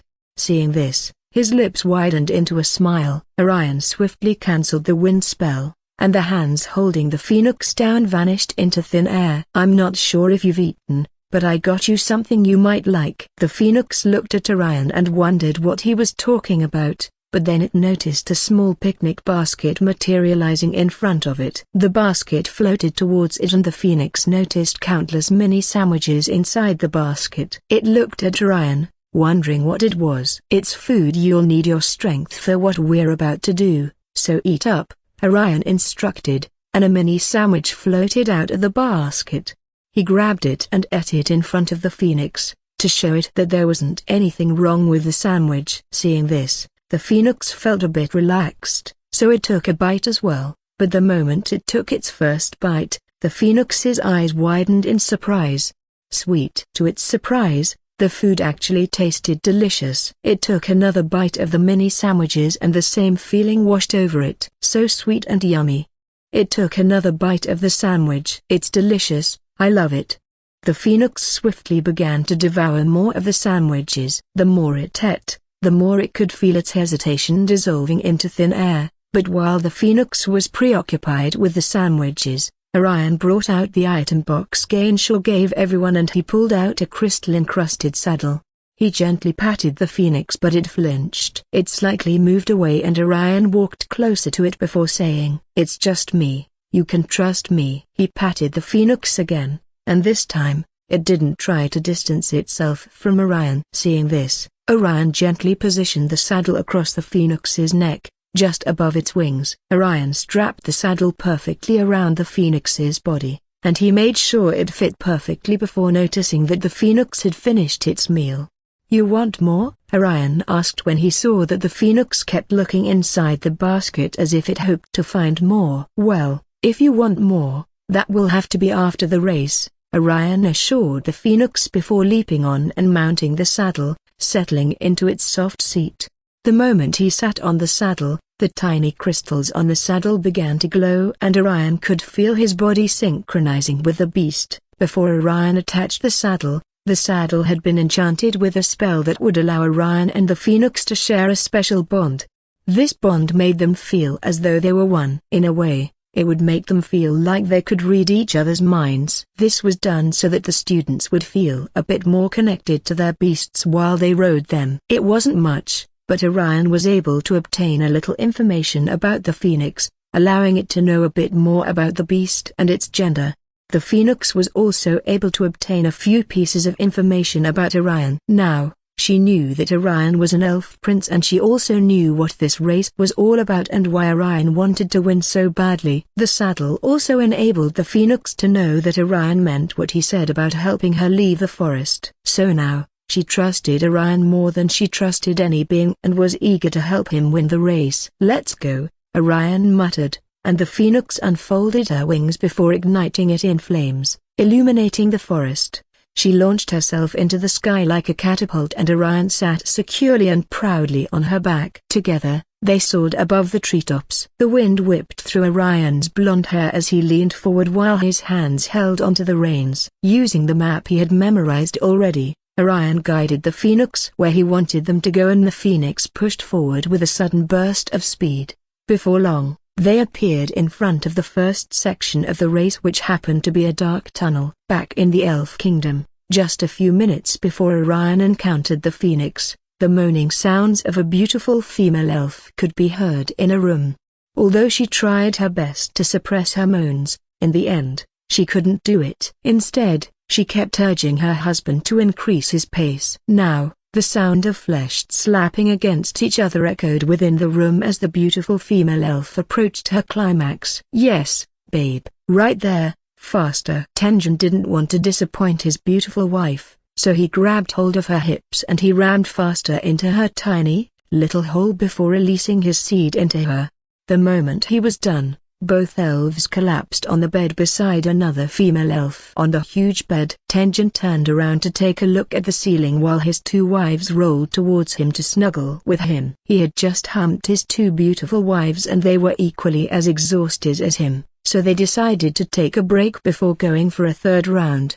But while they were resting on the bed comfortably, the three elves suddenly heard someone knocking on their bedroom door. It was Tenjin's third wife. "Darling, the tournament is about to begin." "Thank you, honey." Tenjin thanked his wife and groaned while standing up from the bed to take a shower. A few minutes later, he stepped out of the bathroom to get dressed, but to his surprise, he saw that his two beautiful wives were still naked on the bed with their cute soft asses in full display. "You are not coming?" he asked his two wives. "No, we can't." "Go without us." "We're tired," both ladies grumbled, still lying on the bed. "Or, you guys are going to miss the tournament," he teased his beautiful ladies. "And whose fault do you think it is?" Tenjin simply replied with a shrug before leaving the room after kissing both ladies on their cheeks. The moment he stepped out of his bedroom, he noticed two cute little female elves running towards him while giggling. "Papa!" The two girls stopped a few steps in front of Tenjin, then they exchanged glances before taking an archery stance in front of him. They seemed to be holding an imaginary bow while aiming an imaginary arrow at their father. Knowing what his cute little girls were about to do, Tenjin decided to play along with them. With a smile on his face, "Girls, wait, don't do it. Please." Both girls refused to listen. Instead, they giggled before saying, "Get ready, aim." Noticing that they were both aiming for his heart, Tenjin continued to play along with them. "Girls, please, you don't have to do this. Papa promises to give you a broken bar." Tenjin was about to say something as a way to negotiate with them, but neither of them was interested in knowing what he was about to say. "Hasta la vista, Papa," both girls said in sync and fired their arrows at the same time as well, aiming straight for his heart. Ugh! Both arrows landed perfectly on Tenjin's heart and he hit his back against the wall before sliding down to the ground. He died with his eyes closed and his tongue sticking out like a dead possum. The girls giggled and hurried to their father. "Is he dead?" "I don't know." "Poke him." Noticing that they were about to poke him, Tenjin growled as he rose from the dead and he swiftly scooped his daughters from the floor before running towards the living room to watch the tournament that was about to start. He gently placed his girls on the couch before sitting beside them, then he looked at the screen in front of him before hearing the voice of his third wife. "Has it started yet?" his pregnant wife asked before sitting beside him. "Nope, not yet. The guild master is saying a few things to the contestants," Tenjin replied. Then he placed his hand on his wife's stomach. He kissed her cheeks before hearing the voice of his youngest daughter. "Papa?" "What is it, sweetie?" "Is it true, you fought against Prince Gulja?" Adetu asked. She was 4 years old and she was the youngest of the two girls. "Yes, he did, and Papa got punched right in the face. Here broken bar bam." Odile replied. Unlike Adetta, she was 5 years old and was, therefore, the oldest of the two girls. "Really?" Adetu asked Tenjin. "Yes, baby. Papa lost that fight," Tenjin replied while his head drooped down with disappointment. "But Big Sis said you lost all your teeth after the fight. Is that true?" "Yep, and now Papa is the toothless monster, here to suck away all your cuteness from your chubby little cheeks." Tenjin's fingers moved on their own and he rained kisses all over their faces, making the two girls giggle loudly. "It's starting," Tenjin's third wife informed him, and everyone sat down comfortably to watch the tournament. They could see the students spawning in different spots of the forest and they could also hear the cries and screaming as well before they finally spotted Orion on the screen.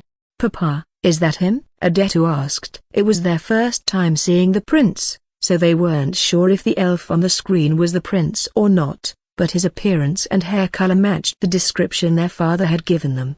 "Yes, baby, that's him." The girls nodded in understanding and watched as Orion shielded himself from the huge phoenix in front of him. "Papa, I thought you said the prince was strong, then why isn't he punching the bird like he did to your face?" "Ugh." Tenjin felt an imaginary arrow fire straight to his heart. His cute little girls were just too cruel sometimes. His third wife giggled before answering Odeta's question. Prince Guldur isn't going to fight the bird. He's not? Odile asked. No sweetie, he's only going to tame the wild beast. Oh, but why does he have to tame the beast? Can't he just throw a punch at the bird's face? Yeah, just like he did to Papa. Ugh. Tenjin felt another imaginary arrow strike his heart again and he collapsed on the couch, causing his cute little girls to giggle. They loved seeing the way their father reacted every time they reminded him of the punch he received from Orion, and his reaction towards this always made them happy, so they had no intention of stopping anytime soon. Tenjin's third wife noticed this as well, and she giggled before replying. Prince Guldur has to tame the bird because he's going to ride it. Like a pony? Yes, sweetie, like a pony, but the phoenix has wings, so it's more like a Pegasus. A Pegasus? Both girls' eyes sparkled with excitement. This was not the first time they were hearing about a Pegasus, because they had seen a couple of Pegasi flying in the sky before. However, a Pegasus was mainly used by the royal family or a high-ranking noble, and it wasn't something Tenjin could afford even though he was now a noble. However, it would certainly be exciting to see the prince riding on a bird like a Pegasus. With this thought in mind, the girls swiftly returned their gaze to the screen. Now, they could see Orion talking to the bird, but they couldn't hear what he was saying because the crystal ball was a bit far from where he was. Papa, look, he's riding on the bird. Yes, sweetie. Papa can see it. The bird is big, Odile said, and her little sister added, very big. It's scary too, very scary. I want one. Me too. After Tenjin heard this, he simply rolled his eyes with a smile on his face. Then, he returned his attention to the screen and saw Orion and the phoenix bird heading towards a tunnel. The phoenix bird burst through the tunnel like a race car and the girl's eyes sparkled even more. It's fast. Very fast. The flames on the phoenix's wings illuminated the dark passage, allowing the two of them to easily see the tunnel walls while they passed through it.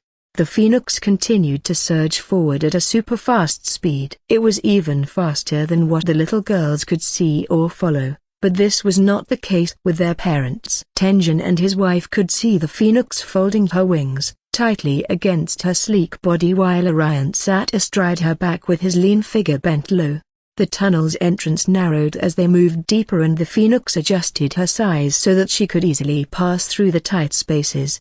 As a transcendent magical beast, the phoenix beast could easily shrink in size whenever she wanted to, and this was why she was able to pass through the tight spaces easily. With the help of the saddle, the bond between Orion and the phoenix allowed him to sense her next move, making it easier for him to anticipate any turns they were about to make. They continued to race through the tunnel, and as they entered the first dark zone, the phoenix's flames coated her entire body, including Orion, but he was unharmed by the flames. The flames allowed him to see through the darkness, and he guided the phoenix by shifting his weight subtly and gently tugging on her harness to direct her to the right after noticing that the tunnel was becoming more restrictive as they dived deeper into the tunnel. Noticing the tight spaces in front of them again, the phoenix had no choice but to compress her form even more. She folded her wings again, and like a blazing arrow of death, she shot through the narrow passage in the tunnel, and the two little girls couldn't contain their excitement after watching that.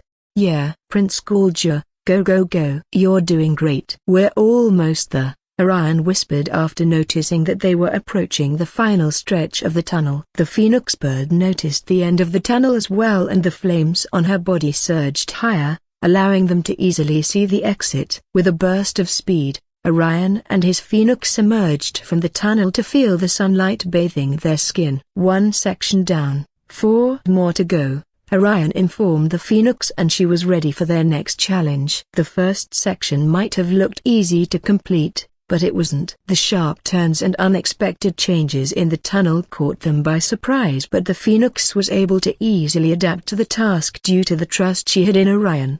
She still didn't like humans, or anyone for that matter, but her view of Ryan had taken a 180-degree turn. She didn't hate him anymore and was willing to help him win this tournament. Even Orion was a bit surprised by how her attitude towards him had changed. It wasn't easy to tame a transcendent beast, especially a beast whose strength was similar to a rank 15 mage, but Orion never backed down. Instead, he continued to press on with his original plans. As a rank 15 beast, the Phoenix bird was definitely one of the strongest beasts in the tournament, and this meant that its strength and agility were far greater than that of the other beasts in the tournament. Initially, he hadn't wanted to use force to tame the beast, but he'd had no other choice but to do what he did because he needed the Phoenix to win the race. When taming a beast, not only did a tamer need to have empathy and an understanding of the beast they wanted to tame, but they also needed to show respect and trust towards the beast. Before today, Orion had been watching the Phoenix closely on a beast scroll Daisy had given to everyone during their first beast taming class. It was the same beast scroll that had summoned everyone to the magical forest where the beasts had almost killed them all, but it was a necessary evil for Daisy because she had wanted all of them to see how dangerous and menacing a transcendent beast could be. However, she had also wanted them to see how docile and friendly they could be if they were tamed, and this pushed everyone to take their time in studying the beasts through the scroll. This was also how Orion began to study the Phoenix very closely. During the time he watched and studied her, Orion noticed a lot of things about the Phoenix that were different from the other beasts in the magical forest. It seems that she frequently moves from one branch to another, he uttered internally. He also noticed how she never really settled on one branch as well. The fact that her aggressive behavior wasn't only aimed at him but at other beasts in the forest as well. There were times when she would even fluff her feathers in a way that would ward off other beasts that were nearby. She also picked fights with other beasts for no apparent reason, and there were times when she would set the trees around her on fire. These were just a few of the things that made me realize that the Phoenix didn't like the forest. However, it still didn't explain why she hated me. In the end, I concluded that she didn't like anyone, and that seems like a high probability, but I can't be certain about this for now because I haven't seen her with anyone else aside from me. Although, there was one more thing I noticed about the Phoenix, and that is the fact that she liked to gaze longingly at the sky. This made me realize that she wanted to escape and fly freely. Freedom is what she wants, and that's what I'll give to her, but for me to be able to do this, I'll need her to help me win this tournament. Anyways, it feels really nice to be able to tame a rank 15 beast. But come to think of it, there was one more beast within the forest that was in the same rank as the Phoenix.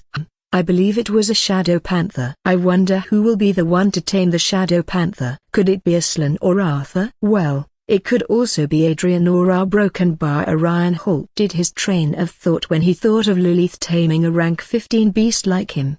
Anyways, I guess I'll find out in the next round. Orion decided to stop thinking about trivial things and focus on the race instead. So, he lowered his gaze to the Phoenix and was glad to see that he had successfully tamed the strongest beast in the forest. I think I'll call you Aurora, Orion said as he patted Aurora's neck. Aurora slowly leaned towards him so he could pat her more, and seeing this, Orion couldn't help but smile. I guess this means that you like your new name. Anyway, let's focus on what's important right now. Orion refocused on the task at hand, and his mind went to the image of the map he had seen while using his smart bracelet a few minutes ago. The moment he recalled where they were meant to go next, he swiftly leaned towards his right, and Aurora changed direction as well. That's our next target, Orion informed Aurora as the two of them noticed what was in front of them. Their next target was the second section of the tournament's first round, which happened to be a slope. The slope in this world was similar to places where skiing and hiking were commonly done in Orion's previous world. Thus, this meant that it wouldn't be easy for the two of them to progress to the next section, but they weren't bothered by this and they couldn't wait to get started.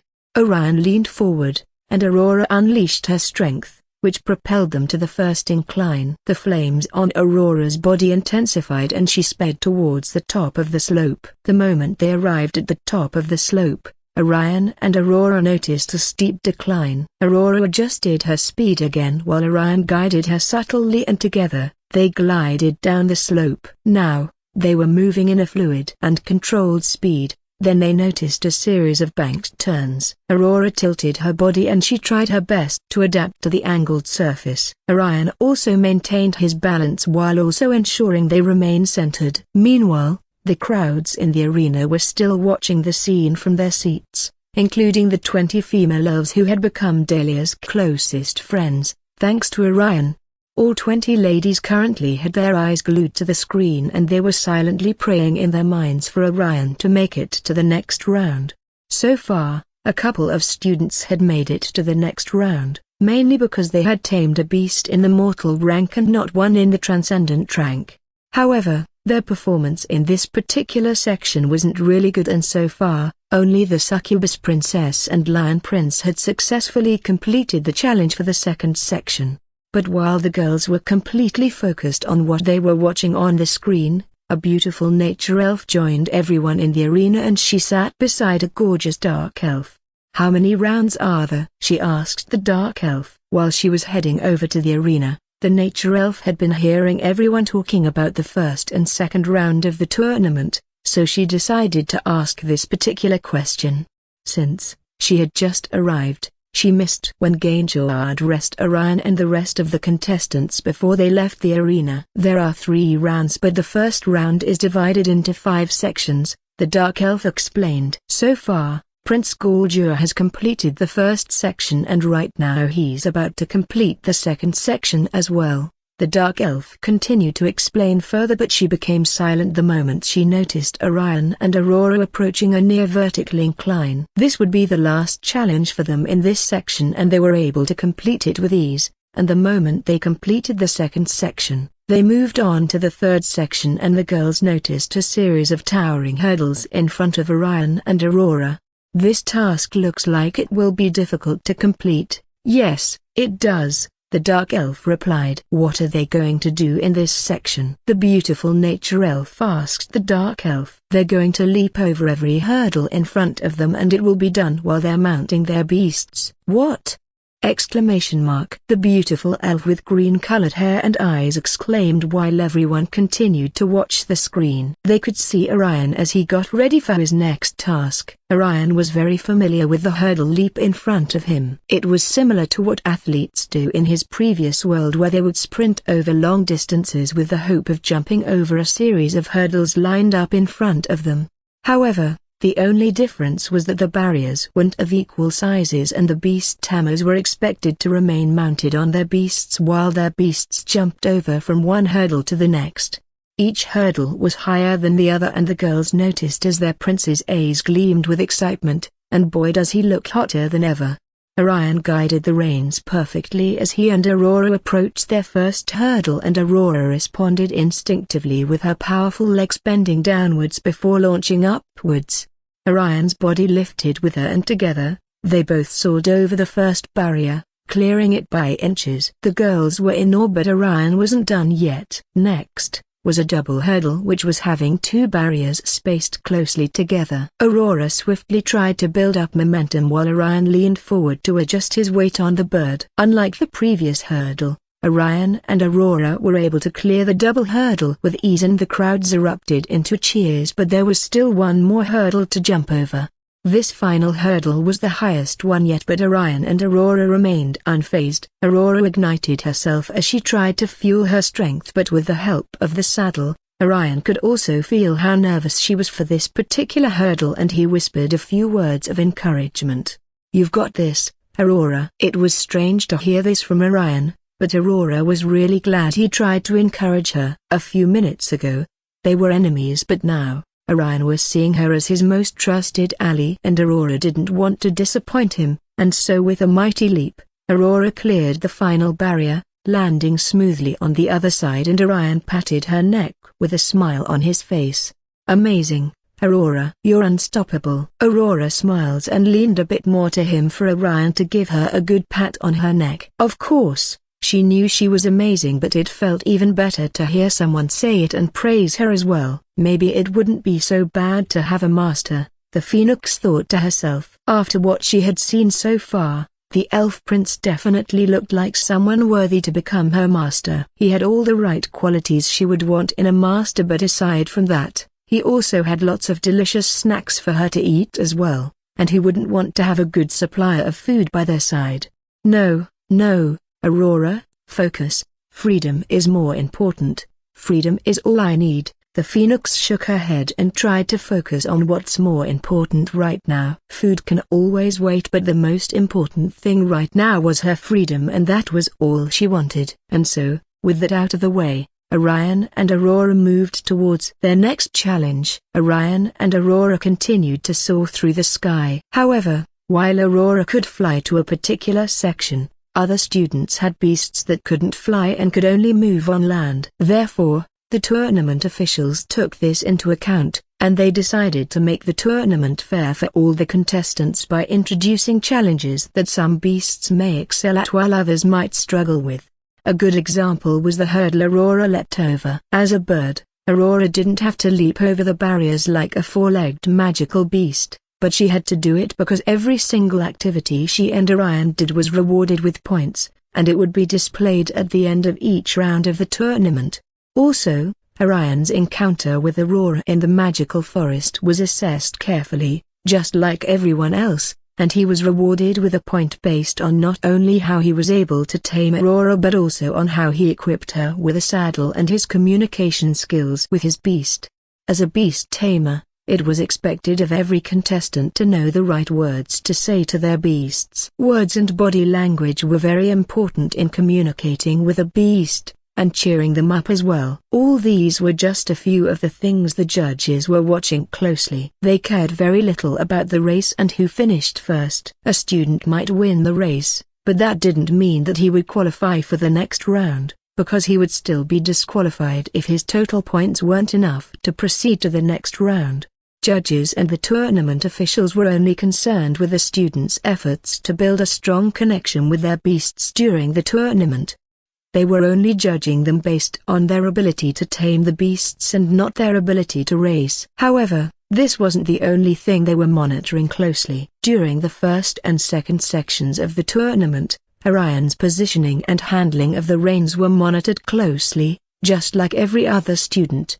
He and everyone else would be rewarded fairly based on the things the judges observed and expected them to do. As for the hurdle Aurora jumped over a few minutes ago, the judges were awarding points to the contestants based on their adaptability to the obstacles and the teamwork they had with their beasts, regardless of what type of beast they had with them.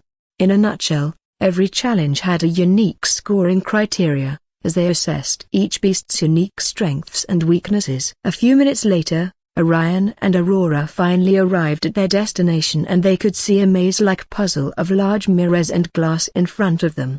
The mirrors were arranged in a maze-like manner, and this meant that Orion had to step into the maze with the hope of finding the exit. He swiftly activated his Omnivision skill to try to determine the best path to take before stepping into the maze, but to his surprise, he couldn't do it.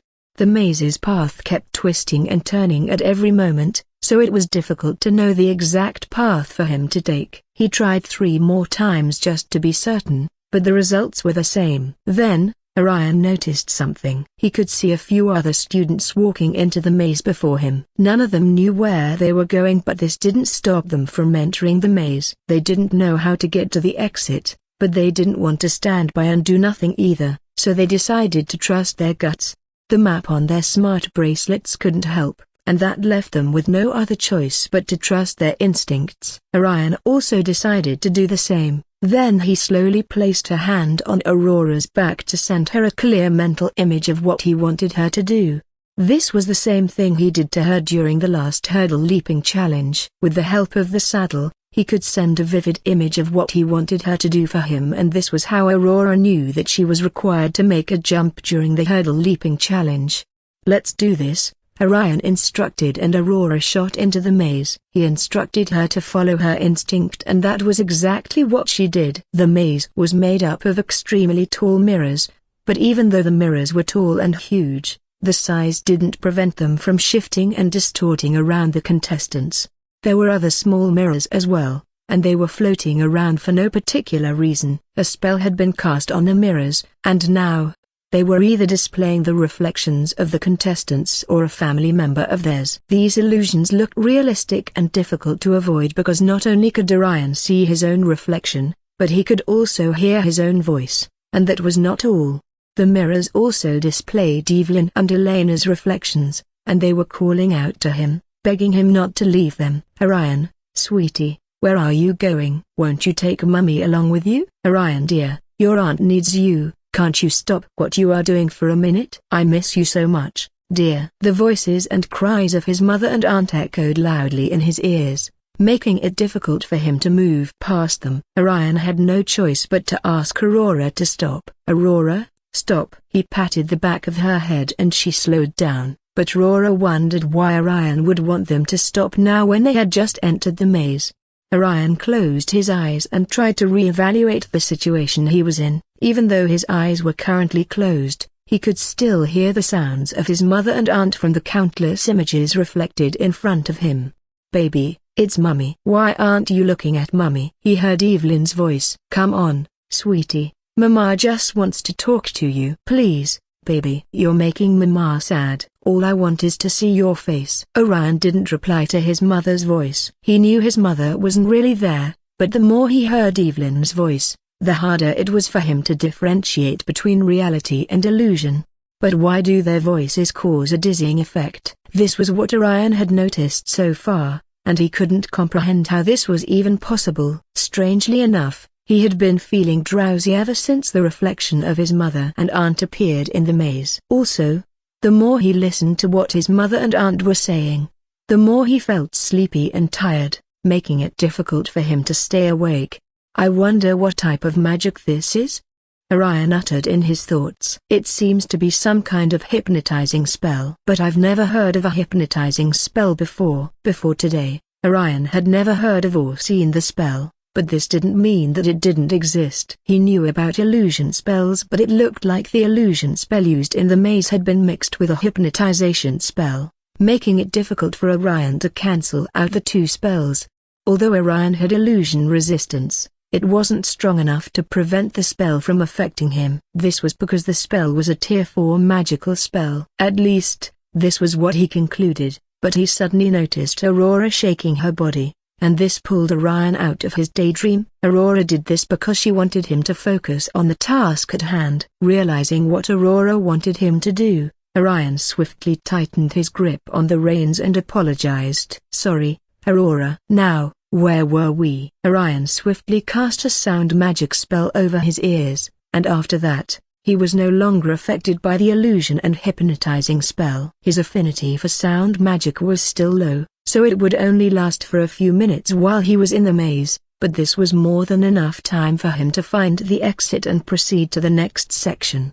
Aurora sped through the maze while Orion gently guided her on which turns to take. He wouldn't have been affected by the illusion and hypnotizing spell if he hadn't heard Evelyn and Elena's voice. However, after hearing their voices, Orion was reminded of how much he was missing them. Meanwhile, Aurora ignited her body and flew with great precision as her flames illuminated the path ahead. The maze shifted and distorted around them, but Aurora remained focused on what she was doing. Orion and Aurora wove through the maze, avoiding any dead ends and illusions. Due to the illusion and hypnotizing spell, most of the contestants found it difficult to proceed to the fifth and final section of the first round.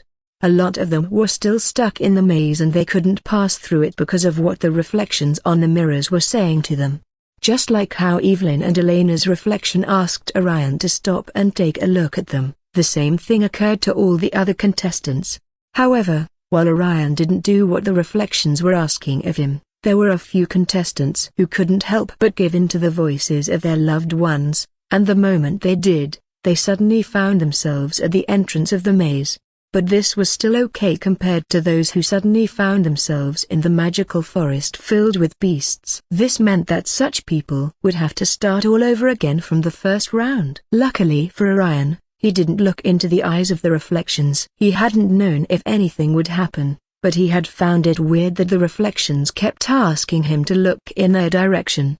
Besides, He couldn't look into the eyes of the reflections because he had been too busy trying to calm his mind and distract it from the chaotic noise around him. Anyways, in a nutshell, a lot of the contestants were still in the maze and they couldn't progress to the fifth and final section. Orion and Aurora continued to fly within the maze, trying their best to navigate their way out of it. A lot of the spectators in the arena were watching them now, while two beautiful little elves had their eyes glued to the screen. "Prince Gulgia, you can do it," Odile muttered to herself while her eyes followed his every movement through the screen. Odile and Odetta were currently seated on the floor while watching the huge screen in front of them. Tenjin and his pregnant wife were also in the living room, seated on the couch. On the screen, everyone could see a miniaturized map of the labyrinthine maze, so they could tell when Orion was about to reach the exit of the maze. "Yes, Prince Gulgia, you're almost there." Odetta clenched her fist while hoping that Orion and his phoenix would come out of the maze. A few minutes later, Odile and Odetta erupted in cheers when they saw Orion and Aurora exiting the maze. "Yes, yeah, I told you he'll make it," Odetta cheered excitedly with a cute smile on her chubby little face. But the race wasn't over yet, and the two sisters watched as Orion patted Aurora's neck.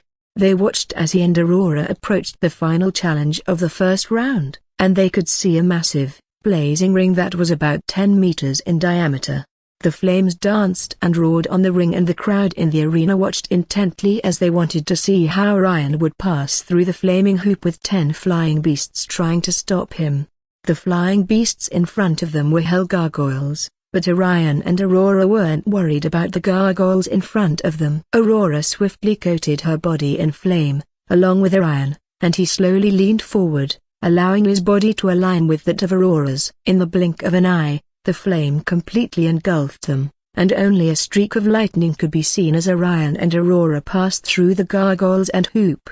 The flames on their bodies dimmed and the lifeless bodies of gargoyles fell to the ground. "What just happened?" Odile asked her little sister. "I don't know, everything happened so fast." Both sisters couldn't see what Orion and Aurora did because of how fast their attack was. Even Tenjin and his wife couldn't keep up with the speed of Orion's attack. The same went for the gargoyles as well. A few minutes ago, the gargoyles had seen Orion and his phoenix hovering in front of them. But before they could blink, Orion and his phoenix had vanished, and the next thing they knew, they were feeling tiny sparks of electricity coursing through their bodies and shutting down their hearts.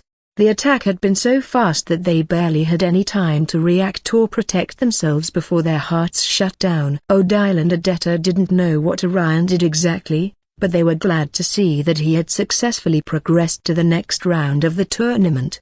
On the screen, they could see him meeting up with some of the other students who had successfully completed the first round of the tournament. Odetta expected the second round to begin immediately since Orion had finally joined the other students. But to her surprise, nothing was happening, and all the other contestants just stood in one place. Looking closely, it seemed like they were waiting for someone else, but who could it be? Wasn't it the prince? The prince had joined them already, so the contestants shouldn't have any reason to remain in their current location. They should be progressing to the next stage of the competition. This was what Odetta was thinking, but because she didn't want to think about it too much, she decided to ask Tenjin instead. "Papa, why hasn't the second round started?" Tenjin was about to say something, but before he could say anything, Odile opened her mouth to speak. "That is because only 30 students are allowed to progress to the next stage, and right now, there are only 20 of them." Odetta nodded her head at her sister's words. She easily understood what her sister was talking about, so she remained calm and watched as Orion and a few other students communicated with each other. On the screen, they could see the names of the top 10 contestants that had the highest number of points so far. Of course, the contestants could see this as well, and not everyone was happy to see their rankings. Number 1 Lilith, 299. Number 2 Orion, 299. Number 3 Islan, 200. Number 4 Luna, 167. Number 5 William, 166. Number 8 Arthur, 151. Number 9 Adrian, 150 ====. Uck, how the fuck am I ranked 8th? I was the first to get here. Arthur voiced out his thoughts. I don't think they're ranking us based on who got here first. Aslan patted his back gently to try and console him. You might have thought you won the race, but you didn't think of the possibility that the Academy might be grading us mainly on the skills we have as beast tamers and not on how fast we got here. Yeah, I guess you're right. Thanks, man. Aslan patted Arthur's back once again, but this time around, he had an evil grin on his face. You're welcome. Number 8. It's always a pleasure to help you. I really hate it when you call me by my rank. I know, but it's pretty fun to see the way you react to it. Unlike when they first met, Aslan was no longer bothered by what Arthur's opinion was whenever he referred to him by his rank rather than his name. Sadist, Arthur mumbled to himself, but Aslan cackled loudly while patting his back. The moment Aslan stopped patting Arthur's back, Arthur directed his gaze towards Orion. He noticed Orion walking towards Adrian, who was staring at the screen, and he hung his arm around Adrian's shoulder. How does it feel to prove yourself among the best? It feels nice, actually. You're not worried about the second and third rounds? I am, but only a little. You'll be fine. Orion patted Adrian on the back. Just keep doing what you're doing. I will. Adrian nodded in response, and he returned his gaze back to the screen, recalling how things used to be when he started training with both Aslan and Arthur. Whenever Adrian trained together with Arthur and Aslan, he used to feel inferior to them, and he usually felt this way whenever he trained with Orion as well. At first, it was difficult for him to train alongside powerful individuals like Aslan and Arthur, but he quickly got used to it because it wasn't the first time he was training with someone strong.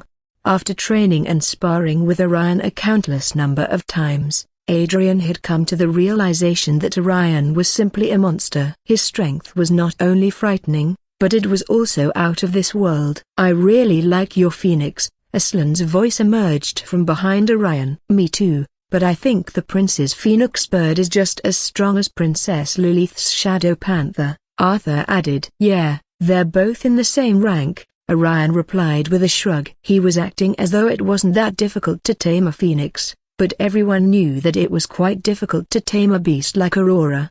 I heard the phoenix bird is really fast. Is this true? Arthur asked. Yes, it is. Fuck, I wish it was me, Arthur cussed, but Orion smiled after hearing this. How does it feel to tame a phoenix bird? Amazing, Orion replied, and noticed that the beasts Adrian, Arthur, and Aslan tamed were all higher than a rank 9 beast. Adrian tamed a wimling, Arthur tamed a winged seahorse, and Adrian tamed a griffin. Although all 3 magical beasts were transcendent magical beasts like Aurora, none of them were as strong as her. A few minutes later, the remaining contestants had arrived, and now, there were 30 of them in total. Robin Chan had also been waiting for them. Noticing that they were complete, Robin began to explain everything they needed to know. Congratulations on being the lucky few to make it to the second round. As you already know, the second round will be divided into 5 different elemental zones, starting with the Inferno Zone and ending with the Dark Zone. He continued. The Inferno Zone is just as the name suggests. It's a vast, burning wasteland filled with dangerous obstacles for you to overcome. Just like the first round, the materials you might need are already in the item box you have with you. Your objective is simple. All you have to do is go through the portal behind me, slay monsters, and find the next portal, she explained, and a magical portal appeared out of thin air. The magical portal was like a huge standing mirror, with the surface of the mirror glowing with a bright white light. Robin was about to explain a few more things, but she noticed a student raising his hand. She nodded her head and permitted him to speak. Do we get points based on how many monsters we kill? Yes, but remember, only 16 of you will be able to qualify for the final round, so this round is not just about killing monsters, it's also about making use of your time wisely. The students nodded their heads in understanding, and Robin explained a few more things that she believed they needed to know. Okay, everyone, that will be all. Goodbye and good luck, she informed the students, and everyone mounted their beasts. One after the other, They all entered the portal. Orion and Aurora went into the portal as well, and the first thing they noticed was the vast wasteland filled with burning lava pits, explosive geysers, and rivers of molten lava. Orion looked around and noticed that he was the only one in this zone. There was no other student nearby. But because he didn't want to waste any more time, Orion swiftly took a look at his map to determine exactly where the next portal would be. In less than a minute, he had located the portal on the map, and he swiftly held the reins of his phoenix. Aurora flapped her wings and lifted her body from the floor, with Orion balancing himself on the saddle. In front of them, Orion and Aurora could see a sea of flames, but this was not all, as they could also see a couple of flaming caves, lava bridges, and magma fall. The magma fall was like a waterfall, but instead of water, there was magma in it. However, since they were not here for sightseeing, Orion and Aurora continued to aim for their primary target, which happened to be the portal. The portal was currently about 400 meters away from them, but after flying for a couple of minutes, they finally noticed a nest of lava worms in front of them. Looking at the names of the top 10 contestants, Mia subconsciously tapped her feet on the ground with an angry look on her face. She wasn't angry about Orion losing the race. She was just surprised to see Orion and Lilith having the number of total points. 299 points, she muttered to herself, but it was still loud enough for Dahlia to hear it. And he's in second place. The pace of her tapping feet increased a bit. Dahlia could sense Mia's anger from the way she spoke, so she tried to calm the cute spirit princess down. It was easy for Dahlia to know why Mia wasn't happy right now. In fact, anyone could have guessed the reason she wasn't happy. Princess Mia isn't happy because she had expected her boyfriend to win the first round, Dahlia uttered. In her thoughts, I'm not happy with His Highness being in second place either, but I still think him being in second place is preferable to any rank that is lower than his current rank. Although His Highness might not have been ranked first after this round, I still think that it can change in the second or third round. And I'm sure Princess Mia knows about this as well, right? Dahlia slowly turned to take a look at Mia's face, but her eyes widened the moment she noticed the scary look on her face. Her Highness has a scary look on her face again, Dahlia uttered in her thoughts while gulping down a huge chunk of saliva. Although it wasn't the first time Dahlia had seen Mia with a scary look on her face, every time she saw this look on Mia's face, she couldn't help but feel an overwhelming sense of fear course through her body.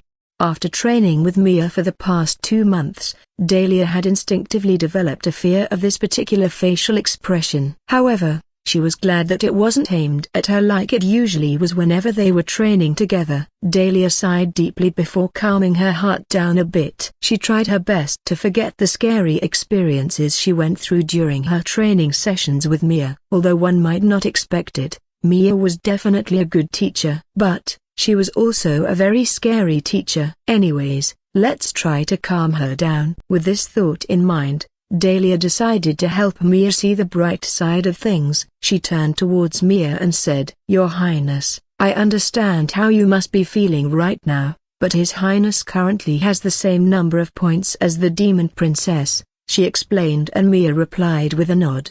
I know, but that's not why I'm angry. Huh? It's not? No, it isn't. Oh, I thought you were upset because His Highness didn't win the first round. Huh? Why would I be upset about that? I don't know, I just thought you weren't happy seeing him in second place. I'm not upset to see him in second place, Mia replied, then added, Judging by what we saw on the screen, my babe did everything right and I'm happy to see that he was able to tame a transcendent beast. Aren't you happy about this as well? Mia asked with a smile on her face. Hearing this, Dahlia also smiled at her. Yes, Your Highness. I'm very happy His Highness was able to tame the strongest beast in the contest. I know, right? Mia swiftly held Dahlia's hand, and she squeezed it gently with a sweet smile on her face. She was glad to see that Dahlia felt the same way as her, and she had no doubt that she was definitely the right mate for Orion. However, her smile suddenly turned into a frown the moment she turned her gaze towards 3 people who were sitting together. Dahlia noticed Mia looking at the 3 judges and she couldn't help but ask, What's wrong, Your Highness? Unlike us, Dahlia, those three over the do not think Babe did his best in the contest. Your Highness, what do you mean? She asked, and a few moments later, she realized what Mia was talking about. Are you talking about Prince Goldjaw's points? Yes, Dahlia. Those three must have deducted from the points he had accumulated. But why would they? Dahlia wondered why the judges would deduct from Orion's points, but she suddenly recalled something that Orion did before taming Aurora. Just before he successfully tamed Aurora, Orion had forcefully slammed his phoenix against the floor, and this was clearly an act that a beast tamer should never have done. The judges saw this as well and they weren't happy with it, so they deducted a few of his points. As for how Mia knew the judges had deducted a few points, Mia had been watching the contestants' list very closely. In the early stages, Orion had been rewarded with 50 points for opting to shield himself rather than engage the beast in direct combat. However, his points dropped after they deducted 10 points, the moment he slammed Aurora on the floor. Now, Dahlia understood why Mia wasn't happy. That's so unfair, she muttered, and Mia nodded in agreement. Yes, it was. His Highness was up against a rank 15 beast. If he hadn't done what he did, he wouldn't have been able to tame the phoenix. That's right. Mia nodded her head in agreement. I understand why Princess Mia is so upset now. Yes, Dahlia, and thank you for understanding. Mia was happy to see someone who understood her viewpoint. Finally, someone understands why I am so upset, Mia uttered in her thoughts. Your Highness, I'm so upset right now. Me too, Dahlia. It's the judge's fault Prince Goldjaw isn't ranked first, right? Yes. Do you think he knows that his points have been deducted? Yes, Babe should have guessed that this would happen after he attacked the phoenix. Mia knew her boyfriend was smart enough to understand the consequences his actions would cause, and she knew Orion would do everything in his power to increase his rank in the next 2 rounds. Although Orion had apologized to the phoenix, his points would still be deducted because of what he did. If His Highness knows about this, does this mean he's sad right now? Yes, Dahlia.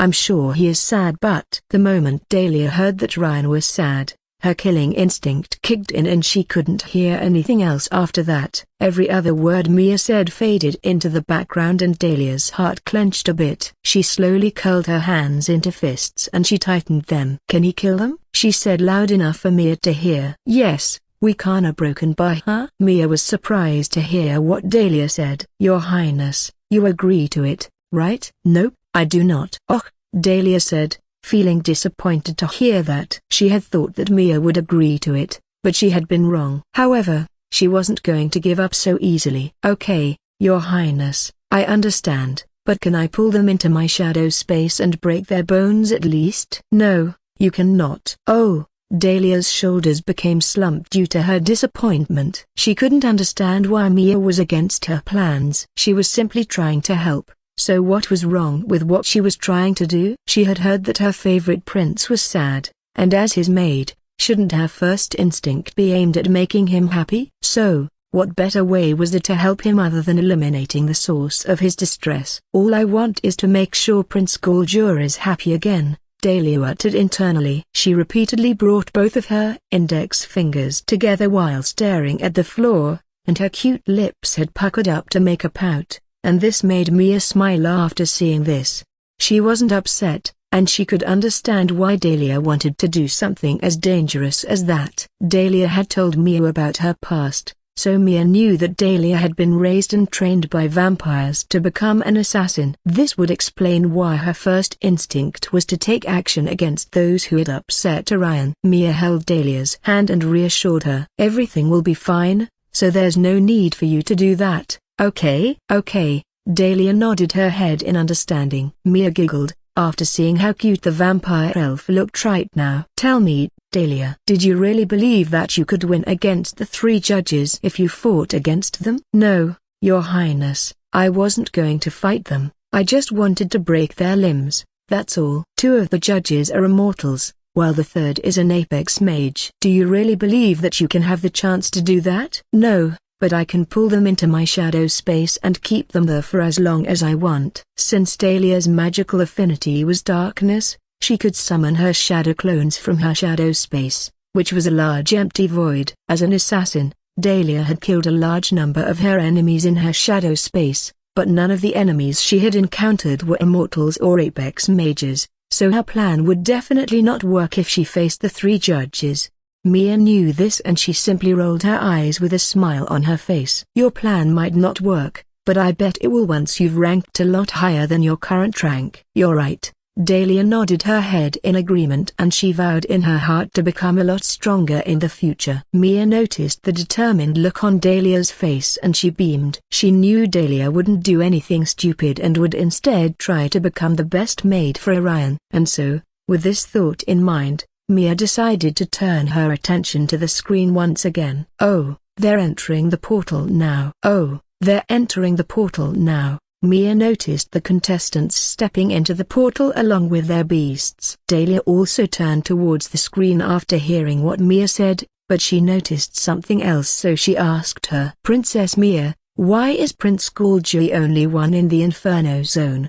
It looks like everyone is in the same zone as him but they're in different locations, Mia replied after looking at the map displayed on the screen.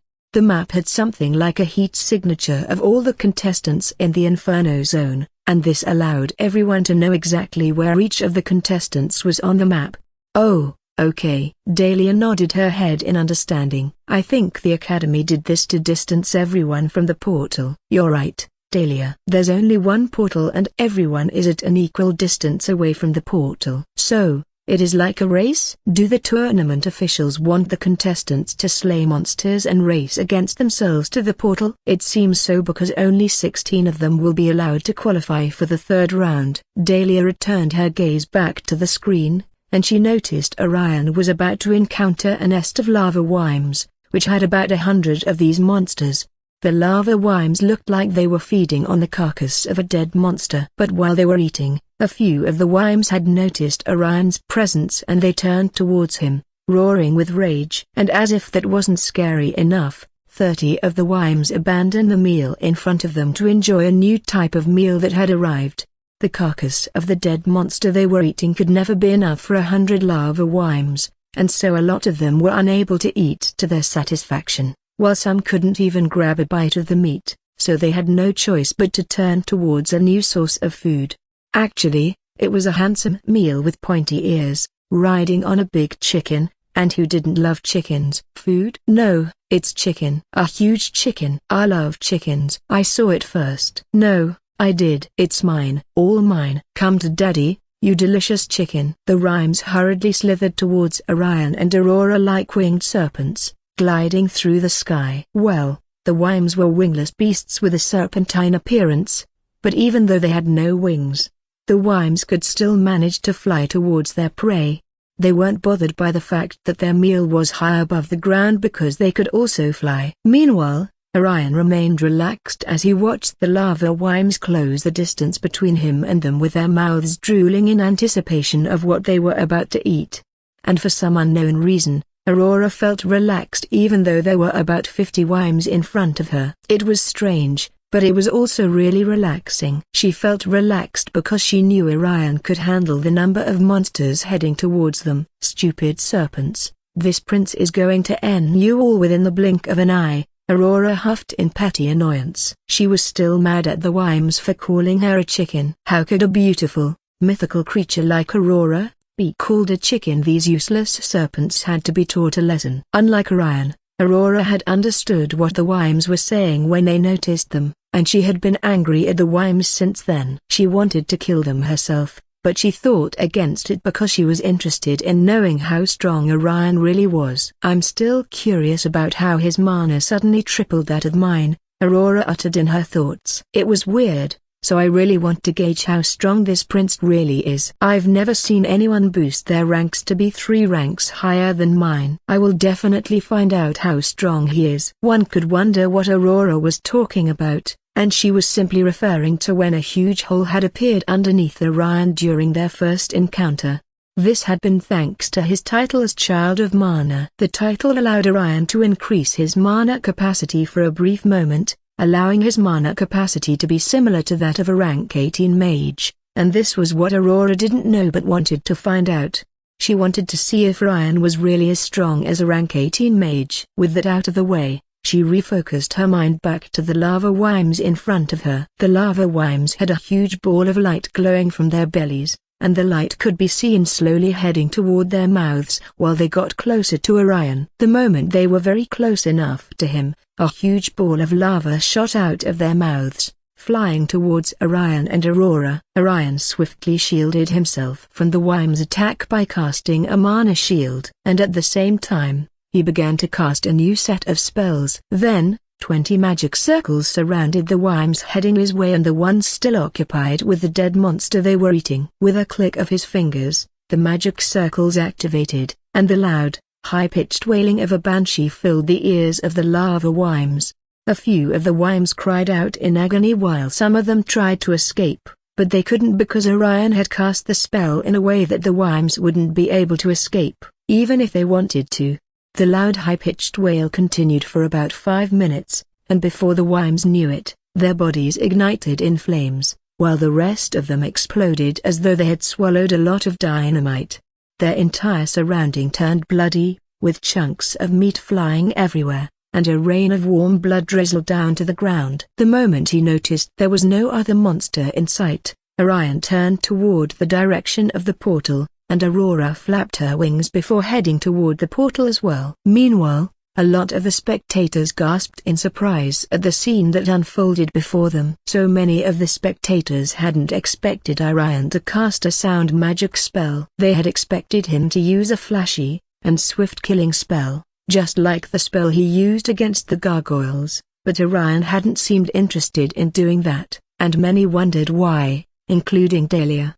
Princess Mia, why did His Highness cast a sound magic spell? There are many other spells to cast, but instead, he chose to cast an unpopular spell. Why? That's because Babe is trying to get used to casting all the tiers of a sound magic spell. After all, what's the point of learning so many spells if he doesn't practice them once in a while? Dahlia listened to what Mia had to say, and once she was done, she nodded her head in understanding. But instead of returning her gaze back to the screen, Dahlia continued to stare at Mia, with a myriad of thoughts swirling in her mind. Mia noticed the weird expression on Dahlia's face as she stared at her, so she asked Dahlia, "What's wrong? Is there something on my face?" "No, Your Highness. I was wondering how you were able to know so much about the prince." "Do you think it's weird for me to know a thing or two about my boyfriend?" "No. I think it's really good that you do." "Exactly, my point, Dahlia. As his girlfriend, it's expected of me to know everything about my boyfriend." "What kind of girlfriend would I be if I didn't even know a thing or two about the man I love?" Mia huffed her chest with pride before leaning back in her seat, and watching as Orion slowly approached the portal he had found. Meanwhile, Dahlia was still in awe of the type of woman Mia was. She wondered if a day would ever come when she, too, would be able to know a lot about Orion, just like her. She wasn't sure if such a day would ever become reality, but she still hoped for a period when Orion would recognize her as someone very important and special to him. While she was daydreaming about this, her lips subconsciously widened into a smile and she unwittingly said a few words out loud. "I'm sure His Highness must be really proud to have you by his side." Mia smiled and leaned towards Dahlia, who was sitting right beside her. "Don't you mean Babe must be really proud to have two sexy ladies by his side?" "Sexy? Me? I don't think His Highness sees me as nonsense. You're extremely beautiful, and I'm sure Babe knows that as well. That's why he likes you." Hearing this, Dahlia's face turned as red as a tomato, and she struggled to process the words she just heard from Mia. "His Highness likes me, huh? You didn't know?" Dahlia shook her head in response, then her lips slowly widened into a smile. "Silly girl, if Babe didn't like you, why would he ask you to sit on his lap and feed him, huh?" Dahlia was surprised by Mia's words. "But isn't this something the maids did for him even before he joined the academy?" "Nope, you're the first girl to ever sit on his lap and feed him, and I'm still jealous about that." Dahlia's smile widened even more. She didn't care about the part where Mia said she was jealous. Dahlia was overjoyed, because she finally had the assurance she needed to know if Orion actually liked her. I always thought it was a habit of his to have his maids feed him while sitting on their laps or the other way around."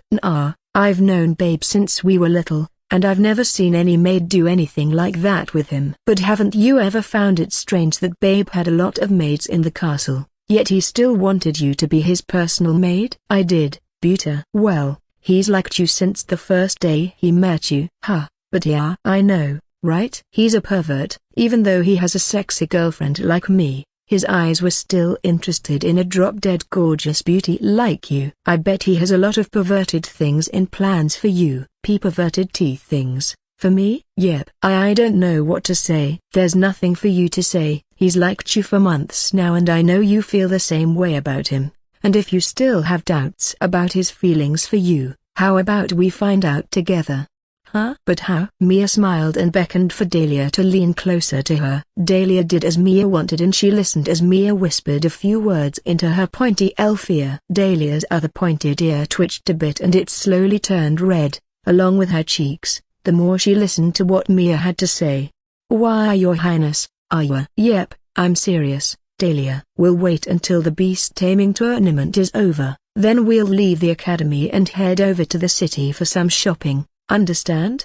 Yes, Your Highness. Dahlia nodded in agreement, but her ears and cheeks were still as red as a tomato. She was imagining a lot of things right now. Meanwhile, Mia was pleased with Dahlia's reaction and she nodded her head as well. Good, it's about time Babe sees that sexy body of yours, so you better be prepared for what we're about to do. Dahlia didn't say anything in reply. She could only nod her head while trying to battle her feeling of embarrassment as her heart pounded like never before. The two ladies continued to discuss a few things, but while they were talking and chuckling together, a beautiful queen with pointy ears could hear what the two ladies had been saying, even though she was more than 400 meters away from where Dahlia and Mia were currently seated. Evelyn giggled to herself before turning her attention to her precious little baby, who had entered the portal to the next zone called the Tidal Wave Zone. Standing in front of a huge magical portal, Orion had successfully completed what was required of him in the Inferno Zone, and now, his next target was the Tidal Wave Zone. He rummaged through his item box as he searched for the pills that he was to use for his next activity. Orion hopped down from his phoenix bird, and Aurora noticed him holding 2 pills in his hand. She wondered what the pills were for. Orion noticed her gaze on his hand, so he explained it to her. These are body-adapting pills. Our next challenge requires us to use this. We'll be facing some underwater sea monsters, so you'll need one as well. Here, Orion tried to give Aurora a pill but she moved back a little. She still wasn't sure if she should use the pill or not. Besides, the pill didn't look like food, so why should she take the pill? What's wrong? You don't want this? Aurora shook her head in response. Come on, stop being a baby and just take the pill. Aurora moved back even more. Fine, just stay there, I'll head into the portal myself. Orion tossed the pill into his mouth and waited to see the changes it would make to his body. The pill looked like a small blue-colored pearl, but the moment it entered his mouth, it dissolved into a liquid mass of sweetness. The main purpose of the pill was to help the students adapt to the tidal wave zone, so Orion expected to see a few changes in his body. He looked at his arms and legs once again but nothing had changed. Maybe its effect isn't instantaneous, he thought out loud. Then he began to notice a tingling sensation coursing through his body. He could feel something's going on within his body, and he gasped as gills sprouted from the sides of his neck. The feeling was exhilarating and surreal, and Orion noticed that each breath he took filled his lungs not with air, but with a cool, briny feeling of the sea, making him feel like he was born to swim. Orion was in awe of this new sensation, as well as the way his body was slowly transforming into something new. But then he glanced at his hands and noticed his fingers were reshaping, expanding, and becoming webbed. Awesome, Orion muttered with a clear look of excitement on his face. Aurora also noticed the changes that had occurred with Orion's body and she was equally impressed. He looked like a completely different creature due to the few changes. Aurora continued to scan his body, completely intrigued by his new looks. Orion noticed this and smiled. You like it? Aurora nodded in response and Orion swiftly tossed the second pill into her mouth. Aurora swallowed the pill, then felt its effect as it dissolved within her and her transformation began as well. Meanwhile, Orion simply watched as her feathers shimmered and transformed. Her feathers became sleek and streamlined, allowing it to be suitable for swimming underwater. With that out of the way, Orion turned towards the portal because time was running out and he could also feel that his body needed to be in the ocean. Since he had now transformed, he needed to be in an environment suitable for his new body. Orion and Aurora entered the portal and noticed that they were submerged in the depths of the tidal wave zone. Orion waved his hands and a few water orbs surrounded him and Aurora, allowing them to be able to see their surroundings. It illuminated their surroundings as they tried to find the next portal. While taking the lead, Aurora trailed behind and the first thing they noticed in front of them was a dense set of kelps. Each of the kelps was very tall, and their stalks were as thick as ship masts, but while they navigated the kelp forest, Orion and Aurora noticed that some of the seaweeds kept trying to coil around them and pull them to the bottom of the ocean. Since their transformation was actually thanks to the pill they had consumed, this meant that they had a very short amount of time before their bodies returned to their original form. Thus, this meant that if they were captured and were unable to free themselves from the seaweeds in time, the pill's effect would wear off, and their bodies would automatically be sent back to the Inferno Zone. And with this thought in mind, Orion swiftly cast a spell, allowing the water around him to morph into sharp, arched weapons, capable of slashing anything it touched. This was a Tier 3 water magic spell called Water Blades, and the water blades instantly circled Orion and Aurora, helping them destroy the seaweeds that had coiled around their feet. However, that wasn't all, because a school of razorfins appeared from deep within the kelp forest and started swimming towards them. The razorfins were like small, swift fishes with razor-sharp fins and teeth. They aimed their sharp fins at Orion and Aurora, but Orion swiftly pulled out a spear from his item box before prodding and stabbing any of the fishes that came his way. These monsters were very fast and nimble as they moved within the sea, making them extremely dangerous. A lot of the other contestants had been forcefully summoned back to the Inferno Zone, thanks to these fishes and their deadly attacks. However, within minutes, the fishes had been swiftly taken care of by Orion. Aurora also handled the ones she was up against, and with that done, they continued to advance to their destination. To get to the next portal, Orion and Aurora had to pass through this kelp forest because it was a shortcut and it would make it easier for them to progress to the next stage. They were able to pass through the kelp forest successfully, and it didn't take them more than a few minutes to come out of the forest. The moment they were out of the forest, Orion noticed a sunken ship, but they weren't the only ones in the ship because it turned out that the ship also happened to be the nest of a magical beast. These particular beasts resembled eels, and since Orion was familiar with eels, he was certain that they had a huge amount of electrical current flowing through their bodies. But just to be sure, he scanned these beasts with the help of his system, and they were indeed eels, but their size was a lot bigger than the normal eels he knew back on Earth. The battle between them continued for a while, but it still wasn't the end yet. The path to the portal was still a bit far, but the journey wasn't really hard and it didn't take Orion and Aurora too long to arrive at their destination. However, there was a large obstacle preventing them from easily making their way to the glowing white portal at the far end of their current location. The obstacle preventing them was none other than a large sea serpent which had the ability to blend into its surroundings and summon dangerous razorfins as well. The razorfins appeared out of the surrounding kelp forest to protect the large sea serpent, and the moment Orion was preoccupied with the razorfins, the sea serpent blended in with its surroundings, waiting for the right time to strike. It also noticed that Aurora was preoccupied with the razorfins she was fighting against, and so it slithered deeper into his surroundings, waiting for the perfect time to strike. Meanwhile, Orion and Aurora continued to do what they were doing, but seeing that more razorfins continued to appear before them, Aurora ignited her body in flames like never before. The flames were extremely hot and the water around Aurora started boiling before she unleashed the concentrated flames onto the dangerous little razorfins swimming around them.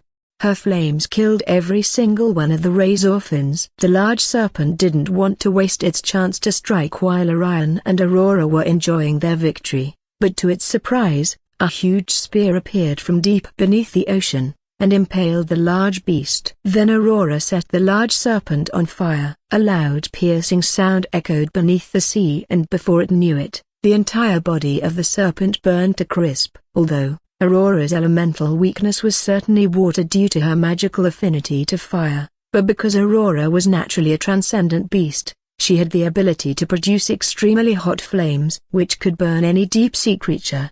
Noticing that the large serpent was dead, Orion turned around to see if there was any other beasts, and since there wasn't, he and Aurora entered into the portal to face against their next set of opponents in a completely different zone. Meanwhile, back at the arena, Ariel, Karen, Elena and Evelyn all watched as Orion and Aurora advanced to the next zone called Terror Zone. Displayed on the arena's huge screen, everyone was able to see Orion swallow the pill he pulled out of his item box, and they also watched the changes that occurred to his body as well.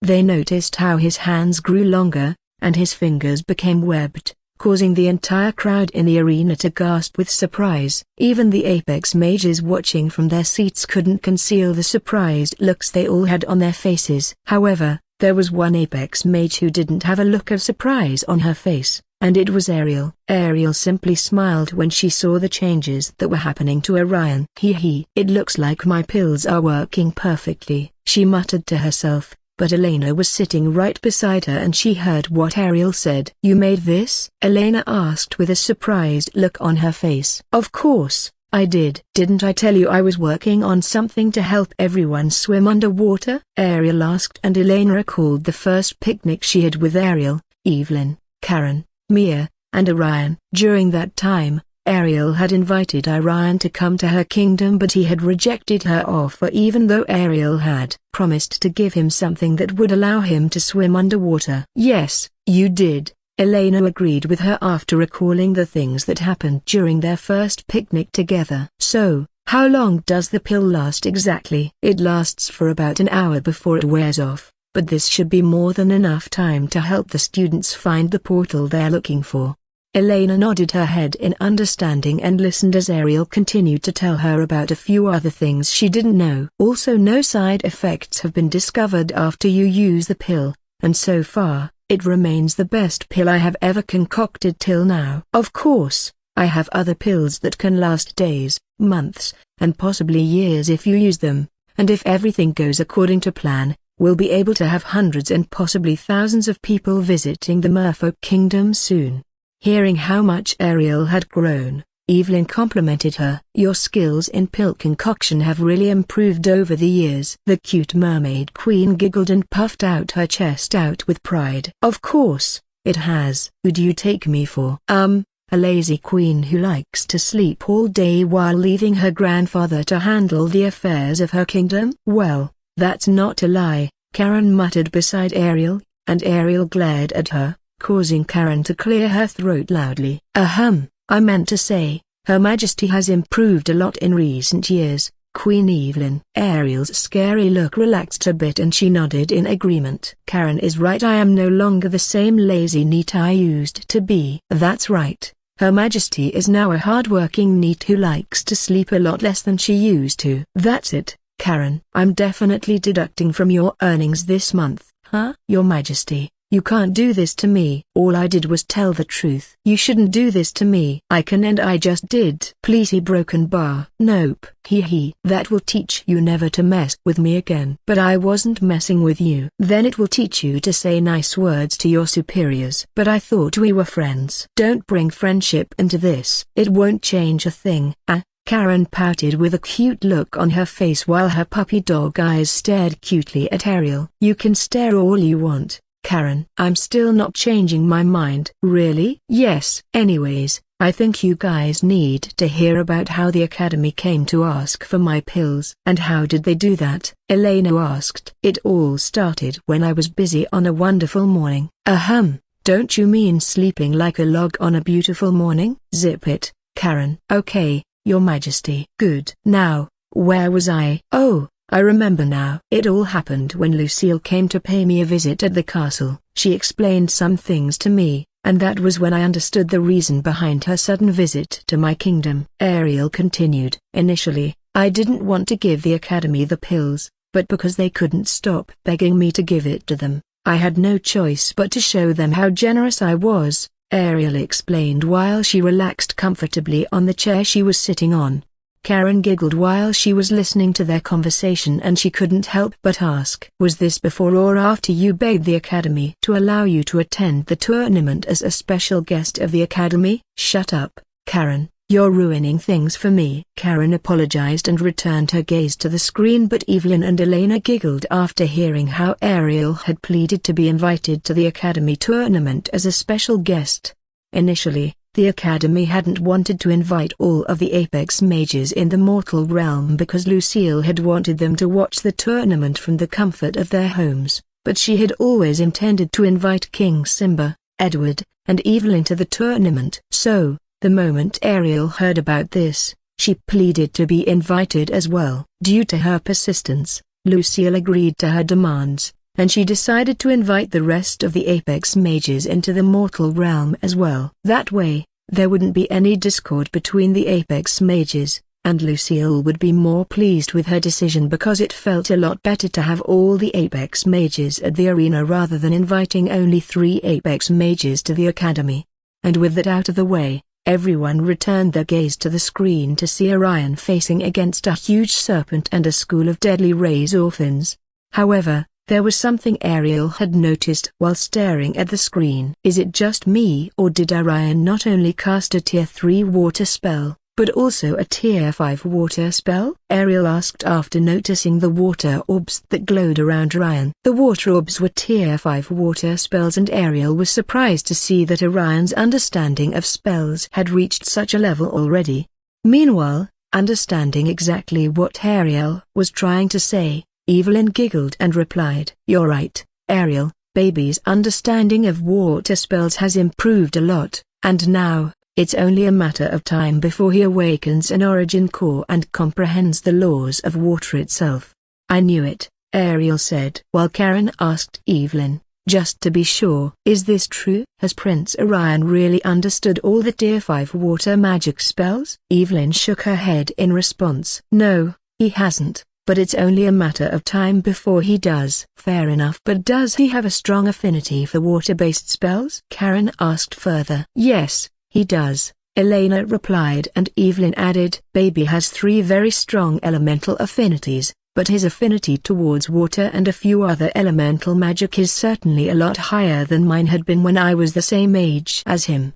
"That's truly impressive," Isabella complimented. She had been eavesdropping on their conversation just like the rest of the other Apex mages in the room. "Hee, so you think he is impressive, huh?" Ariel asked Isabella. "Of course. It's surprising the young prince is still 18 years old with so many accomplishments while a lot of us here are hundreds and thousands of years older than him. But there's no doubt about it, the young elf prince is definitely amazing."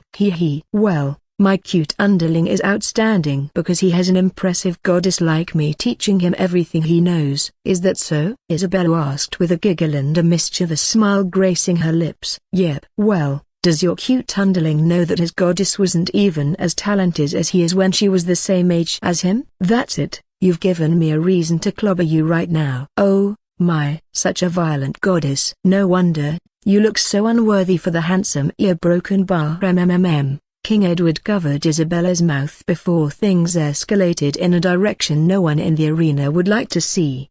"That's enough," he said before apologizing to Ariel. "I'm sorry about her rude behavior." Ariel gritted her teeth with anger before calming her nerves down. She had been pissed off by Isabella's words, but Edward's apology had mellowed her anger, and rather than say anything back to Isabella, Ariel simply huffed and returned her gaze back to the screen.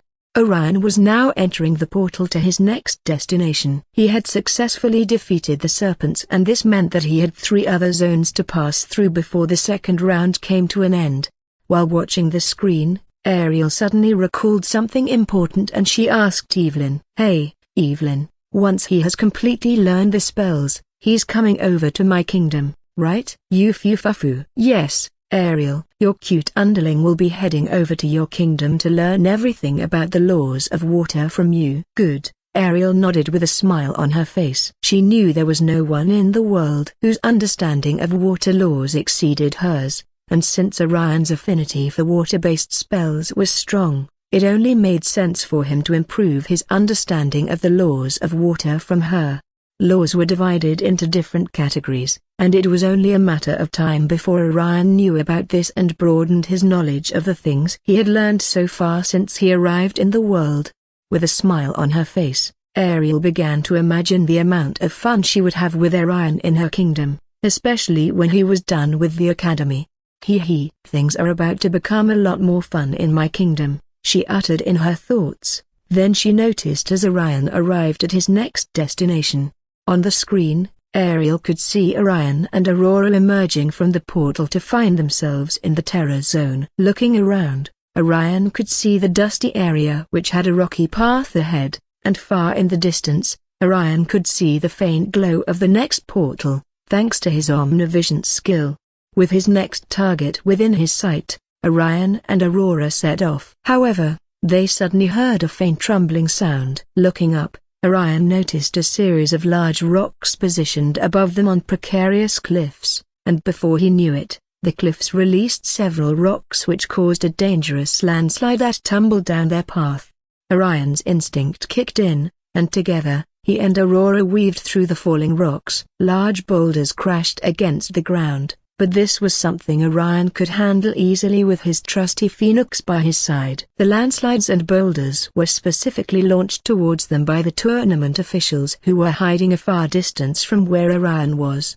At least, they thought they were hiding well enough from him, but Orion had seen them already. These officials had a strong affinity for earth magic, so their duty was to do their best to prevent the students from making it to the other end of the portal in time. Although, Orion could easily teleport himself to the other portal and he would easily progress to the next stage. The issue was that the moment he did this, his points would be deducted, and the reduction would be a lot more than the ones the judges had deducted during his first encounter with Aurora. So with that out of the way, Orion and Aurora continued to move forward, maneuvering carefully around the large boulders aimed at them. They were slowly approaching the spot where the officials' attacks wouldn't be able to reach. So with a last burst of speed and a perfectly timed evasion, Orion and Aurora cleared the landslide zone before emerging onto a highland. One would think that they would have a bit of time to rest, but they couldn't because, in front of them, Orion and Aurora could see large stone golems rising from the ground. The rock golems were massive, with each of them standing at a height of about 10 feet tall. Their bodies were made up of rough, jagged slabs of rocks and stones. The golems had a humanoid form but with broad, thick, square-like shoulders and limbs, and fists that were as large as boulders. The golems looked like a part of the terrain had been brought to life, but despite how heavy they looked, the golems moved pretty fast. It also seemed like Orion would have to face 100 of these rock monsters alone, and he could feel the ground rattling as their approaching steps caused the ground to tremble. The echoes of a low growl were carried by the wind as the hulking golems got closer to Orion. Aside from the 100 golems in front of him, Orion could also see 100 stone-plated mutts walking behind them. The growls of the mutts grew louder and their deep red eyes glowed brighter in the dust-filled area. Watching the screen displayed in front of them, everyone could see the mutts and the large 10-foot-tall golems Orion was up against. Just based on what they could see on the screen, everyone knew this would be the toughest challenge the prince had ever faced, and some of the spectators were happy to see this. It's the end of the road for the elf prince now, one of the male spectators uttered loud enough for his comrades to hear, and his friends certainly did.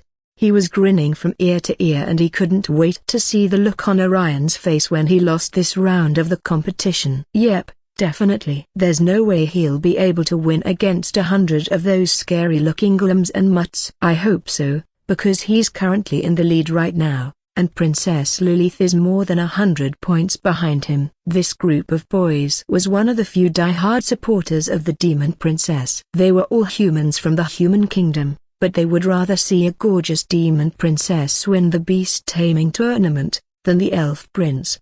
Well, a lot of them felt this way because of the gold coins they would be receiving as reward if Lilith won the tournament. But at the same time, They genuinely did not want the elf prince to win the beast taming tournament. And why would they? The elf prince was a handsome, greedy-ass motherfucker who had the good fortune of being loved and cherished by hundreds of sexy-looking beauties.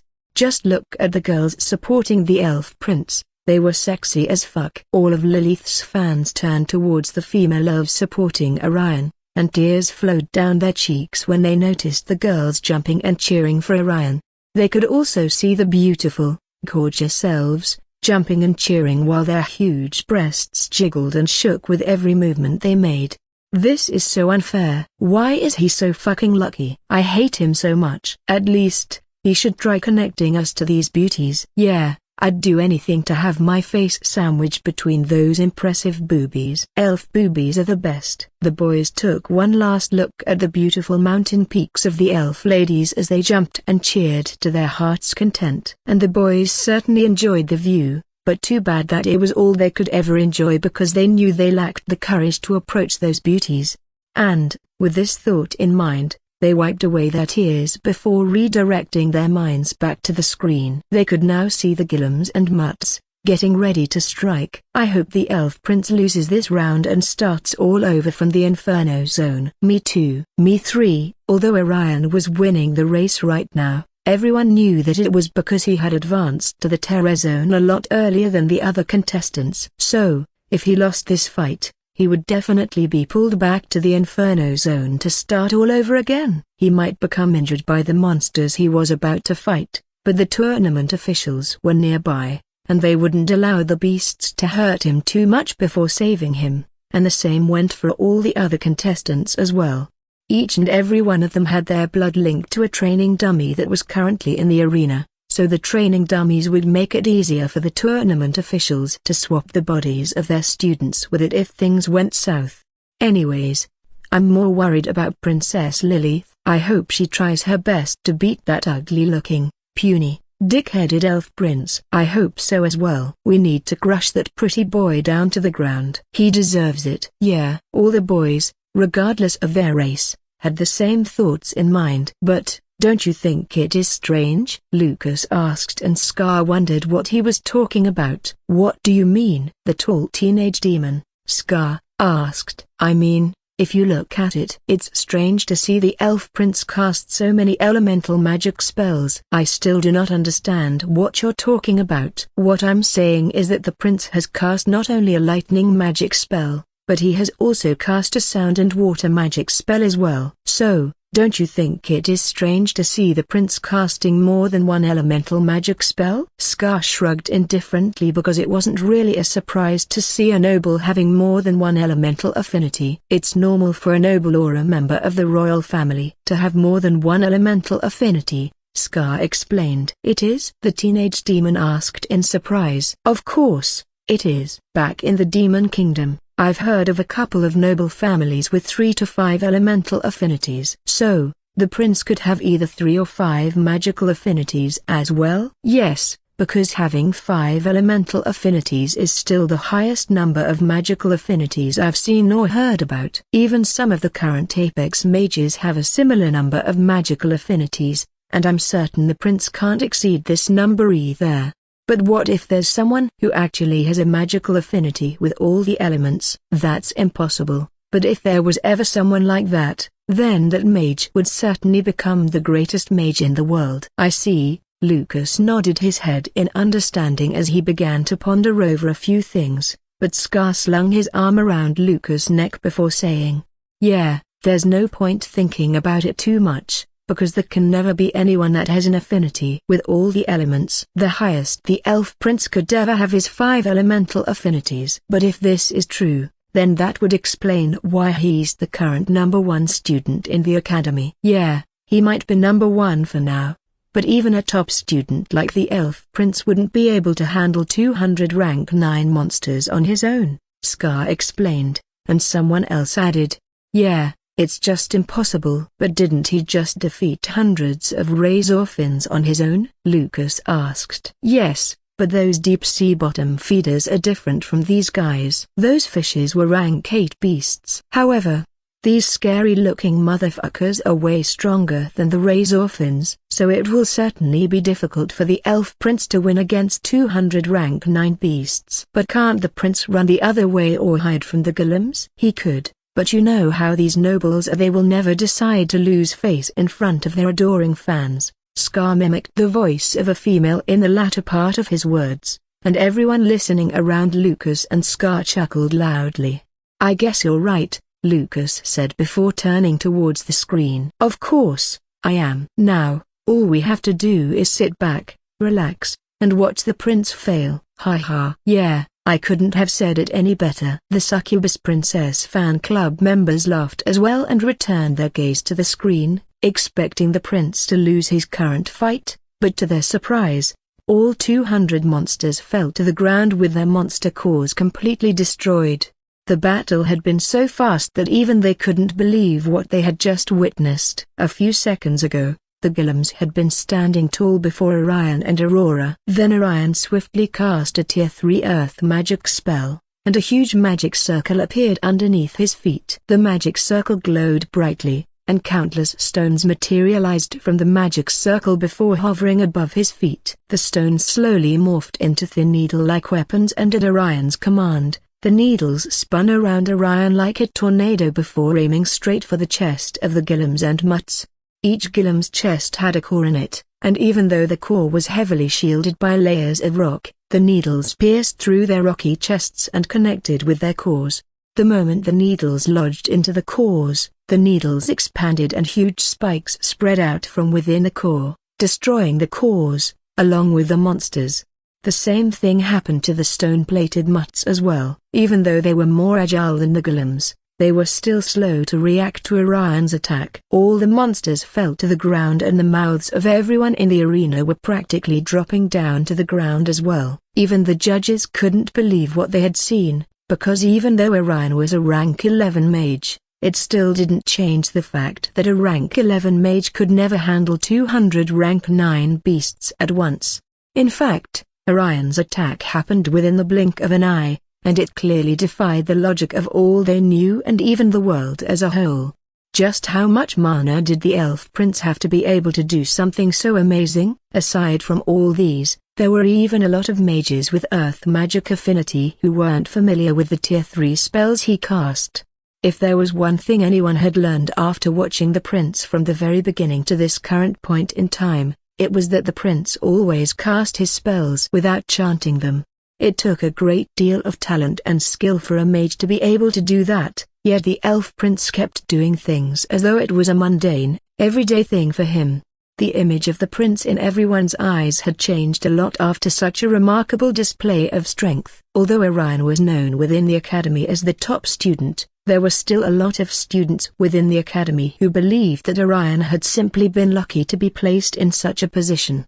After all, his mother was the Elf Queen, and his aunt was the headmistress, so it only made sense for Orion to be ranked number 1 in the academy due to his status. However, after seeing what the prince was capable of doing, everyone had come to the understanding that Orion was truly leagues above the rest of the students. So they watched silently as Orion and Aurora headed straight to the next portal, but to everyone's surprise, Lilith achieved something almost as incredible as the Elf Prince. It almost felt as though the Demon Princess had watched Orion's performance, because her attack was equally as impressive as that of the Elf Prince, and some might even argue that Lilith's attack was a lot cooler and flashier than that of the Elf Prince. During Lilith's encounter with the same number of beasts that Orion faced, she cast a spell without chanting the words out, and the ground beneath the feet of the golems and rock mutts turned into quicksands. The quicksand pulled the golems into the ground, and then the sands slowly began to solidify around the struggling monsters, making it difficult for the monsters to escape. While the monsters struggled to escape from the solidifying quicksand, a small part of the sky turned bright red before a barrage of red-hot magma rained down on the monsters, destroying their cores in the process. And this was how Orion and Lilith progressed through the difficult terror zone. Just like the two of them, a few other students easily progressed through it as well, and while they weren't as fast as Orion and Lilith, they were still able to progress at their own pace. Adrian, Aslan, and Arthur easily completed the task required of them, and so did a few other students. Although it might seem like almost everyone had easily progressed to the next zone, the truth was that not everyone could fight against 200 rank 9 beasts on their own. There were some who confronted a few of the beasts while others decided to take a more tactical approach. These students knew their limit, so rather than confront the beasts, they chose to hide and quietly take a different route where the monsters in that path were relatively small. After watching both Orion and Lilith's fight against the huge gnomes, there were a few students who had given up on the idea of becoming the #1 student. These students knew that it wasn't going to be possible for them to replicate the same kind of attack as the top 2 students, and this feeling only increased after watching the remaining top 10 students as well. This was because Orion and Lilith weren't the only ones who were able to defeat the golems and mutts. The rest of the top students did the same thing while others took a more tactical approach. Now, everyone could see why the academy placed them as the current top 10 students. They certainly deserved to be at the top of the hierarchy at the academy. But just when a few students were thinking that no one else could defeat the golems and mutts, they were shocked to see some other students defeating them just like the top students. Seeing this, everyone suddenly began to believe in themselves. They decided not to give up so easily and to work harder towards improving themselves. After all, maybe, just maybe, they too would be able to fight and win against 200 rank 9 monsters. These were the same thoughts that were circling everyone's mind. Later on, the spectators noticed Orion and Aurora arriving at the aerial zone. Just as its name implied, the aerial zone was a high-altitude area that had a floating landscape that was suspended above the clouds, and here, anyone could feel the powerful wind as it whipped across the rocky platform.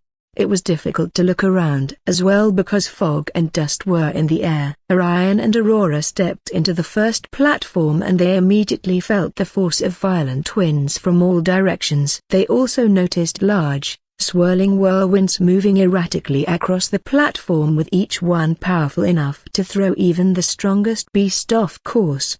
The wind howled, and the whirlwinds in front of them constantly shifted. This made it nearly impossible for them to predict their pattern. Orion and Aurora's current target was the maze in front of them. Orion tightened his grip on Aurora's harness and tried to figure out the safest path to go through. Just like the rest of the zones he had successfully completed, Orion noticed that this particular maze had unpredictable obstacles as well.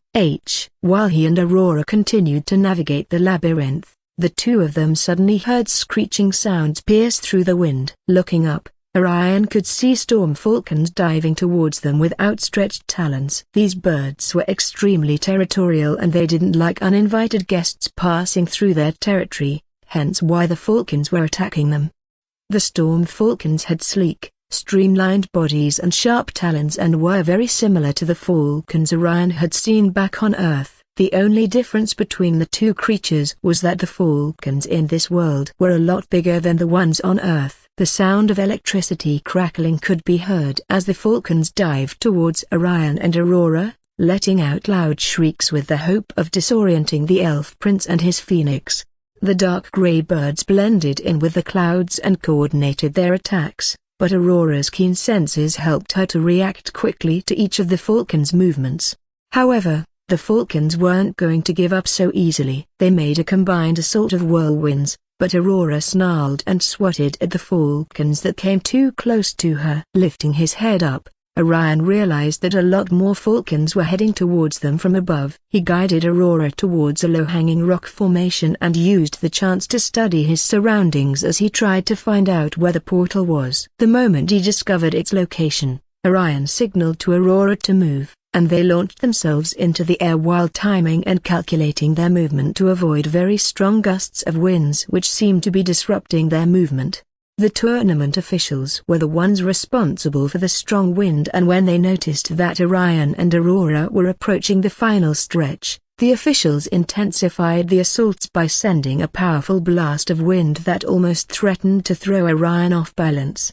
Orion stumbled, but quickly regained his footing again, and he urged Aurora to keep moving forward. Meanwhile, the storm falcons had spotted them, and they made one last dive attack, trying to knock them out. but Aurora let out a powerful screech, and with a burst of speed, they pushed through the last set of whirlwinds. A few minutes later, they finally arrived at the final platform with the portal to the next zone just up ahead, but as they passed through the portal, Orion and Aurora found themselves in the dark zone. This zone had a chilly, eerie silence and darkness around it to the point that it looked like it was going to press down on them at any moment now.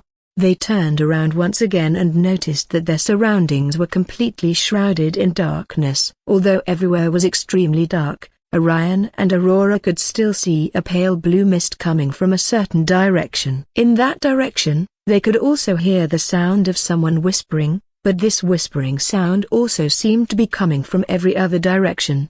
Orion glanced at Aurora and he could see that her senses were heightened. Aurora could sense danger in the darkness, but the challenge in this zone wasn't just a matter of sight. It was about perception, instinct, and having a clear mind. The tournament officials had designed this zone to disorient the contestants, using illusions to test both the mental and physical endurance of the bond between Beastmaster and Tamers.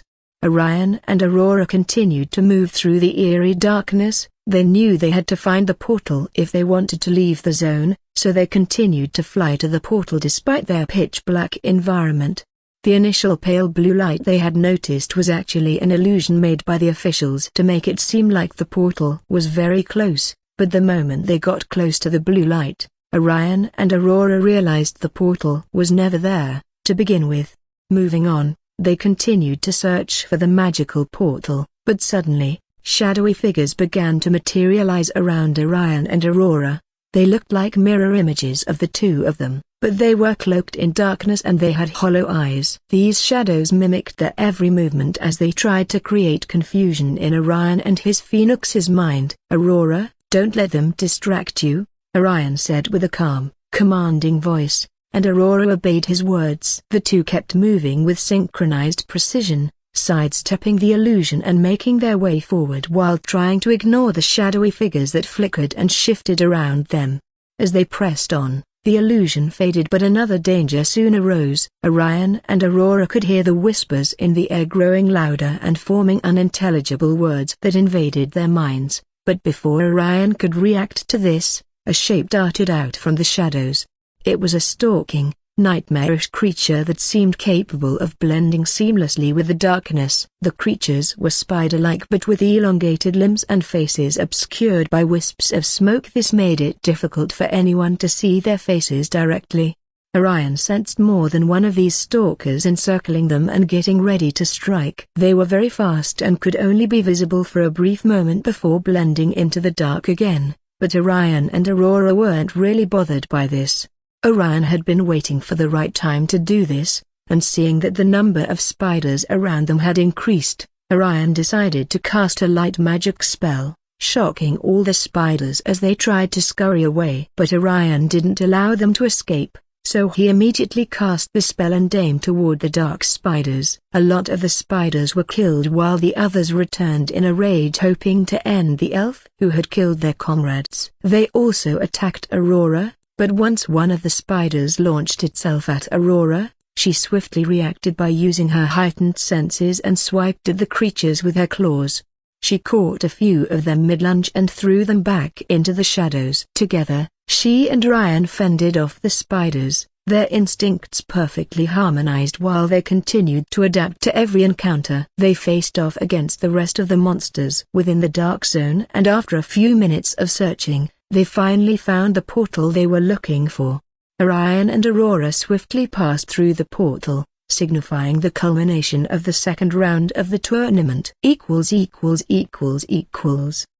Number 1, Orion, 790. Number 2, Lilith, 789. Number 3, Aslan, 701. Number 4, William, 668. Number 5, Arthur, 667. Number 6, Luna, 667. Number 7, Adrian, 667. Looking at the screen displayed in the arena, everyone could see the current ranking of the students. It had been more than an hour since Orion and Aurora stepped out of the dark zone, and now, The first 16 students who were required to qualify for the next round had successfully made it to that round. The 16 students gathered in a spot as they awaited further instructions, and after a few minutes, Gainshaw appeared and congratulated them. "Congratulations to all of you for making it this far," Gainshaw complimented everyone, and they had a smile on their faces. However, Gainshaw also noticed how some of the students were exhausted and panting heavily. The judges noticed this as well, so they announced that everyone had been given a resting period of 3 hours before the next challenge began. Seeing this, Mia muttered a few words to herself as she stood up from her seat. "All right, let's get started." However, Dahlia wondered what was wrong, but Mia simply smiled and said, "Let's go, Dahlia." She held Dahlia's hand and pulled her up from her seat and out of the arena. "Princess Mia, where are we going?" "Here, Broken Bar, we're going shopping." "Shopping?" "Yes, I told you we would be going out, didn't I?" "Yes, you did." "And what else did I say?" Mia asked with a naughty smile on her face as she looked at Dahlia, knowing that the cute vampire elf might not have the courage to say it. Meanwhile, Dahlia's ears had turned red the moment she recalled what Mia wanted them to do for Orion, and Mia couldn't help but chuckle softly after seeing the cute look on Dahlia's face. "You're so easy to read, Dahlia." "You were thinking of Babe doing something naughty with you, weren't you?" Mia bumped Dahlia's butt with hers, and Dahlia's face reddened even more. Seeing this, Mia burst into laughter again, and she locked her arms with Dahlia's. "Come on, Dahlia. Time isn't on our side, we have to hurry." Mia pulled Dahlia, and the two hurried towards a teleportation array. Of course, Dahlia's face remained flushed because she knew exactly what they would be doing after shopping. It was the naughty idea Mia had whispered into Dahlia's ear, but even Dahlia couldn't deny the fact that she couldn't wait to do what Mia had in mind. Mia had wanted them to buy groceries with the hope of making Orion a delicious meal once he returned back to his room. But the reason why Dahlia's cheeks became red was because Mia wanted them to welcome Orion back home as though he was their husband. It might be weird, but Dahlia was definitely interested in doing this with Mia. With that out of the way, Dahlia refocused her attention on what was currently important. As they made their way to the nearest teleportation array, Mia noticed the screen displayed by a crystal ball, and she could see the remaining 16 contestants walking towards their seats to take a short break. Mia also noticed Orion's facial expression, and she clicked her tongue with a smile on her face. "Just look at him." "Who?" "I'm talking about Babe. Just look at him." The next stage of the tournament hasn't begun, but you can see how mentally prepared he is for what's to come next. His Highness must really want to win the tournament. "Yes, that's right. Buta Broken Bar." Mia paused dramatically while placing her hands on her hips. "I think he deserves to relax and have fun for once. Don't you agree?" Dahlia hesitated to reply as she began to fiddle with the hem of her maid uniform. "I do, but is this why you wanted us to go shopping for groceries?" "Yep, Babe has been working so hard in preparation for the activity club tournament, so we'll cook him a special meal. Something that shows him how much we care about him." "Working together to prepare a meal for His Highness really sounds nice," Dahlia muttered, and her cheeks turned pink. "I know, right? And I'm sure you can't wait to get started." "No, I can't." "Perfect. Let's head to the city and get everything we need. Then we'll make it a surprise to look forward to," Mia said excitedly, but then her eyes suddenly twinkled mischievously. "And while we're at it, let's stop by the boutique." "The boutique?" Dahlia tilted her head with a puzzled look on her face, but Mia leaned close as her silver-colored tails swished excitedly behind her while she whispered a few words into Dahlia's ear. "Yes, the boutique. Don't you think we should pick up something a Broken Bar a little daring to welcome Babe back properly?" Dahlia's eyes widened and her cheeks turned beet red. "Princess Mia,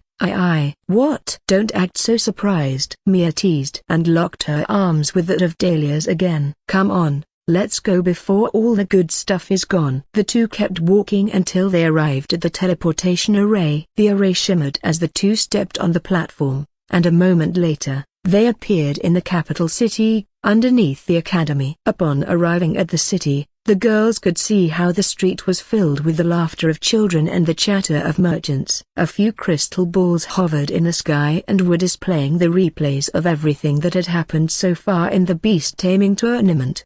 However, there weren't a lot of people interested in watching what was being displayed. There were several reasons why only a few people were watching the tournament right now, and one of the reasons was that most people had watched what was currently being displayed on the screen, so they decided to return to what they were doing prior to when they started watching the tournament.